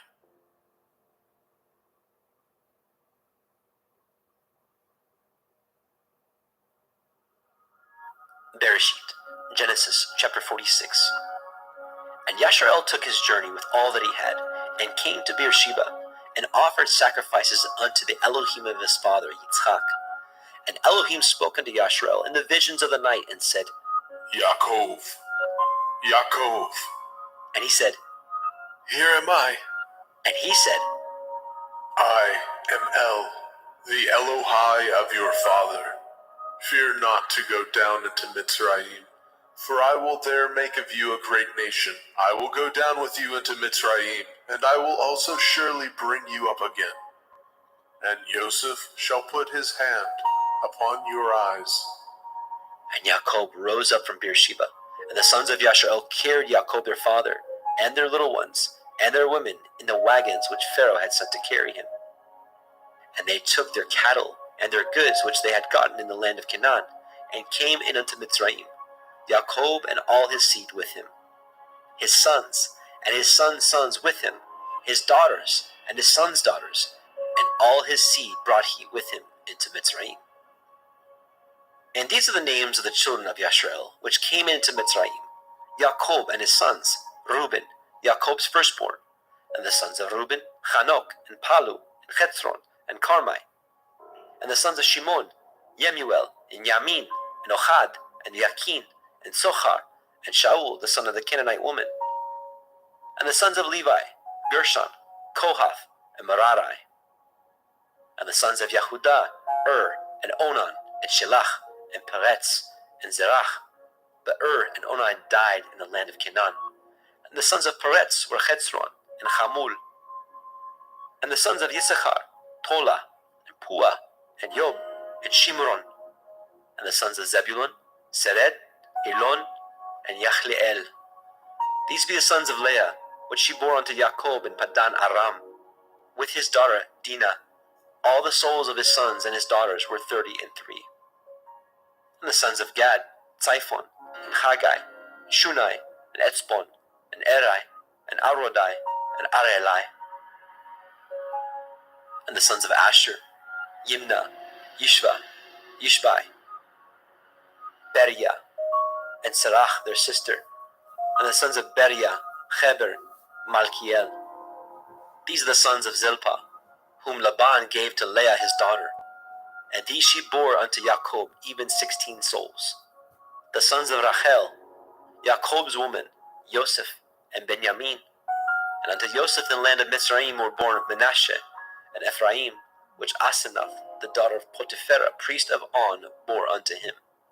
And the sons of Benjamin were Bela, and Becher, and Ashbel, and Gera, and Naaman, and Echai, and Rosh, and Mupim, and Hupim, and Ard. These are the sons of Rachel, which were born unto Jacob. All the souls were 14.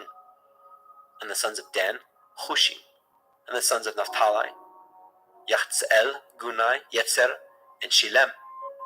These are the sons of Bilhah, which Laban gave unto Rachel his daughter, and she bore these unto Jacob. All the souls were 7. All the souls that came with Jacob into Mitzrayim, which came out of his loins, besides Jacob's sons' women, all the souls were 66. And the sons of Joseph, which were born him in Mitzrayim, were 2 souls. All the souls of the house of Jacob, which came into Mitzrayim, were 70. And he sent Yehudah before him unto El Yosef, to direct his face unto Goshen. And they came into the land of Goshen. And Yosef made ready his chariot, and went up to meet Yashrael his father, to Goshen, and presented himself unto him. And he fell on his neck, and wept on his neck a good while. And Yashrael said unto El Yosef, Now let me die, since I have seen your face, because you are yet alive.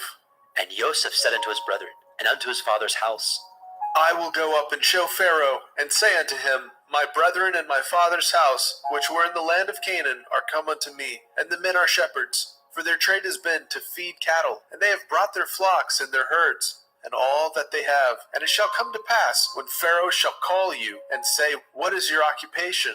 That ye shall say, Your servant's trade has been about cattle from our youth, even until now, both we and also our fathers, that ye may dwell in the land of Goshen, for every shepherd is an abomination unto the Mitzrayim. Bereshit, Genesis, chapter 47. Then Joseph came and told Pharaoh and said, My father and my brethren, and their flocks, and their herds, and all that they have, are come out of the land of Canaan. And behold, they are in the land of Goshen. And he took some of his brethren, even 5 men, and presented them unto Pharaoh. And Pharaoh said unto his brethren, What is your occupation? And they said unto Pharaoh, Your servants are shepherds, both we and also our fathers.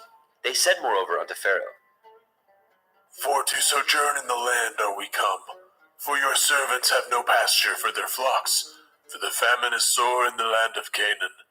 Now therefore we pray you, let your servants dwell in the land of Goshen. And Pharaoh spoke unto El Yosef, saying, Your father and your brethren are come unto you. The land of Mitzrayim is before you. In the best of the land make your father and your brethren to dwell. In the land of Goshen let them dwell. And if you know any men of activity among them, then make them rulers over my cattle. And Joseph brought in Jacob his father, and set him before Pharaoh. And Jacob blessed Pharaoh. And Pharaoh said unto El Jacob, How old are you? And Jacob said unto Pharaoh, The days of the years of my pilgrimage are 130 years. Few and evil have the days of the years of my life been, and have not attained unto the days of the years of the life of my fathers, in the days of their pilgrimage. And Jacob blessed Pharaoh, and went out from before Pharaoh. And Joseph placed his father and his brethren, and gave them a possession in the land of Mitzrayim, in the best of the land, in the land of Ramesses, as Pharaoh had commanded. And Joseph nourished his father and his brethren, and all his father's household, with bread according to their families. And there was no bread in all the land, for the famine was very sore, so that the land of Mitzrayim and all the land of Canaan fainted by reason of the famine. And Joseph gathered up all the money that was found in the land of Mitzrayim and in the land of Canaan, for the grain which they bought. And Joseph brought the money into Pharaoh's house. And when the money failed in the land of Mitzrayim and in the land of Canaan, all the Mitzrayim came unto El Yosef and said, Give us bread, For why should we die in your presence? For the money fails. And Joseph said, Give your cattle, and I will give you for your cattle, if money fail. And they brought their cattle unto Joseph. And Joseph gave them bread in exchange for horses, and for the flocks, and for the cattle of the herds, and for the asses. And he fed them with bread for all their cattle for that year. When that year was ended, they came unto him the second year, and said unto him, We will not hide it from my lord, how that our money is spent. My lord also has our herds of cattle. There is not aught left in the sight of my lord, but our bodies and our lands. Wherefore shall we die before your eyes, both we and our land? Buy us and our land for bread, and we and our land will be servants unto Pharaoh. And give us seed, that we may live and not die, and the land be not desolate. And Joseph bought all the land of Mitzrayim for Pharaoh. For the Mitzrayim sold every man his field, because the famine prevailed over them. So the land became Pharaoh's. And as for the people, he removed them to cities from the one end of the borders of Mitzrayim even to the other end thereof. Only the land of the priests bought he not, for the priests had a portion assigned them of Pharaoh, and did eat their portion which Pharaoh gave them. Wherefore they sold not their lands. Then Joseph said unto the people, Behold, I have bought you this day in your land for Pharaoh. Lo, here is seed for you, and ye shall sow the land. And it shall come to pass in the increase that ye shall give the fifth part unto Pharaoh, and 4 parts shall be your own, for seed of the field, and for your food, and for them of your household, and for food of your little ones. And they said, You have saved our lives. Let us find grace in the sight of my lord, and we will be Pharaoh's servants. And Joseph made it a law over the land of Mitzrayim unto this day, that Pharaoh should have the 5th part, except the land of the priests only, which became not Pharaoh's.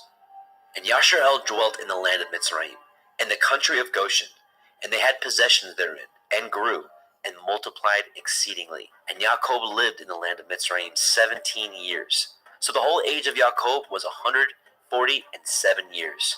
And the time drew nigh that Yasharel must die. And he called his son Joseph, and said unto him, If now I have found grace in your sight, put, I pray you, your hand under my thigh, and deal kindly and truly with me. Bury me not, I pray you, in Mitzrayim. But I will lie with my fathers, and you shall carry me out of Mitzrayim, and bury me in their burying place. And he said, I will do as you have said. And he said, Swear unto me. And he swore unto him. And Yasharel bowed himself upon the bed's head. Bereshit, Genesis, chapter 48. And it came to pass, after these things, that one told Joseph, Behold, your father is sick. and he took with him his 2 sons, Manasseh and Ephraim. And one told Jacob, and said, Behold, your son Joseph comes unto you. And Yasharel strengthened himself, and sat upon the bed. And Jacob said unto Joseph, El Shaddai appeared unto me at Luz, in the land of Canaan, and blessed me, and said unto me, Behold, I will make you fruitful and multiply you, and will make you a multitude of people, and will give you this land to your seed after you for an everlasting possession. And now your 2 sons, Ephraim and Manasseh, which were born unto you in the land of Mitzrayim, before I came unto you in Mitzrayim, are mine. As Reuben and Shimon, they shall be mine, and your issue, which you beget after them, shall be yours, and shall be called after the name of their brethren in their inheritance. And as for me, when I came from Padan Aram, Rachel died by me in the land of Canaan in the way, when yet there was but a little way to come unto Ephratah, and I buried her there in the way of Ephratah. The same is Bethlehem. And Yasharel beheld Joseph's sons, and said, Who are these? And Joseph said unto his father, They are my sons, whom Elohim has given me in this place. And he said, Bring them, I pray you, unto me, and I will bless them. Now the eyes of Yasharel were dim for age, so that he could not see. And he brought them near unto him, and he kissed them, and embraced them. And Yasharel said unto Joseph, I had thought not to see your face, and lo, Elohim has showed me also your seed. And Joseph brought them out from between his knees, and he bowed himself with his face to the earth. And Joseph took them both, Ephraim in his right hand toward Yasharel's left hand, and Manasseh in his left hand toward Yasharel's right hand, and brought them near unto him. And Yashrael stretched out his right hand and laid it upon Ephraim's head, who was the younger, and his left hand upon Manasseh's head, guiding his hands wittingly, for Manasseh was the firstborn. And he blessed Joseph and said, Elohim, before whom my fathers Abraham and Yitzhak did walk, the Elohim which fed me all my life long unto this day, the angel which redeemed me from all evil, bless the lads, and let my name be named on them, and the name of my fathers Abraham and Yitzhak, and let them grow into a multitude in the midst of the earth. And when Joseph saw that his father laid his right hand upon the head of Ephraim, it displeased him. And he held up his father's hand to remove it from Ephraim's head unto Manasseh's head. And Joseph said unto his father, Not so, my father, this is the firstborn. Put your right hand upon his head. And his father refused and said, I know it, my son, I know it. He also shall become a people, and he also shall be great. But truly his younger brother shall be greater than he, and his seed shall become a multitude of nations. And he blessed them that day, saying, In you shall Yasharel bless, saying, Elohim make you as Ephraim and as Manasseh. And he set Ephraim before Manasseh. And Yashrael said unto Elioseph, Behold, I die, but Elohim shall be with you, and bring you again unto the land of your fathers. Moreover, I have given to you one portion above your brethren, which I took out of the hand of the Amorite, with my sword and with my bow. Bereshit, Genesis chapter 49. And Jacob called unto his sons, and said, Gather yourselves together, that I may tell you that which shall befall you in the last days. Gather yourselves together, and hear, ye sons of Yaakov, and hearken unto El Yasharel, your father. Reuben, you are my firstborn, my might, and the beginning of my strength, the excellency of dignity, and the excellency of power. Unstable as water, you shall not excel, because you went up to your father's bed, then defiled it. You went up to my couch. Shimon and Levi are brethren. Instruments of cruelty are in their habitations. O my soul, come not into their secret. Unto their assembly my honor be not united. For in their anger they slew a man, and in their self-will they dug down a wall. Cursed be their anger, for it was fierce, and their wrath, for it was cruel. I will divide them in Yaakov, and scatter them in Yasharel. Yehuda, you are he whom your brethren shall praise. Your hand shall be in the neck of your enemies. Your father's children shall bow down before you. Yehuda is a lion's whelp from the prey. My son, you are gone up. He stooped down. He couched as a lion, and as an old lion, who shall rouse him up?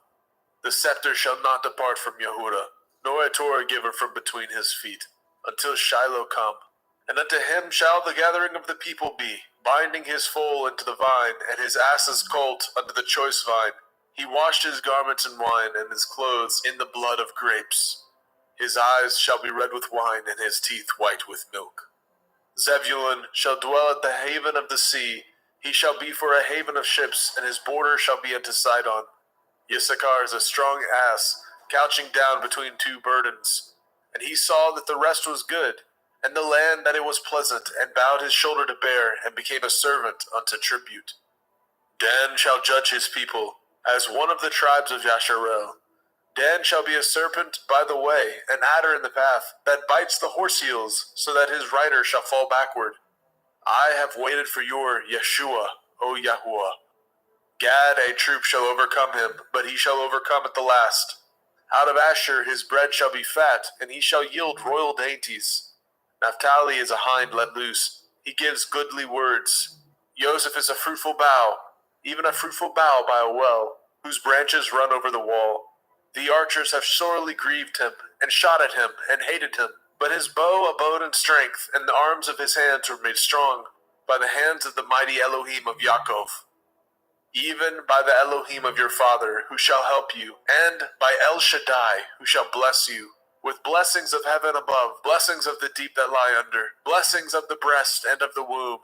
The blessings of your father have prevailed above the blessings of my progenitors, unto the utmost bound of the everlasting hills. They shall be on the head of Joseph, and on the crown of the head of him that was separated from his brethren. Benjamin shall raven as a wolf. In the morning he shall devour the prey, and at night he shall divide the spoil. All these are the 12 tribes of Yashrael, And this is it, that their father spoke unto them, and blessed them. Every one according to his blessing he blessed them. And he charged them, and said unto them, I am to be gathered unto my people. Bury me with my fathers in the cave that is in the field of Ephron the Hittite, in the cave that is in the field of Machpelah, which is before Mamre, in the land of Canaan, which Abraham bought with the field of Ephron the Hittite for a possession of a burying place. There they buried Abraham and Sarah his woman. There they buried Yitzhak and Rivkah his woman. And there I buried Leah. The purchase of the field and of the cave that is therein was from the children of Heth. And when Yaakov had made an end of commanding his sons, he gathered up his feet into the bed, and yielded up his ruach, and was gathered unto his people. Bereshit, Genesis chapter 50. And Joseph fell upon his father's face, and wept upon him, and kissed him. And Joseph commanded his servants, the physicians, to embalm his father. And the physicians embalmed Yasharel. And 40 days were fulfilled for him, for so are fulfilled the days of those which are embalmed. And the Mitzrayim mourned for him 60 days. And when the days of his mourning were past, Joseph spoke unto the house of Pharaoh, saying, If now I have found grace in your eyes, speak, I pray you, in the ears of Pharaoh, saying, My father made me swear, saying, Lo, I die. In my grave, which I have dug for me in the land of Canaan, there shall you bury me. Now therefore let me go up, I pray you, and bury my father, and I will come again. And Pharaoh said, Go up, bury your father, according as he made you swear. And Joseph went up to bury his father, and with him went up all the servants of Pharaoh, the elders of his house, and all the elders of the land of Mitzrayim, and all the house of Joseph and his brethren, and his father's house. Only their little ones, and their flocks, and their herds, they left in the land of Goshen. And there went up with him both chariots and horsemen, and it was a very great company. And they came to the threshing floor of Atad, which is beyond the Yarden. And there they mourned with a great and very sore lamentation. And he made a mourning for his father 7 days. And when the inhabitants of the land, the Canaanim, saw the mourning in the floor of Atad, they said, This is a grievous mourning to the Mitzrayim. Wherefore, the name of it was called Abel Mitzrayim, which is beyond the Yarden. And his sons did unto him according as he commanded them. For his sons carried him into the land of Canaan, and buried him in the cave of the field of Machpelah, which Abraham bought with the field for a possession of a burying place of Ephron the Hittite, before Mamre. And Joseph returned into Mitzrayim, he and his brethren, and all that went up with him to bury his father, after he had buried his father. And when Joseph's brethren saw that their father was dead, they said, Joseph will perchance hate us, and will certainly requite us with all the evil which we did unto him. And they sent a messenger unto Joseph, saying, Your father did command before he died, saying, So shall ye say unto Joseph, Forgive, I pray you now, the transgression of your brethren, and their sin, for they did unto you evil. And now we pray you, forgive the transgression of the servants of the Elohai of your father. And Joseph wept when they spoke unto him. And his brethren also went and fell down before his face, and they said, Behold, we be your servants. And Joseph said unto them, Fear not, for am I in the place of Elohim? But as for you, ye thought evil against me, but Elohim meant it unto good, to bring to pass, as it is this day, to save much people alive. Now therefore fear ye not, I will nourish you, and your little ones. And he comforted them, and spoke kindly unto them. And Joseph dwelt in Mitzrayim, he and his father's house. And Joseph lived 110 years. And Joseph saw Ephraim's children of the 3rd generation. The children also of Machir the son of Manasseh were brought up upon Joseph's knees. And Joseph said unto his brethren, I die, and Elohim will surely visit you, and bring you out of this land unto the land which he swore to Abraham, to Yitzhak, and to Yaakov. And Joseph took an oath of the children of Yasharel, saying, Elohim will surely visit you, and ye shall carry up my bones from hence. So Joseph died, being 110 years old, and they embalmed him, and he was put in a coffin in Mitzrayim.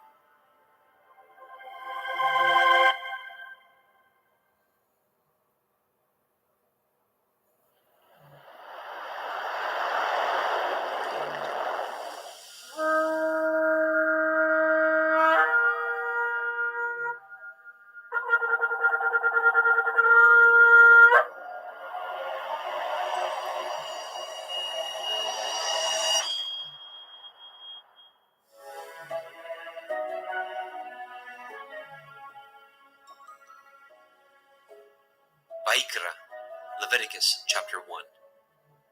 And Yahweh called unto Moshe, and spoke unto him out of the tabernacle of the assembly, saying, Speak unto the children of Yasharel, and say unto them, If any man of you bring an offering unto Yahweh, ye shall bring your offering of the cattle, even of the herd and of the flock.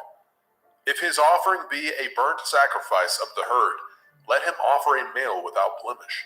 He shall offer it of his own voluntary will, at the door of the tabernacle of the assembly before Yahweh. And he shall put his hand upon the head of the burnt offering, and it shall be accepted for him, to make an atonement for him. And he shall kill the bullock before Yahweh, and the priests, Aharon's sons, shall bring the blood, and sprinkle the blood round about upon the altar that is by the door of the tabernacle of the assembly. And he shall flay the burnt offering, and cut it into his pieces. And the sons of Aharon the priest shall put fire upon the altar, and lay the wood in order upon the fire. And the priests, Aharon's sons, shall lay the parts, the head, the fat, in order upon the wood that is on the fire, which is upon the altar. But his inwards and his legs shall he wash in water, and the priest shall burn all on the altar, to be a burnt sacrifice, an offering made by fire, of sweet savor unto Yahweh. And if his offering be of the flocks, namely of the sheep, or of the goats, for a burnt sacrifice, he shall bring it a male without blemish. And he shall kill it on the side of the altar northward, before Yahweh and the priests. Aharon's sons shall sprinkle his blood round about upon the altar. And he shall cut it into his pieces, with his head and his fat, and the priest shall lay them in order on the wood that is on the fire, which is upon the altar. But he shall wash the inwards of the legs with water, and the priest shall bring it all, and burn it upon the altar. It is a burnt sacrifice, an offering made by fire, of sweet savor unto Yahweh. And if the burnt sacrifice for his offering to Yahweh be of fowls, then he shall bring his offering of turtle doves, or of young pigeons.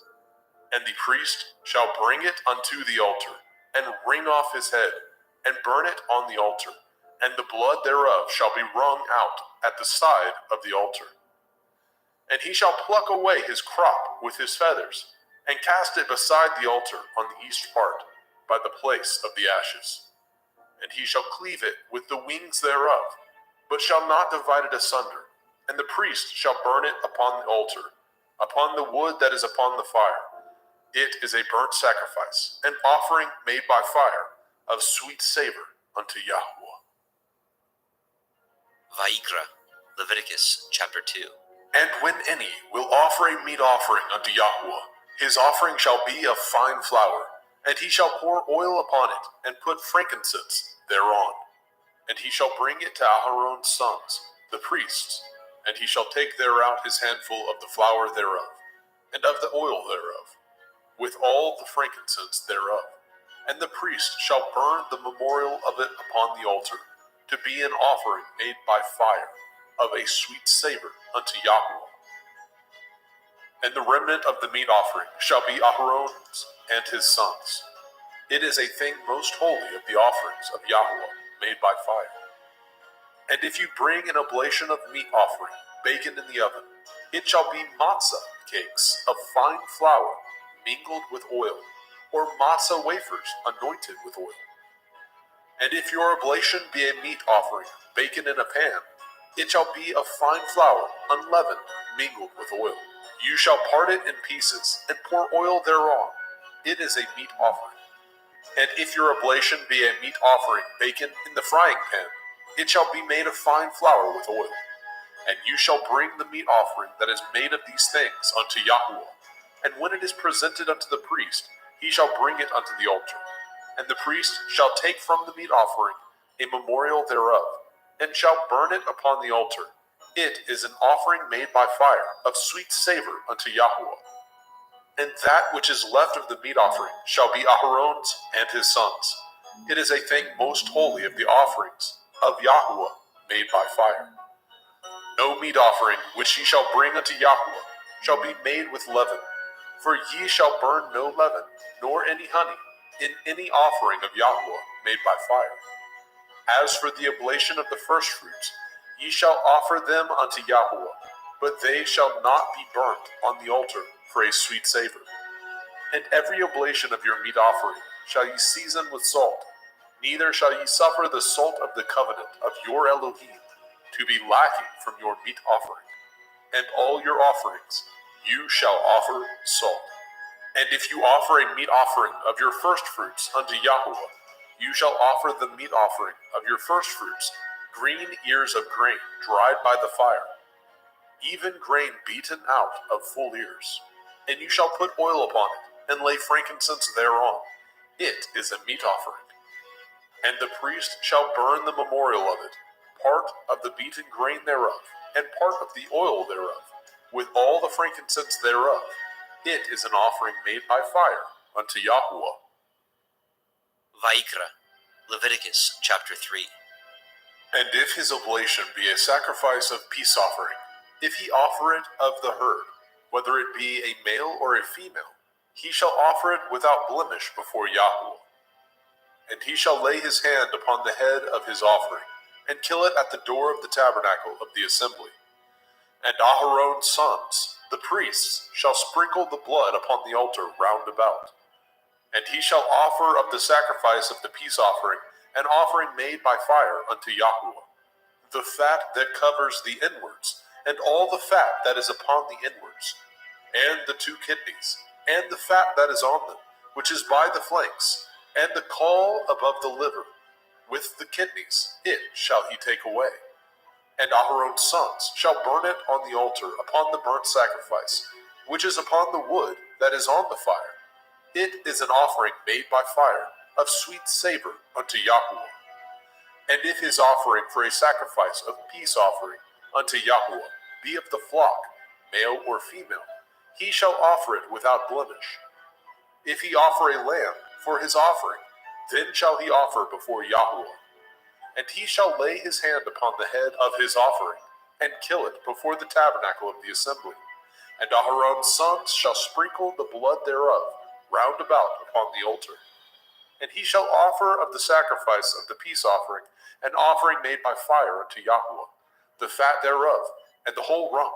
It shall he take off hard by the backbone, and the fat that covers the inwards, and all the fat that is upon the inwards, and the 2 kidneys, and the fat that is upon them, which is by the flanks, and the caul above the liver, and the kidneys, it shall he take away.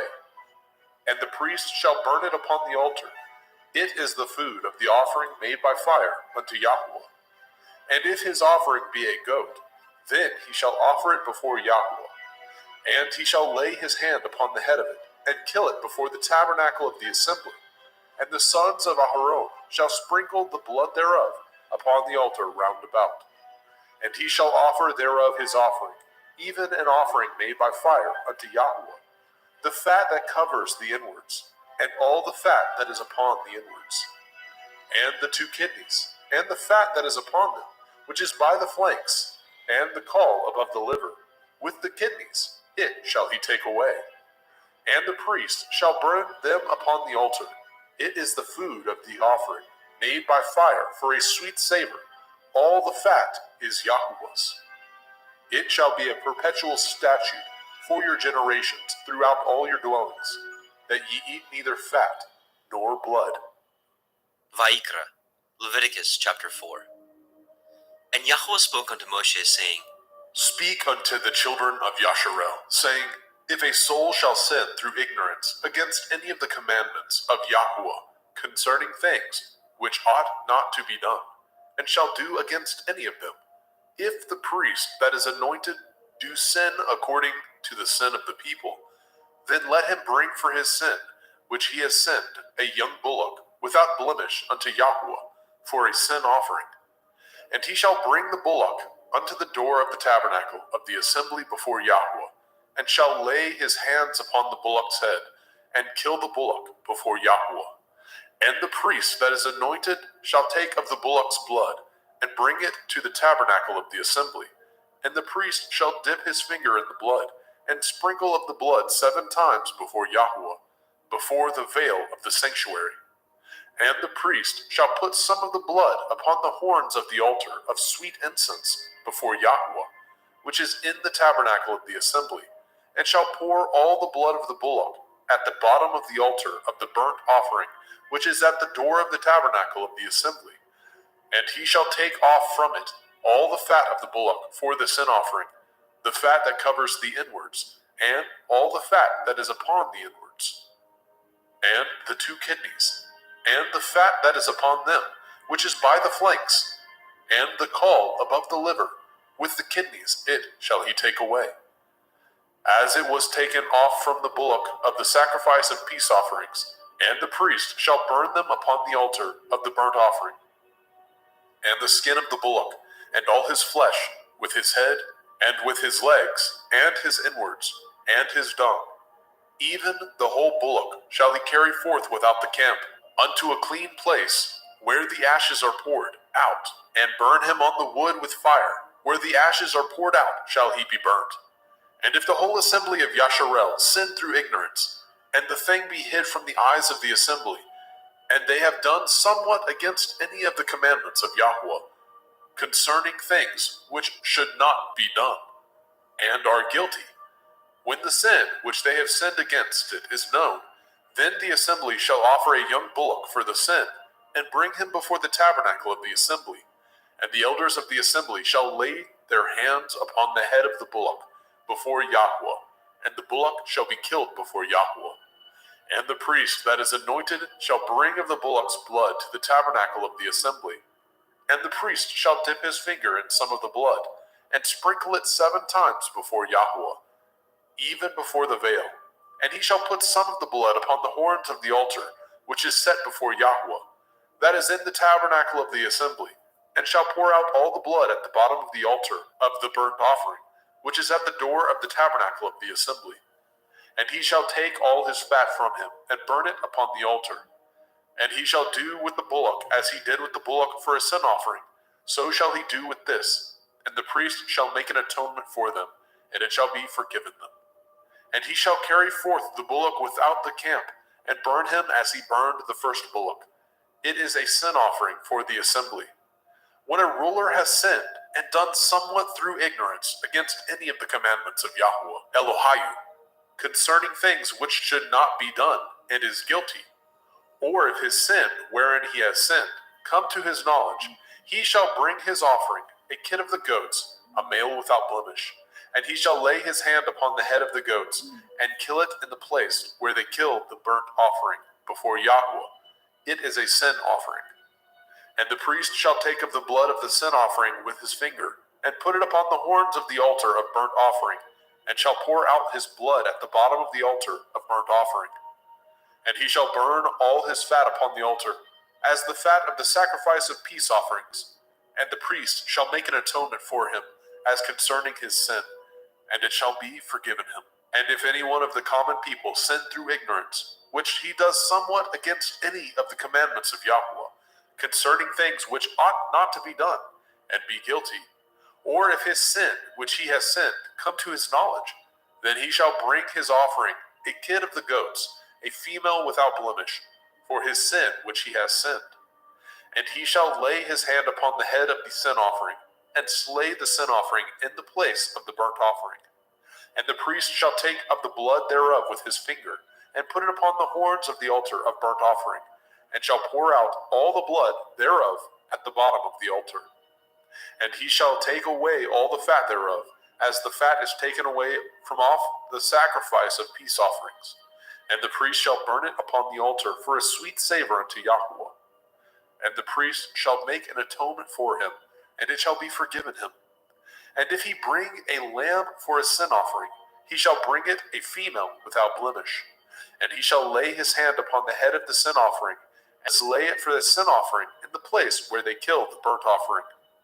And the priest shall take of the blood of the sin offering with his finger, and put it upon the horns of the altar of burnt offering, and shall pour out all the blood thereof at the bottom of the altar. And he shall take away all the fat thereof, as the fat of the lamb is taken away from the sacrifice of the peace offering. And the priest shall burn them upon the altar, according to the offering made by fire unto Yahweh. And the priest shall make an atonement for his sin that he has committed, and it shall be forgiven him. Vayikra, Leviticus chapter 5. And if a soul sin, and hear the voice of swearing, and is a witness, whether he has seen or known of it, if he do not utter it, then he shall bear his iniquity. Or if a soul touch any unclean thing, whether it be a carcass of an unclean beast, or a carcass of unclean cattle, or the carcass of unclean creeping things, and if it be hidden from him, he also shall be unclean and guilty. Or if he touch the uncleanness of man, whatsoever uncleanness it be that a man shall be defiled withal, and it be hid from him, when he knows of it, then he shall be guilty. Or if a soul swear, pronouncing with his lips to do evil, or to do good, whatsoever it be that a man shall pronounce with an oath, and it be hid from him, when he knows of it, then he shall be guilty in one of these. And it shall be, when he shall be guilty in one of these things, that he shall confess that he has sinned in that thing. And he shall bring his trespass offering unto Yahweh, for his sin which he has sinned, a female from the flock, a lamb or a kid of the goats, for a sin offering, and the priest shall make an atonement for him concerning his sin. And if he is not able to bring a lamb, then he shall bring for his trespass which he has committed 2 turtle doves, or 2 young pigeons unto Yahweh, one for a sin offering, and the other for a burnt offering. And he shall bring them unto the priest, who shall offer that which is for the sin offering first, and wring off his head from his neck, but shall not divide it asunder. And he shall sprinkle of the blood of the sin offering upon the side of the altar, and the rest of the blood shall be wrung out at the bottom of the altar. It is a sin offering. And he shall offer the second for a burnt offering, according to the manner, and the priest shall make an atonement for him, for his sin which he has sinned, and it shall be forgiven him. But if he be not able to bring 2 turtle doves, or 2 young pigeons, then he that sinned shall bring for his offering the 10th part of an ephah of fine flour for a sin offering. He shall put no oil upon it, neither shall he put any frankincense thereon, for it is a sin offering. Then shall he bring it to the priest, and the priest shall take his handful of it, even a memorial thereof, and burn it on the altar, according to the offerings made by fire unto Yahweh. It is a sin offering. And the priest shall make an atonement for him, as touching his sin, that he has sinned in one of these, and it shall be forgiven him, and the remnant shall be the priest's, as a meat offering. And Yahweh spoke unto Moshe, saying, If a soul commit a trespass, and sin through ignorance, in the holy things of Yahweh, then he shall bring for his trespass unto Yahweh a ram without blemish, out of the flocks, with your estimation by shekels of silver, after the shekel of the sanctuary, for a trespass offering. And he shall make the amends for the harm that he has done in the holy thing, and shall add the 5th part thereto, and give it unto the priest, and the priest shall make an atonement for him with the ram of the trespass offering, and it shall be forgiven him. And if a soul sin, and commit any of these things which are forbidden to be done by the commandment of Yahweh, though he knew it not, yet is he guilty, and shall bear his iniquity. And he shall bring a ram without blemish out of the flock, with your estimation, for a trespass offering, unto the priest. And the priest shall make an atonement for him concerning his ignorance, wherein he erred, and knew it not, and it shall be forgiven him. It is a trespass offering. He has certainly trespassed against Yahweh. Vayikra, Leviticus chapter 6.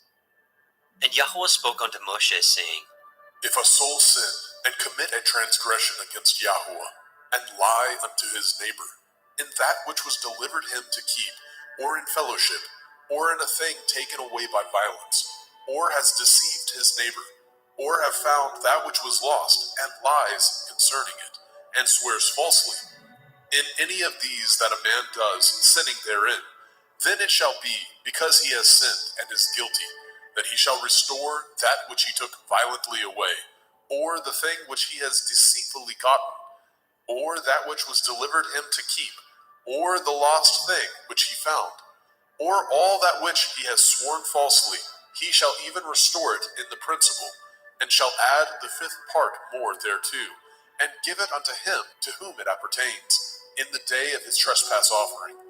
And he shall bring his trespass offering unto Yahweh, a ram without blemish out of the flock, with your estimation for a trespass offering unto the priest. And the priest shall make an atonement for him before Yahweh, and it shall be forgiven him for anything of all that he has done in trespass therein. And Yahweh spoke unto Moshe, saying, Command Aaron and his sons, saying, This is the Torah of the burnt offering. It is the burnt offering because of the burning upon the altar all night unto the morning, and the fire of the altar shall be burning in it. And the priest shall put on his linen garment, and his linen breeches shall he put upon his flesh, and take up the ashes which the fire has consumed with the burnt offering on the altar, and he shall put them beside the altar. And he shall put off his garments, and put on other garments, and carry forth the ashes without the camp unto a clean place. And the fire upon the altar shall be burning in it. It shall not be put out. And the priest shall burn wood on it every morning, and lay the burnt offering in order upon it, and he shall burn thereon the fat of the peace offerings. The fire shall ever be burning upon the altar. It shall never go out. And this is the Torah of the meat offering. The sons of Aharon shall offer it before Yahweh, before the altar. And he shall take of it his handful of the flour of the meat offering, and of the oil thereof, and all the frankincense which is upon the meat offering, and shall burn it upon the altar for a sweet savor, even the memorial of it unto Yahweh. And the remainder thereof shall Aharon and his sons eat, with matzah, unleavened bread, shall it be eaten in the holy place, in the court of the tabernacle of the assembly they shall eat it. It shall not be baken with leaven. I have given it unto them for their portion of my offering made by fire. It is most holy, as is the sin offering, and as the trespass offering. All the males among the children of Aharon shall eat of it. It shall be a statute forever in your generations, concerning the offerings of Yahweh made by fire. Everyone that touches them shall be holy. And Yahweh spoke unto Moshe, saying, This is the offering of Aharon and his sons, which they shall offer unto Yahweh in the day when he is anointed. The 10th part of an ephah of fine flour for a meat offering perpetual, half of it in the morning, and half thereof at night. In a pan it shall be made with oil, and when it is baken, you shall bring it in, and the baken pieces of the meat offering shall you offer for a sweet savor unto Yahweh. And the priest of his sons, that is anointed in his stead, shall offer it. It is a statute forever unto Yahweh. It shall be wholly burnt. For every meat offering for the priest shall be wholly burnt. It shall not be eaten. And Yahweh spoke unto Moshe, saying, Speak unto Aharon and to his sons, saying, This is the Torah of the sin offering. In the place where the burnt offering is killed, shall the sin offering be killed before Yahweh. It is most holy. The priest that offers it for sin shall eat it. In the holy place shall it be eaten, in the court of the tabernacle of the assembly. Whatsoever shall touch the flesh thereof shall be holy. And when there is sprinkled of the blood thereof upon any garment, you shall wash that whereon it was sprinkled in the holy place. But the earthen vessel wherein it was sodden shall be broken. And if it be sodden in a brazen pot, it shall be both scoured and rinsed in water. All the males among the priests shall eat thereof. It is most holy. And no sin offering, whereof any of the blood is brought into the tabernacle of the assembly, to reconcile withal in the holy place, shall be eaten. It shall be burnt in the fire. Vayikra, Leviticus chapter 7. Likewise, this is the Torah of the trespass offering. It is most holy. In the place where they kill the burnt offering, shall they kill the trespass offering, and the blood thereof shall he sprinkle round about upon the altar.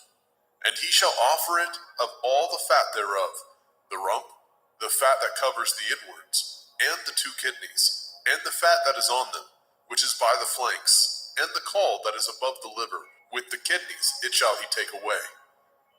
And the priest shall burn them upon the altar for an offering made by fire unto Yahweh. It is a trespass offering. Every male among the priests shall eat thereof.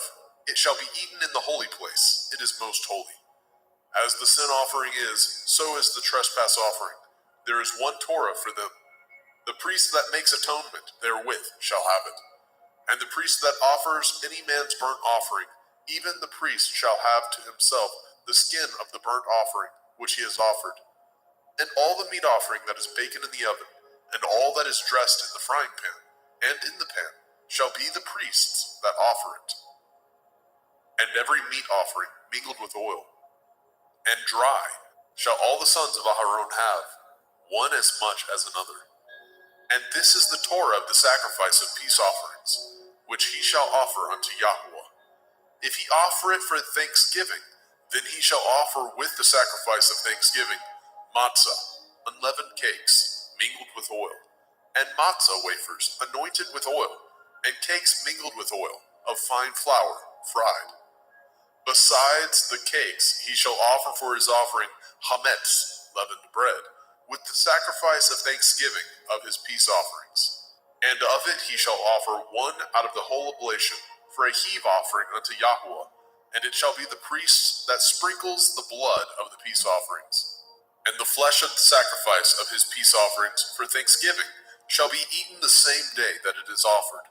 He shall not leave any of it until the morning. But if the sacrifice of his offering be a vow, or a voluntary offering, it shall be eaten the same day that he offers his sacrifice. On the morrow also the remainder of it shall be eaten. But the remainder of the flesh of the sacrifice on the third day shall be burnt with fire. And if any of the flesh of the sacrifice of his peace offerings be eaten at all on the third day, it shall not be accepted, neither shall it be imputed unto him that offers it. It shall be an abomination, and the soul that eats of it shall bear his iniquity. And the flesh that touches any unclean thing shall not be eaten. It shall be burnt with fire. And as for the flesh, all that be clean shall eat thereof. But the soul that eats of the flesh of the sacrifice of peace offerings that pertain unto Yahweh, having his uncleanness upon him, even that soul shall be cut off from his people. Moreover, the soul that shall touch any unclean thing, as the uncleanness of man, or any unclean beast, or any abominable unclean thing, and eat of the flesh of the sacrifice of peace offerings, which pertain unto Yahweh, even that soul shall be cut off from his people. And Yahweh spoke unto Moshe, saying, Speak unto the children of Yasharel, saying, Ye shall eat no manner of fat, of ox, or of sheep, or of goat, and the fat of the beast that dies of itself, and the fat of that which is torn with beast, may be used in any other use, but ye shall in no wise eat of it. For whosoever eats the fat of the beast, of which men offer an offering made by fire unto Yahweh, even the soul that eats it shall be cut off from his people. Moreover, ye shall eat no manner of blood, whether it be of fowl or of beast, in any of your dwellings.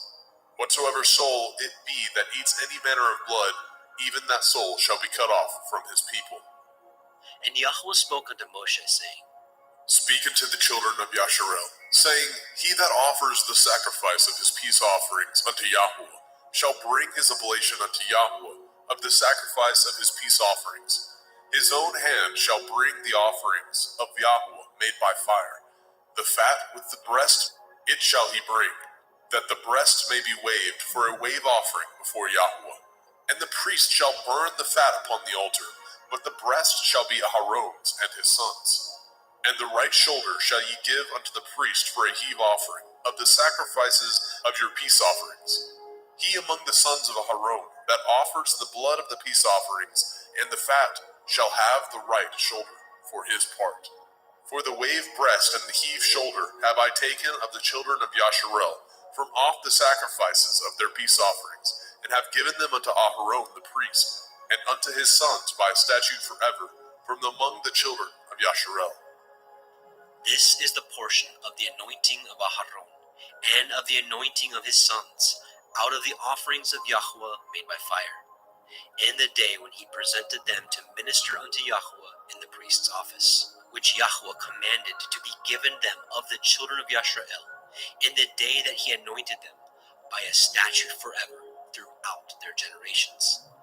This is the Torah of the burnt offering, of the meat offering, and of the sin offering, and of the trespass offering, and of the consecrations, and of the sacrifice of the peace offerings. which Yahweh commanded Moshe in Mount Sinai in the day that he commanded the children of Yisrael to offer their oblations unto Yahweh in the wilderness of Sinai.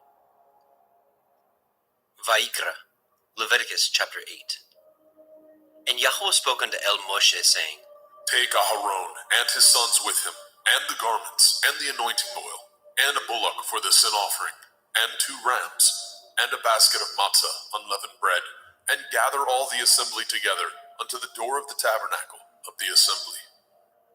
And Moshe did as Yahweh commanded him. And the assembly was gathered together unto the door of the tabernacle of the assembly. And Moshe said unto the assembly, This is the thing which Yahweh commanded to be done.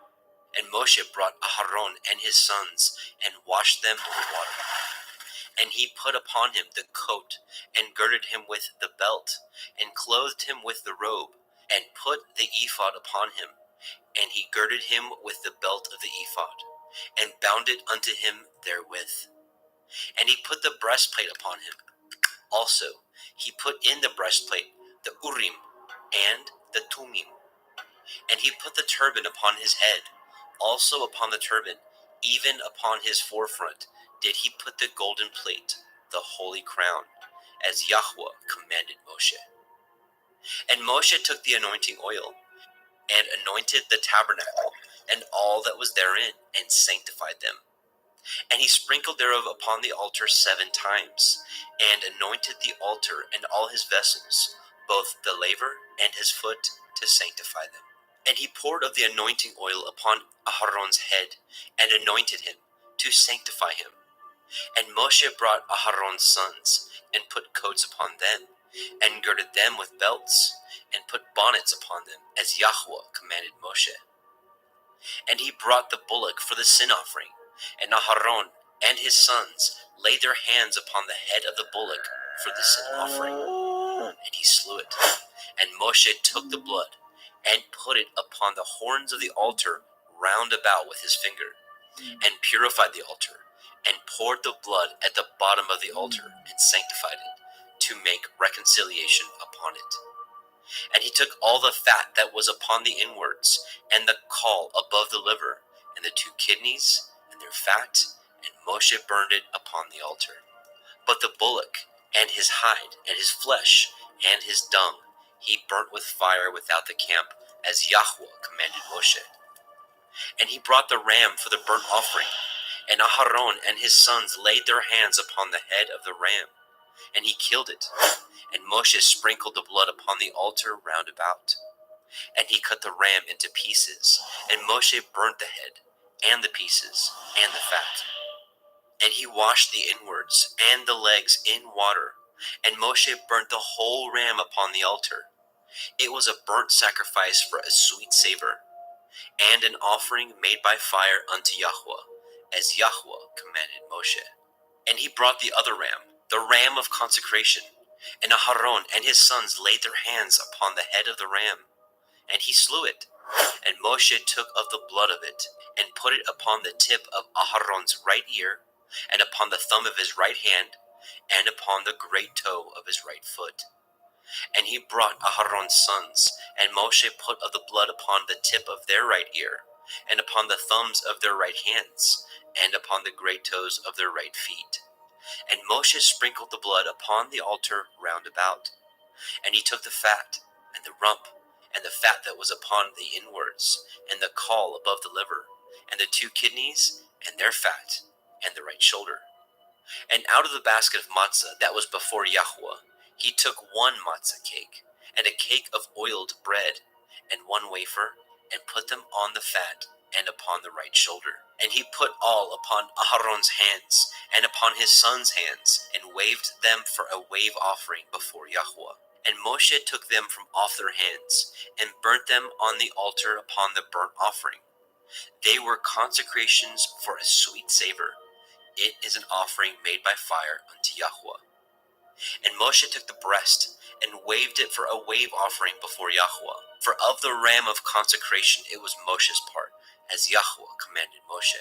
And Moshe took of the anointing oil, and of the blood which was upon the altar, and sprinkled it upon Aharon, and his garments, and upon his sons, and upon his sons' garments with him, and sanctified Aharon, and his garments, and his sons' garments with him. And Moshe said unto Aharon and to his sons, Boil the flesh at the door of the tabernacle of the assembly, and there eat it, with the bread that is in the basket of consecrations, as I commanded, saying, Aharon and his sons shall eat it. And that which remains of the flesh and of the bread shall ye burn with fire. And ye shall not go out of the door of the tabernacle of the assembly in 7 days, until the days of your consecration be at an end. For 7 days shall he consecrate you. As he has done this day, so Yahweh has commanded to do, to make an atonement for you. Therefore shall ye abide at the door of the tabernacle of the assembly day and night 7 days, and guard the watch of Yahweh, that ye die not. For so I am commanded. So Aharon and his sons did all the things which Yahweh commanded by the hand of Moshe. Vaikra, Leviticus chapter 9. And it came to pass on the 8th day that Moshe called Aharon and his sons and the elders of Yisrael. And he said unto Aharon, Take a young calf for a sin offering, and a ram for a burnt offering, without blemish, and offer them before Yahweh. And unto the children of Yisrael you shall speak, saying, Take ye a kid of the goats for a sin offering, and a calf and a lamb, both of the first year, without blemish, for a burnt offering. Also a bullock and a ram for peace offerings, to sacrifice before Yahweh, and a meat offering mingled with oil. For today Yahweh will appear unto you. And they brought which Moshe commanded before the tabernacle of the assembly. And all the assembly drew near and stood before Yahweh. And Moshe said, This is the thing which Yahweh commanded that you should do, and the glory of Yahweh shall appear unto you. And Moshe said unto Aharon, Go unto the altar, and offer your sin offering, and your burnt offering, and make an atonement for yourself and for the people, and offer the offering of the people, and make an atonement for them, as Yahweh commanded. Aharon therefore went unto the altar, and slew the calf of the sin offering, which was for himself. And the sons of Aharon brought the blood unto him, and he dipped his finger in the blood, and put it upon the horns of the altar, and poured out the blood at the bottom of the altar. But the fat, and the kidneys, and the caul above the liver of the sin offering he burnt upon the altar, as Yahweh commanded Moshe. And the flesh and the hide he burnt with fire without the camp. And he slew the burnt offering, and Aharon's sons presented unto him the blood, which he sprinkled round about upon the altar. And they presented the burnt offering unto him, with the pieces thereof, and the head, and he burnt them upon the altar. And he did wash the inwards and the legs, and burnt them upon the burnt offering on the altar. And he brought the people's offering, and took the goat, which was the sin offering for the people, and slew it, and offered it for sin as the first. And he brought the burnt offering, and offered it according to the manner. And he brought the meat offering, and took a handful thereof, and burnt it upon the altar, beside the burnt sacrifice of the morning. He slew also the bullock and the ram for a sacrifice of peace offerings, which was for the people. And Aharon's sons presented unto him the blood, which he sprinkled upon the altar round about. And the fat of the bullock and of the ram, the rump, and that which covers the inwards, and the kidneys, and the caul above the liver, and they put the fat upon the breasts, and he burnt the fat upon the altar. And the breasts and the right shoulder Aharon waved for a wave offering before Yahweh, as Moshe commanded. And Aharon lifted up his hand toward the people, and blessed them, and came down from offering of the sin offering, and the burnt offering, and peace offerings. And Moshe and Aharon went into the tabernacle of the assembly, and came out, and blessed the people. And the glory of Yahweh appeared unto all the people. And there came a fire out from before Yahweh, and consumed upon the altar the burnt offering and the fat, which when all the people saw, they shouted and fell on their face. Vaikra, Leviticus chapter 10. And Nadab and Abihu, the sons of Aharon, took either of them his censer and put fire therein, and put incense thereon, and offered strange fire before Yahweh, which he commanded them not. And there went out fire from Yahweh, and devoured them, and they died before Yahweh. Then Moshe said unto Aharon, This is that Yahweh spoke, saying, I will be sanctified in them that come nigh me, and before all the people I will be glorified. And Aharon held his peace. And Moshe called Mishael and Elishaphan, the sons of Uzziel, the uncle of Aharon, and said unto them, Come near, carry your brethren from before the sanctuary out of the camp. So they went near, and carried them in their coats out of the camp, as Moshe had said. And Moshe said unto Aharon, and unto Eleazar, and unto Ithamar his sons, Uncover not your heads, neither rend your clothes, lest ye die, and lest the wrath come upon all the people. But let your brethren, the whole house of Yashrael, bewail the burning which Yahweh has kindled. And ye shall not go out from the door of the tabernacle of the assembly, lest ye die. For the anointing oil of Yahweh is upon you. And they did according to the word of Moshe. And Yahweh spoke unto Aharon, saying, Do not drink wine, nor strong drink, you nor your sons with you, when ye go into the tabernacle of the assembly, lest ye die. It shall be a statute forever throughout your generations, and that ye may put difference between holy and unholy, and between unclean and clean, and that ye may teach the children of Yasharel all the statutes which Yahweh has spoken unto them by the hand of Moshe. And Moshe spoke unto Aharon, and unto Eleazar, and unto Ithamar, his sons that were left, Take the meat offering that remains of the offerings of Yahweh made by fire, and eat it without leaven beside the altar, for it is most holy. And ye shall eat it in the holy place, because it is your due, and your sons' due, of the sacrifices of Yahweh made by fire. For so I am commanded. And the wave breast and the heave shoulder shall ye eat in a clean place, you and your sons and your daughters with you, for they be your due, and your sons' due, which are given out of the sacrifices of peace offerings of the children of Yashrael. The heave shoulder and the wave breast shall they bring with the offerings made by fire of the fat, to wave it for a wave offering before Yahweh. And it shall be yours and your sons with you by a statute forever, as Yahweh has commanded. And Moshe diligently sought the goat of the sin offering, and behold, it was burnt. And he was angry with Eleazar and Ithamar, the sons of Aharon, which were left alive, saying, Wherefore have ye not eaten the sin offering in the holy place, seeing it is most holy? And Elohim has given it to you to bear the iniquity of the assembly, to make an atonement for them before Yahweh? Behold, the blood of it was not brought in within the holy place. Ye should indeed have eaten it in the holy place, as I commanded. And Aharon said unto Moshe, Behold, this day have they offered their sin offering and their burnt offering before Yahweh, and such things have befallen me. And if I had eaten the sin offering today, should it have been accepted in the sight of Yahweh? And when Moshe heard that, he was content. Vaikra, Leviticus chapter 11. And Yahweh spoke unto Moshe and to Aharon, saying unto them, Speak unto the children of Yasharel, saying, These are the beasts which ye shall eat among all the beasts that are on the earth. Whatsoever parts the hoof, and is cloven-footed, and chews the cud, among the beasts, that shall ye eat. Nevertheless, these shall ye not eat of them that chew the cud, or of them that divide the hoof.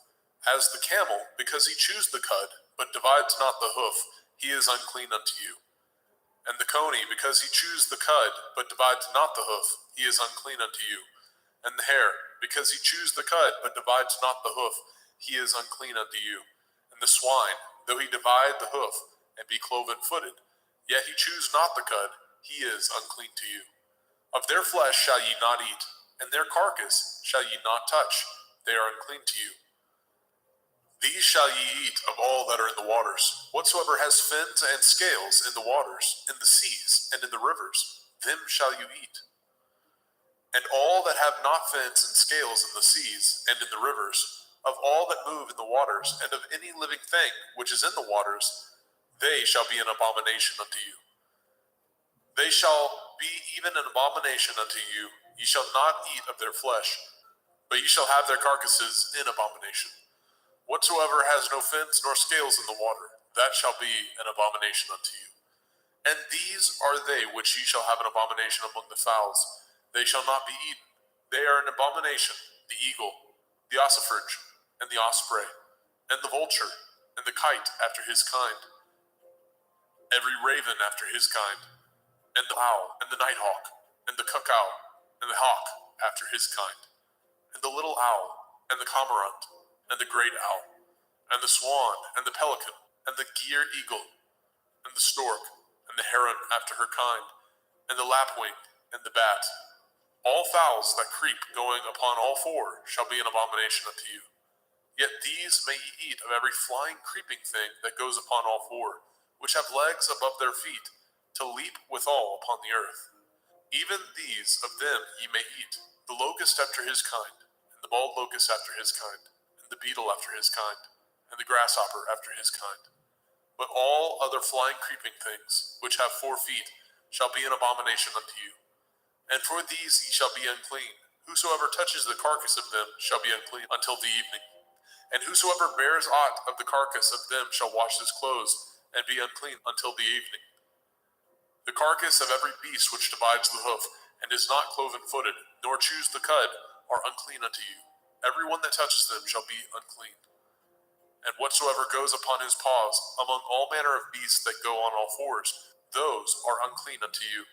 Whoso touches their carcass shall be unclean until the evening. And he that bears the carcass of them shall wash his clothes, and be unclean unto the evening. They are unclean unto you. These also shall be unclean unto you. Among the creeping things that creep upon the earth, the weasel, the mouse, and the tortoise, after his kind, and the ferret, and the chameleon, and the lizard, and the snail, and the mole, these are unclean to you among all that creep. Whosoever touches them, when they be dead, shall be unclean until the evening. And upon whatsoever any of them, when they are dead, does fall, it shall be unclean, whether it be any vessel of wood, or raiment, or skin, or sack.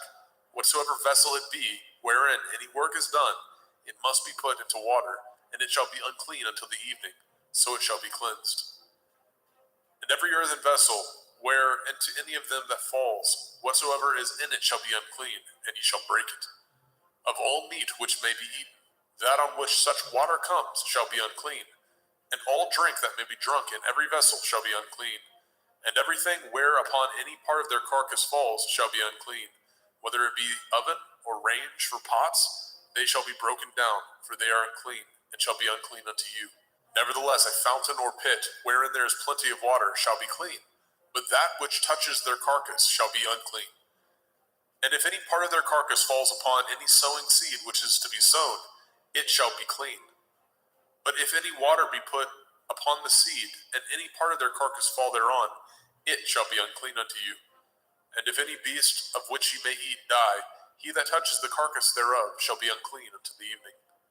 And he that eats of the carcass of it shall wash his clothes, and be unclean until the evening. He also that bears the carcass of it shall wash his clothes, and be unclean until the evening. And every creeping thing that creeps upon the earth shall be an abomination. It shall not be eaten. Whatsoever goes upon the belly, and whatsoever goes upon all fours, or whatsoever has more feet among all creeping things that creep upon the earth, them shall ye not eat, for they are an abomination. Ye shall not make yourselves abominable with any creeping thing that creeps, neither shall ye make yourselves unclean with them, that ye should be defiled thereby. For I am Yahuwah Elohim. Ye shall therefore sanctify yourselves, and ye shall be holy, for I am holy. Neither shall ye defile yourselves with any manner of creeping thing that creeps upon the earth. For I am Yahuwah, that brings you up out of the land of Mitzrayim, to be your Elohim. Ye shall therefore be holy, for I am holy. This is the Torah of the beasts and of the fowl, and of every living creature that moves in the waters, and of every creature that creeps upon the earth, to make a difference between the unclean and the clean, and between the beast that may be eaten and the beast that may not be eaten. Vaikra, Leviticus chapter 12. And Yahweh spoke unto Moshe, saying, Speak unto the children of Yasharel, saying, If a woman have conceived seed, and born a male child, then she shall be unclean 7 days. According to the days of the separation for her infirmity, shall she be unclean. And in the 8th day, the flesh of his foreskin shall be circumcised. And she shall then continue in the blood of her purifying 33 days. She shall touch no hallowed thing, nor come into the sanctuary, until the days of her purifying be fulfilled. But if she bear a female child, then she shall be unclean 2 weeks, as in her separation, and she shall continue in the blood of her purifying 66 days. And when the days of her purifying are fulfilled, for a son or for a daughter, she shall bring a lamb of the first year for a burnt offering, and a young pigeon or a turtle dove for a sin offering, unto the door of the tabernacle of the assembly, unto the priest, who shall offer it before Yahweh, and make an atonement for her, and she shall be cleansed from the issue of her blood. This is the Torah for her that has borne a male or a female. And if she be not able to bring a lamb, then she shall bring 2 turtle doves or 2 young pigeons, the one for the burnt offering, and the other for a sin offering. And the priest shall make an atonement for her, and she shall be clean. Vaikra, Leviticus chapter 13. And Yahweh spoke unto El Moshe and El Aharon, saying, When a man shall have in the skin of his flesh a rising, a scab, or a bright spot, and it be in the skin of his flesh, like the plague of leprosy, then he shall be brought unto El Aharon the priest, or unto one of his sons the priests. And the priest shall look on the plague in the skin of the flesh, and when the hair in the plague is turned white, and the plague in sight be deeper than the skin of his flesh, it is a plague of leprosy, and the priest shall look on him and pronounce him unclean. If the bright spot be white in the skin of his flesh, and in sight be not deeper than the skin, and the hair thereof be not turned white, then the priest shall shut up him that has the plague 7 days. And the priest shall look on him the 7th day, and behold, if the plague in his sight be at a stay, and the plague spread not in the skin, then the priest shall shut him up 7 days more. And the priest shall look on him again the 7th day, and behold, if the plague be somewhat dark, and the plague spread not in the skin, the priest shall pronounce him clean. It is but a scab, and he shall wash his clothes and be clean. But if the scab spread much abroad in the skin, after that he has been seen of the priest for his cleansing, he shall be seen of the priest again. And if the priest see that, behold, the scab spreads in the skin, then the priest shall pronounce him unclean. It is a leprosy. When the plague of leprosy is in a man, then he shall be brought unto the priest. And the priest shall see him, and behold, if the rising be white in the skin, and it have turned the hair white, and there be quick raw flesh in the rising, it is an old leprosy in the skin of his flesh, and the priest shall pronounce him unclean, and shall not shut him up, for he is unclean. And if a leprosy break out abroad in the skin, and the leprosy cover all the skin of him that has the plague from his head even to his foot, wheresoever the priest looks, then the priest shall consider, and behold, if the leprosy have covered all his flesh, he shall pronounce him clean that has the plague. It is all turned white, he is clean. But when raw flesh appears in him, he shall be unclean. And the priest shall see the raw flesh and pronounce him to be unclean. For the raw flesh is unclean, it is a leprosy. Or if the raw flesh turn again, and be changed unto white, he shall come unto the priest. And the priest shall see him, and behold, if the plague be turned unto white, then the priest shall pronounce him clean, that has the plague, he is clean. The flesh also, in which even in the skin thereof was a boil, and is healed.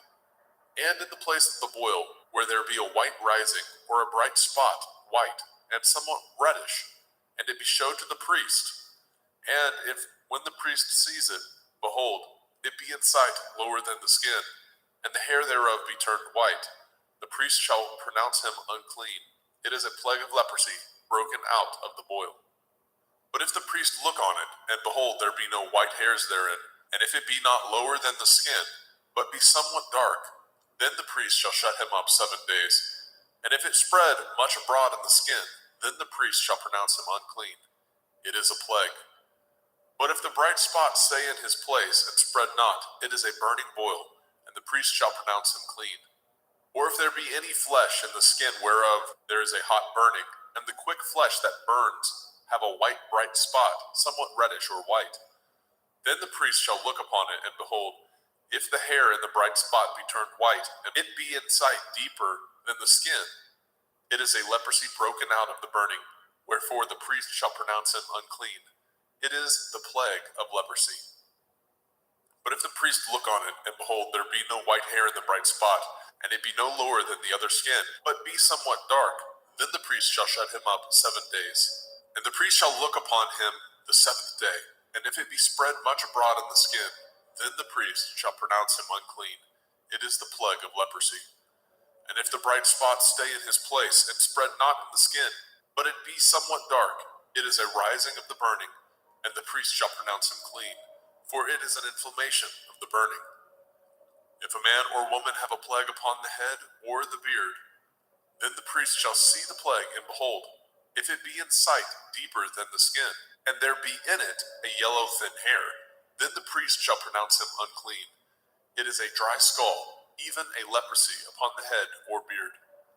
And if the priest shall look on the plague of the skull, and behold, it be not in sight deeper than the skin, and that there is no black hair in it, then the priest shall shut up him that has the plague of the skull 7 days.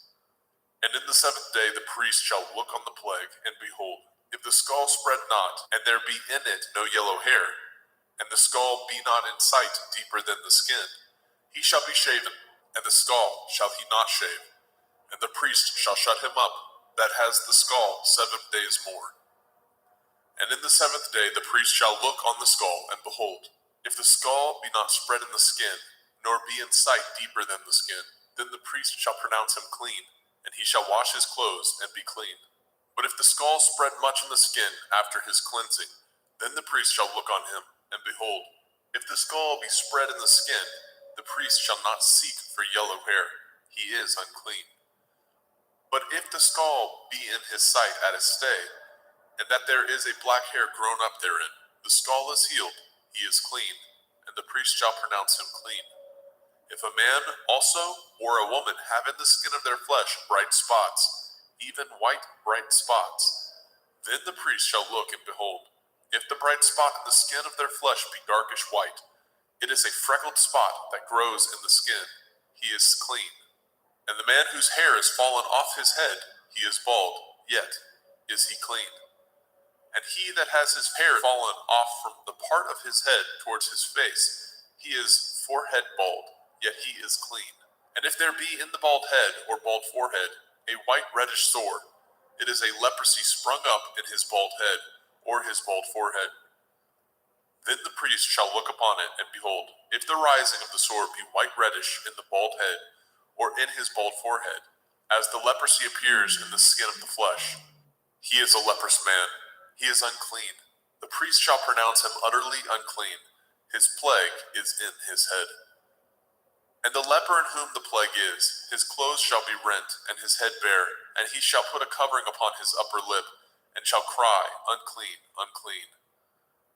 All the days wherein the plague shall be in him shall he be defiled. He is unclean. He shall dwell alone, without the camp shall his habitation be. The garment also that the plague of leprosy is in, whether it be a woolen garment or a linen garment, whether it be in the woof of linen, or of woolen, whether in a skin, or anything made of skin. And if the plague be greenish or reddish in the garment, or in the skin, either in the warp, or in the woof, or in anything of skin, it is a plague of leprosy, and shall be showed unto the priest. And the priest shall look upon the plague, and shut up it that has the plague 7 days. And he shall look on the plague on the 7th day. If the plague be spread in the garment, either in the warp, or in the woof, or in a skin, or in any work that is made of skin. The plague is a fretting leprosy. It is unclean. He shall therefore burn that garment, whether warp or woof, in woolen or in linen, anything of skin wherein the plague is, for it is a fretting leprosy. It shall be burnt in the fire. And if the priest shall look, and behold, the plague be not spread in the garment, either in the warp or in the woof, or in anything of skin, then the priest shall command that they wash the thing wherein the plague is, and he shall shut it up 7 days more. And the priest shall look on the plague after that it is washed. And behold, if the plague have not changed his color, and the plague be not spread, it is unclean. You shall burn it in the fire. It is a fret inward, whether it be bare within or without. And if the priest look, and behold the plague be somewhat dark after the washing of it, then he shall rend it out of the garment, or out of the skin, or out of the warp, or out of the woof.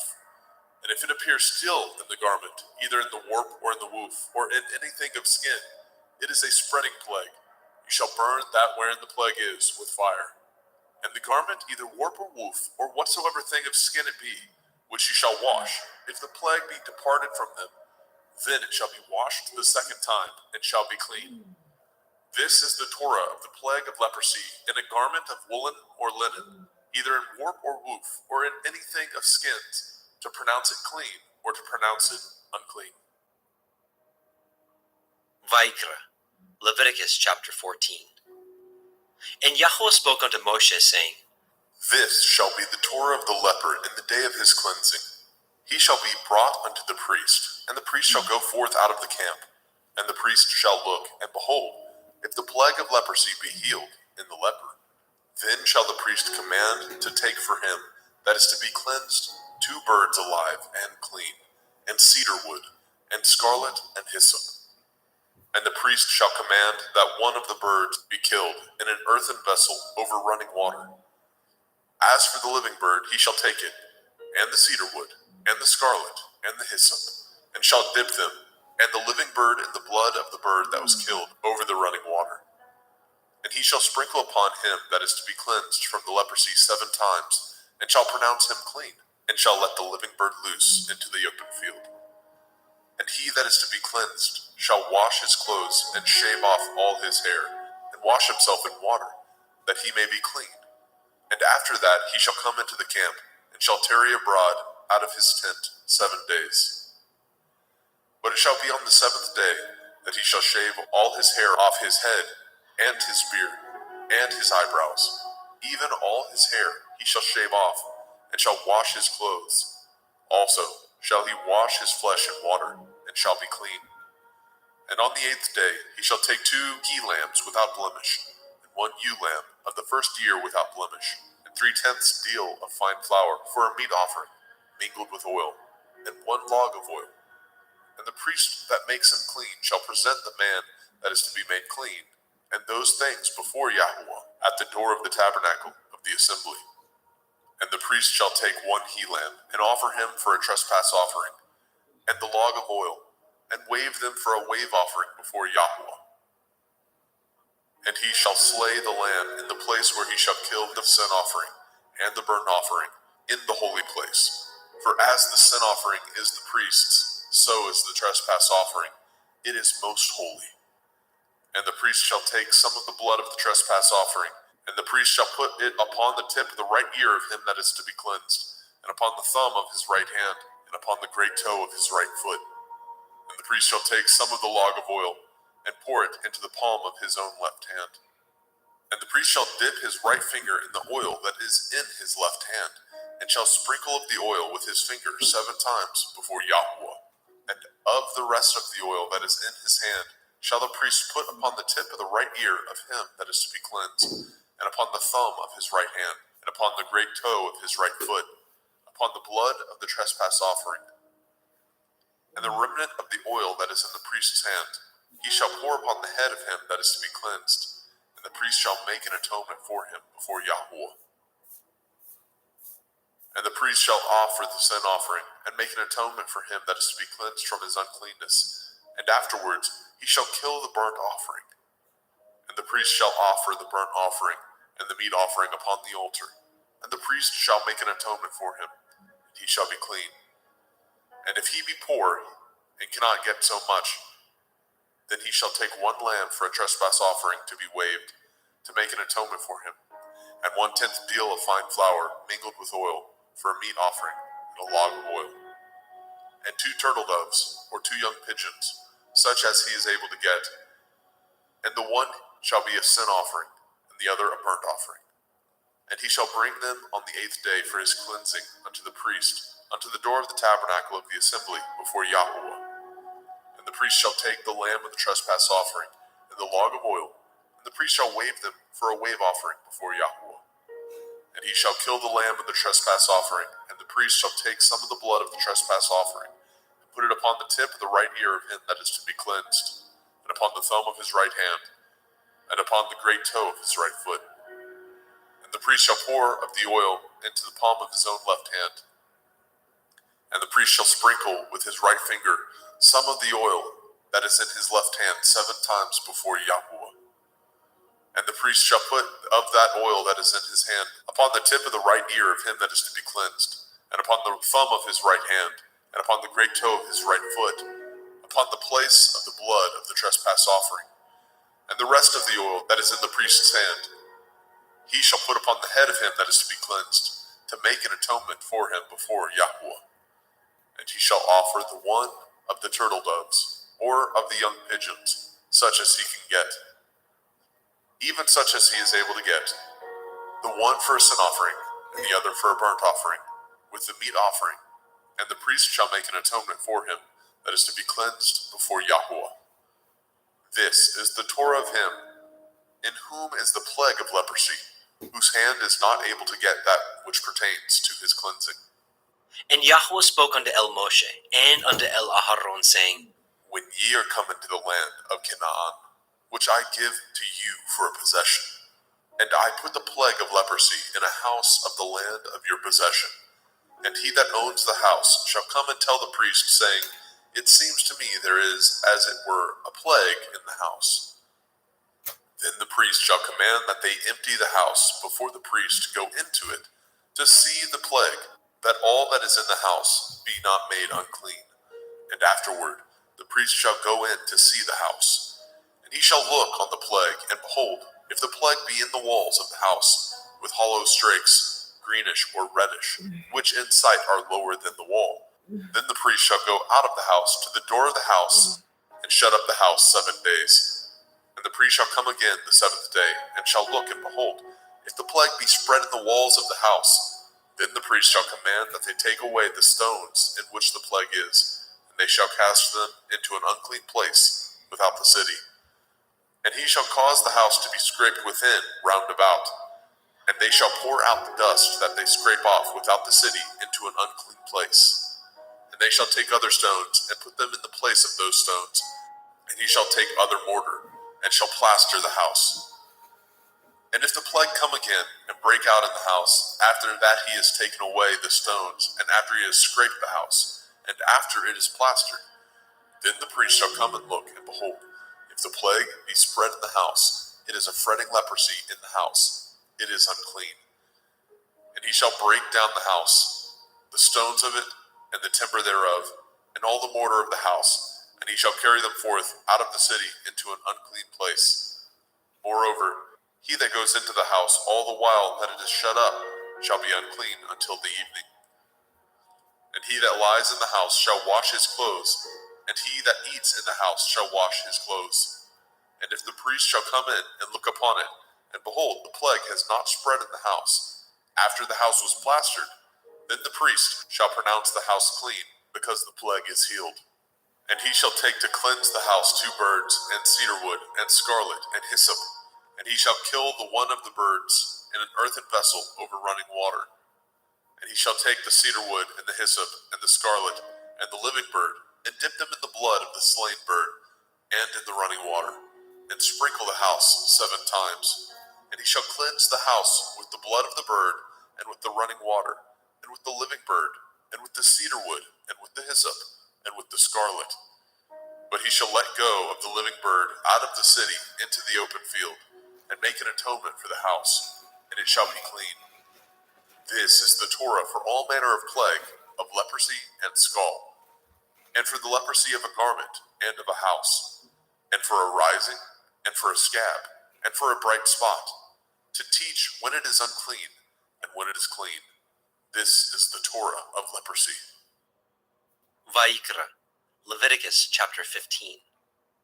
And Yahweh spoke unto El Moshe and to El Aharon, saying, Speak unto the children of Yasharel, and say unto them, when any man has a running issue out of his flesh, because of his issue he is unclean. And this shall be his uncleanness in his issue, whether his flesh run with his issue, or his flesh be stopped from his issue. It is his uncleanness. Every bed whereon he lies that has the issue is unclean, and everything whereon he sits shall be unclean. And whosoever touches his bed shall wash his clothes, and bathe himself in water, and be unclean until the evening. And he that sits on anything whereon he sat that has the issue shall wash his clothes, and bathe himself in water, and be unclean until the evening. And he that touches the flesh of him that has the issue shall wash his clothes, and bathe himself in water, and be unclean until the evening. And if he that has the issue spit upon him that is clean, then he shall wash his clothes, and bathe himself in water, and be unclean until the evening. And what saddle soever he rides upon that has the issue shall be unclean. And whosoever touches anything that was under him shall be unclean until the evening. And he that bears any of those things shall wash his clothes, and bathe himself in water, and be unclean until the evening. And whomsoever he touches that has the issue, and has not rinsed his hands in water, he shall wash his clothes, and bathe himself in water, and be unclean until the evening. And the vessel of earth that he touches which has the issue shall be broken, and every vessel of wood shall be rinsed in water. And when he that has an issue is cleansed of his issue, then he shall number to himself 7 days for his cleansing, and wash his clothes, and bathe his flesh in running water, and shall be clean. And on the 8th day he shall take to him 2 turtle doves or 2 young pigeons, and come before Yahuwah unto the door of the tabernacle of the assembly, and give them unto the priest. And the priest shall offer them, the one for a sin offering, and the other for a burnt offering. And the priest shall make an atonement for him before Yahuwah for his issue. And if any man's seed of copulation go out from him, then he shall wash all his flesh in water, and be unclean until the evening. And every garment and every skin whereon is the seed of copulation shall be washed with water, and be unclean until the evening.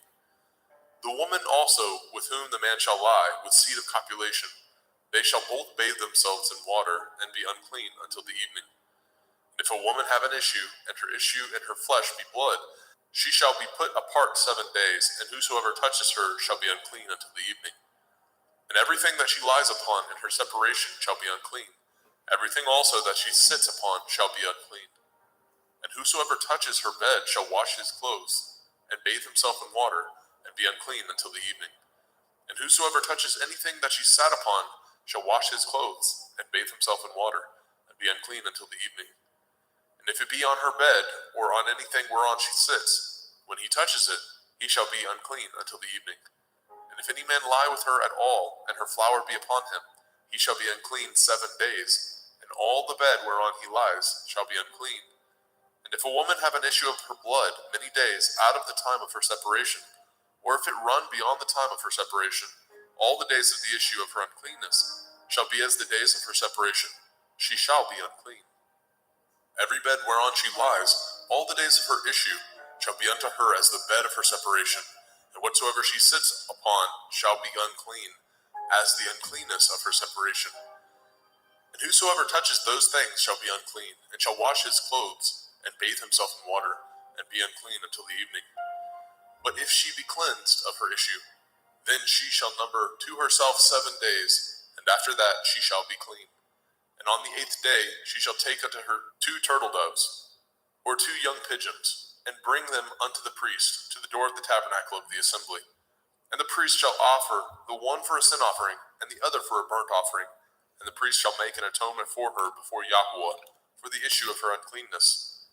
Thus shall ye separate the children of Yasharel from their uncleanness, that they die not in their uncleanness, when they defile my tabernacle that is among them. This is the Torah of him that has an issue, and of him whose seed goes from him, and is defiled therewith, and of her that is sick of her flowers, and of him that has an issue, of the man and of the woman, and of him that lies with her that is unclean. Vayikra, Leviticus chapter 16. And Yahweh spoke unto Moshe after the death of the two sons of Aharon, when they offered before Yahweh and died. And Yahweh said unto El Moshe, Speak unto El Aharon your brother, that he come not at all times into the holy place within the veil before the mercy seat, which is upon the ark, that he die not. For I will appear in the cloud upon the mercy seat. Thus shall Aharon come into the holy place, with a young bullock for a sin offering, and a ram for a burnt offering. He shall put on the holy linen coat, and he shall have the linen breeches upon his flesh, and shall be girded with a linen belt, and with the linen turban shall he be attired. These are holy garments. Therefore shall he wash his flesh in water, and so put them on. And he shall take of the assembly of the children of Yasharel 2 kids of the goats for a sin offering, and 1 ram for a burnt offering.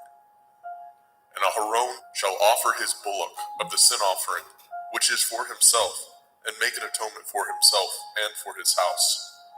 And he shall take the 2 goats, and present them before Yahweh at the door of the tabernacle of the assembly. And Aharon shall cast lots upon the 2 goats, 1 lot for Yahuwah, and the other lot for Azazel. And Aharon shall bring the goat upon which Yahuwah's lot fell, and offer him for a sin offering. But the goat on which the lot fell to be for Azazel shall be presented alive before Yahuwah, to make an atonement with him, and to let him go for Azazel into the wilderness. And Aharon shall bring the bullock of the sin offering, which is for himself, and shall make an atonement for himself and for his house, and shall kill the bullock of the sin offering, which is for himself. And he shall take a censer full of burning coals of fire from off the altar before Yahuwah, and his hands full of sweet incense beaten small, and bring it within the veil. And he shall put the incense upon the fire before Yahuwah, that the cloud of the incense may cover the mercy seat that is upon the testimony, that he die not. And he shall take of the blood of the bullock, and sprinkle it with his finger upon the mercy seat eastward.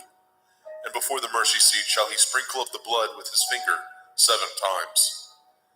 Then shall he kill the goat of the sin offering that is for the people, and bring his blood within the veil, and do with that blood as he did with the blood of the bullock, and sprinkle it upon the mercy seat, and before the mercy seat. And he shall make an atonement for the holy place, because of the uncleanness of the children of Yasharel, and because of their transgressions, in all their sins. And so shall he do for the tabernacle of the assembly, that remains among them in the midst of their uncleanness. And there shall be no man in the tabernacle of the assembly, when he goes to make an atonement in the holy place, until he comes out, and have made an atonement for himself, and for his household, and for all the assembly of Yasharel. And he shall go out unto the altar that is before Yahuwah, and make an atonement for it, and shall take of the blood of the bullock, and of the blood of the goat, and put it upon the horns of the altar round about. And he shall sprinkle the blood upon it with his finger 7 times, and cleanse it, and hallow it from the uncleanness of the children of Yasharel. And when he has made an end of reconciling the holy place, and the tabernacle of the assembly, and the altar, he shall bring the live goat. And Aharon shall lay both his hands upon the head of the live goat, and confess over him all the iniquities of the children of Yasharel, and all their transgression in all their sins, putting them upon the head of the goat, and shall send him away by the hand of a fit man into the wilderness. And the goat shall bear upon him all their iniquities, unto a land not inhabited, and he shall let go the goat in the wilderness. And Aharon shall come into the tabernacle of the assembly, and shall put off the linen garments which he put on when he went into the holy place, and shall leave them there. And he shall wash his flesh with water in the holy place, and put on his garments, and come forth, and offer his burnt offering, and the burnt offering of the people, and make an atonement for himself and for the people. And the fat of the sin offering shall he burn upon the altar. And he that let go the goat for Azazel shall wash his clothes, and bathe his flesh in water, and afterwards come into the camp. And the bullock for the sin offering, and the goat for the sin offering, and whose blood was brought in to make an atonement in the holy place, shall one carry forth without the camp, and they shall burn in the fire their skins, and their flesh, and their dung. And he that burns them shall wash his clothes, and bathe his flesh in water, and afterwards he shall come into the camp. And this shall be a statute forever unto you, that in the 7th month, on the 10th day of the month, ye shall afflict your souls, and do no work at all, whether it be one of your own country, or a stranger that sojourns among you. For on that day shall the priest make an atonement for you, to cleanse you, that ye may be clean from all your sins before Yahweh. It shall be a Sabbath of rest unto you. Ye shall afflict your souls by a statute forever. And the priest, whom he shall anoint, and whom he shall consecrate to minister in the priest's office in his father's stead, shall make the atonement, and shall put on the linen clothes, even the holy garments. And he shall make an atonement for the holy sanctuary, and he shall make an atonement for the tabernacle of the assembly, and for the altar, and he shall make an atonement for the priests, and for all the people of the assembly. And this shall be an everlasting statute unto you, to make an atonement for the children of Yasharel for all their sins once a year. And he did as Yahweh commanded Moshe.